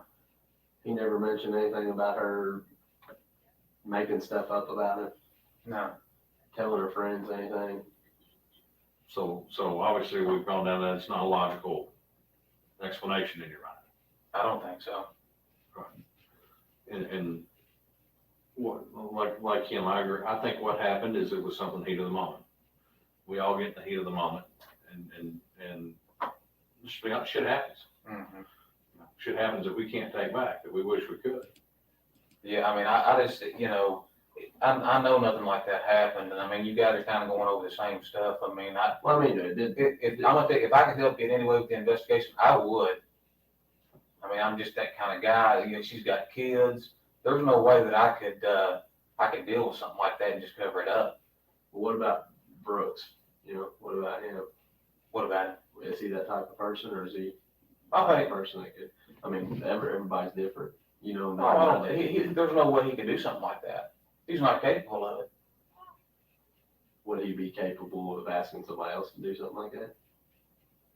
Brooks ain't gonna hire that out. I mean, there's just no way he had anything to do with it. What about, he rents a lot of property. I'm sure he rents to some shady people. Oh, I bet he does. Ever found any indoor grows or anything in any of his properties? No, not that I'm aware of. You know they do that around here a lot. Oh, yeah, most definitely. Meth labs, anything like that. Yeah, I mean, Nelson County's full of dope. I mean, Any chance that he'd be involved in something like that? no way. Brooks doesn't fool with any kind of drugs. He doesn't drink. No way. I mean, there's certain people that are involved in that kind of stuff that aren't involved in it themselves. You know what I mean? They're in for the money. Yeah, but he's not. I mean, he makes plenty of money. What do you think should happen to somebody? Say they killed somebody in the heat of the moment. Just kind of they didn't really mean to. I think they're just as guilty as somebody that killed them anyway. Yeah, I don't have any patience for that kind of crap. I mean, she's got kids and stuff, and I mean, anybody that could have anything to do with her disappearance or possibly kill somebody, man, they need to be dealt with.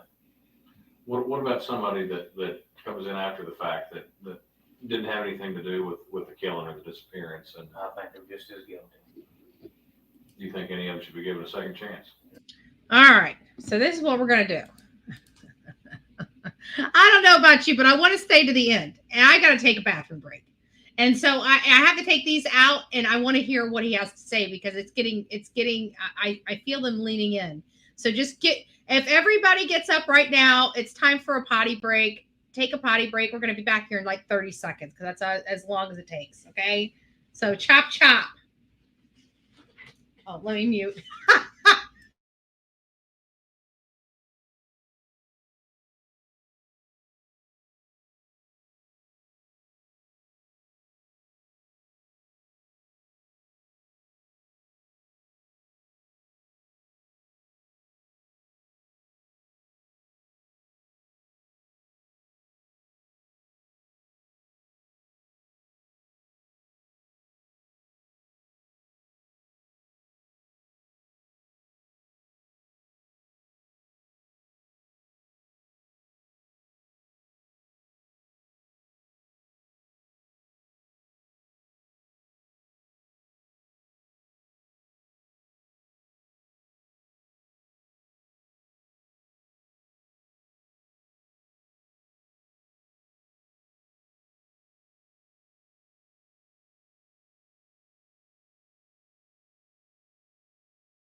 I swear I tried to make it.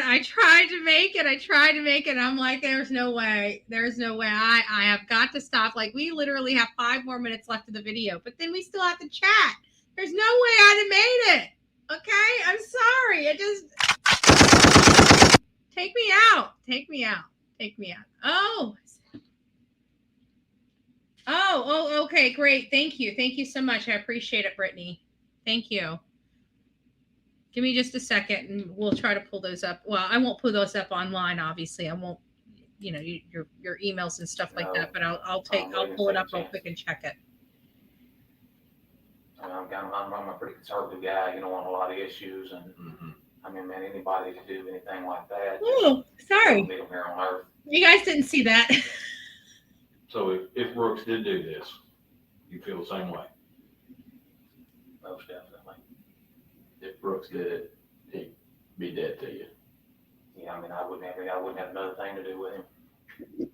I don't believe Anybody that. that's that despicable and just disregard the kids, and I mean, that's a pretty nasty person. About as bad as it Even gets. if there was a reason, if that person thought they had a reason. I can't think of one reason in my head that could justify something like that. There is no reason. If somebody, you know, we obviously have to go through our lives thinking different than other people. As police officers, you know we might kill somebody every day we come to work. Possibility. But that's only if somebody's going to try to kill us first. Exactly. Now that's obviously self-defense. I mean, That's a difference. Okay. Yes. But having that same mentality, you know, did Crystal and him have ever had any problems? Maybe where she could have done something to him where he had to defend himself, and then I don't really know of any instance like that, or the incident y'all brought up about her seeing some other dude. I mean, I really. I can say fairly sure, certainly that she was seeing other people. You know, she may have. I mean, I didn't really know her that well. I can't tell you you're wrong. You know. So the law enforcement said they know for certain that she was seeing other men. So this was something, you know, obviously that wasn't working out with her and Brooks. I did hear that correctly, right? I didn't, you know, I am getting tired over here. I am drinking Coca-Cola instead of coffee. So it is possible. Hey, Ronnie, it's nice to see you, hon. It is possible. It is possible. But I'm pretty sure that's what I just heard. And your brother, you know, has he ever been known to run around on girls? I don't think he's ever ran around on her. I can't say that he's never cheated on a girlfriend, but I mean, Well, your brothers, you've probably seen some things or heard some things in the past, but yeah, as far as Crystal, he wasn't running around on her. no. Well, why weren't they married? Why didn't they get married? You ever talk about marrying her? Well, I mean, as far as I know, she was married to, was it Keith Rogers or whoever it was? I mean, I think they, you know, at one time they were talking about, you know, trying to get her divorced from him, but as far as either one of them running around, I don't believe that was the case. That's what I believe. But like I said, I wasn't around her a lot, and I can't tell you that you're wrong. Well, when could you take the polygraph exam? I'll be off the next few weeks. So it looks like, you know, she was, golly, you know, this is just such a bizarre case because now you're bringing other people, like she had other boyfriends. Obviously, they must have cleared them. You know, obviously it's Brooks that. But I think I kind of hit the nail. I may have. I don't know because I don't know how soon after Brooks and Crystal, you know, their relationship, how soon after they met was she pregnant? I think we're going to find out that they were probably fooling around. You know, you just, you know, something happened, and oops, you know, here we have it. And it probably happened too quick, and they probably realized that they didn't really, you know, that they had a more of a physical attraction than a real attraction. And, you know, as the stresses of the pregnancy and the baby and the personalities and just trying to do the right thing or getting on them, maybe it just wasn't working. I mean, it just sometimes just doesn't work. And obviously she was seeing other people, so that has to put a strain on it. I've never understood that. Just, you know, just leave. You're so unhappy. Just tell the people, and you're either seeing somebody else, you want to be with somebody, well, just leave. You know, I don't understand the whole cheating thing. I guess I did when I was younger, because, yeah, we won't go there. That'd be some more ammunition, right? Days, so I mean, if we got one set up for tomorrow, or got one, well, it's kind of late now to set one up tomorrow, but maybe if we got one set up for the next couple of days, would that be something that you can do? Why don't we just shoot for Monday? Okay. Well, what if they're, you know, what is today? Today is Wednesday, so we got Thursday and Friday still before they close down for the weekend. Okay. And it all depends on their availability. Yeah, I mean, I've got a lot of stuff going on. I just moved and everything. Let's just try to shoot for Monday. And if that'll make you guys happy, then I'll be more than glad to do it. Well, I don't have a problem with it. The thing about it is, you know, we go up there, take the test, you're telling us that you're being honest. Yes, right? 100%. Right. You're 100% on that. Mhm. You know that I'm sorry to laugh. Yeah, I'm 100% honest. So you're gonna pass a flying color. You're 100% honest. Yeah. You don't know anything. You don't know what anybody looks like. You didn't speak to anybody. You haven't spoken to anybody in a really long time. And if you did, you don't know what you talked about. Got it. Got it. Ding, ding, ding, ding, ding, ding. Ding, ding, ding. Got it. Got it. But I'm gonna pass the polygraph test when they ask me specific questions. I wonder if it'll go, start bouncing all over the thing when he says, I don't recall, because he recalls, right? They're asking him the question. That would be a lie. That would be a lie. I wonder if it picks that up. And talk to people in that same seat that you're in right now that have told me they're being 100% honest, and later on I find out they're not. Yeah. Okay. Is that fair assessment? Most definitely. Okay. So you sitting in the chair that I'm sitting in right here, and somebody sitting there in your chair telling you that same thing. I'm skeptical as you are. I'm probably more skeptical. The polygraph is something that can help us. It's a tool. We don't use it in court, but it's a tool. Yeah. All right. If that makes you feel, whatever does it for you, it'll be fine. But agree and do that now. You're not going to change your mind later. No, I'll do it you're for you. going to be a man of your word, and you're going to take You got polygraph it. as we said it. Yes. Yes, sir. Hang tight. Yeah. We'll be right back. All right. You want anything to drink? No, just He ain't drinking nothing. What is he drinking? He's drinking nothing. He ain't leaving no DNA there. I had to get the keys back from the car so we can get out of here. my He's taller than I thought. Do you think of anything else I need to ask you or anything else? And I think you did a good job, I mean, I can commend you for that. You seem like a pretty squared away dude. Oh, now comes the compliments. Oh, you're a square away dude. Thanks for being a cool guy. Thanks for not, bashing me against the wall. As long as I just keep this southern drawl and just talk really polite, maybe you won't think I did anything devious. Well, I just want to make sure that we cover everything, because obviously there might be a second opportunity for us to sit down and talk. If you remember something that's different between now and then, if you got set up that polygraph exam, and I'm sure we can talk for a minute or two before or after that if we need to. If you got a card, I'll be more than happy to call you. So you ready to go? Yeah. Well, there you have it, folks. There you have it. Good Lord. Good Lord. We're going to give everybody a round of applause. That was freaking exhausting. I have never. My word. And that was a police officer. That was a freaking police officer. Jeez Louise. I can't.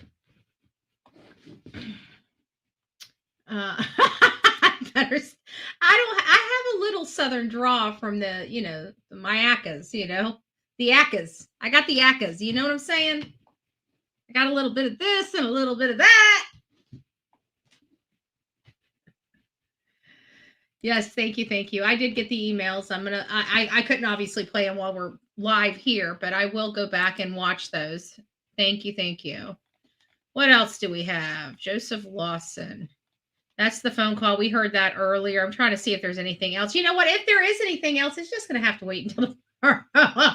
Bullhorn Betty is exhausted. All right. 4 hours. But you know what? I really wanted to hear that because, like I said, it's been a really long time. Sorry, this stuff, sometimes the beat, I don't know. Anyways. But, we get into these cases and it's like, this particular one, we were only focusing on one case, one specific case, and that was, let me go ahead and just put this down. I think I saw all these commercials that are driving me mad. There we go. That should help. So, what was I getting at? I'm so exhausted here. I hadn't heard Nick's interview. I wonder if we've got Lawson's interview. Hold on one second. Steven Lawson. Interview. that what they call him? Interview. Steven Lawson.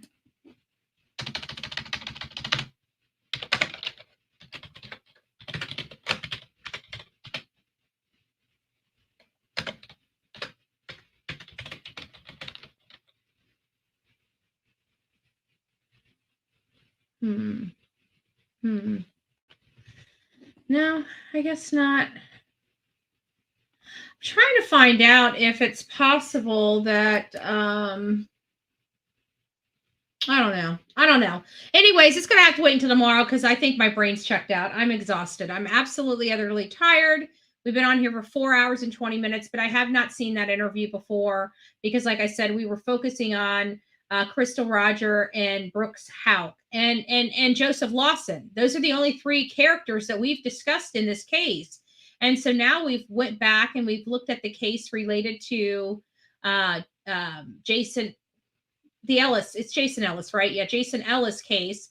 And we're starting to see something here. We don't know what we're seeing. I have to be honest with you. I don't know what I'm seeing here. I just know I'm seeing something that doesn't make sense.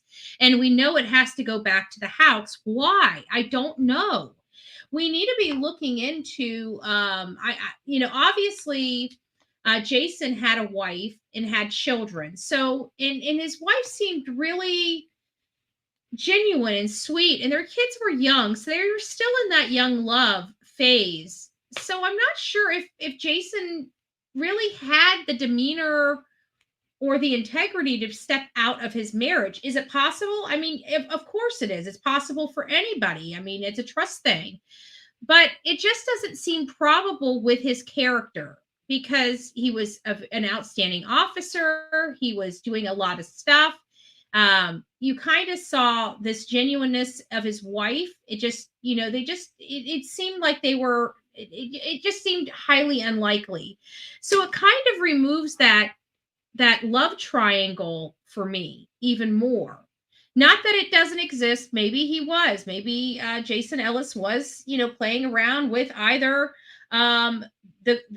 Crystal Rogers or maybe Nick Houck's girlfriend at the time or significant other at the time, and there was some type of jealousy there. I'm not sure yet, but obviously he's connected to this case. So we're going to be discussing this. We just are now digging into this case and seeing what's under the hood. I'm sure, obviously, a lot of this information has been out there for some time, but this is the first time we are seeing it. This is the first time we're cracking this open. And I got to say, it's like, wow, some of this stuff coming, I think we're all in consensus, or at least the majority in this chat are in consensus related to, we feel like he should have been arrested a long time ago.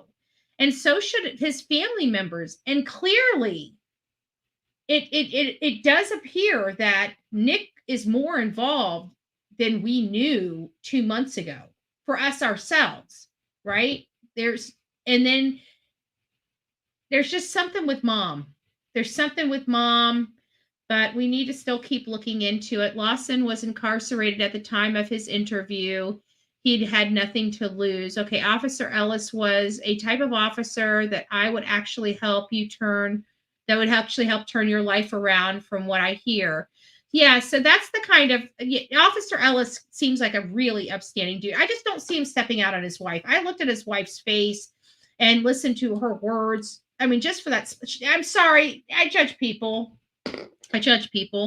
And I just, my judgment on that is that just off that split second, does that mean I'm right? Of course not.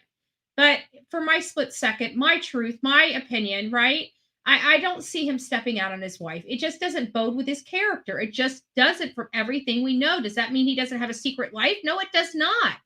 It does not. But I just find it highly suspect that he's the only K-9 officer, that he was gunned down in an ambush style attack, that a year later, somebody that had no law enforcement experience whatsoever, Brooks Houck, runs for the sheriff of that town, thinking his money would buy him that seat.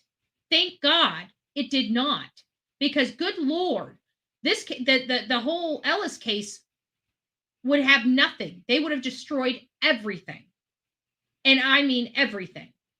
Something's going on here. And with him doing a dent in the drug industry, and then we're hearing that Mommy Dearest has property in her name that Brooks purchased, it doesn't bode with what you would do for estate planning purposes. You just, a lot of decisions here just don't make financial sense for financially astute people, is what I'm saying. So I don't know. I'm just saying it stinks to high heaven. We're diving into it. And the more we dig back, the more it just feels like Alec Murdaugh's case, just like a copycat of Alec Murdaugh case, different players, same type of scenario. The rich think they can get away with the absolute despicable things in the world. And when they get caught, we got problems. They're caught, right? All right, guys, I'm out of here. I'm exhausted. I love you. God bless. Take it easy. Have a wonderful Saturday night. If you guys are drinking this evening, please drink responsibly. Do not drink and drive. We had a situation, and it really wasn't. I don't think it was an alcohol-related situation. It may have been. We just had some people hit head-on the Skyway here, and I do believe maybe it was somebody that stole a car. There could have been substances involved. I don't know. I just want you guys to arrive alive. So if you're going to be having alcoholic beverages, spend the extra money on the Uber. It is Saturday night, so we want you to go out and have fun, but we also want you to be safe because let's face it, we can't have fun if one of us is missing. And I don't need to go out looking for you. So again, Uber, Lyft, and drive safely. God bless.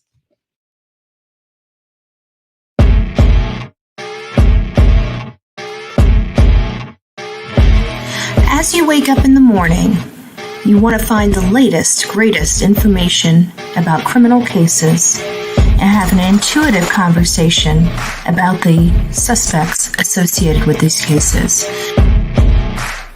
Head over to the Bullhorn Betty channel on YouTube.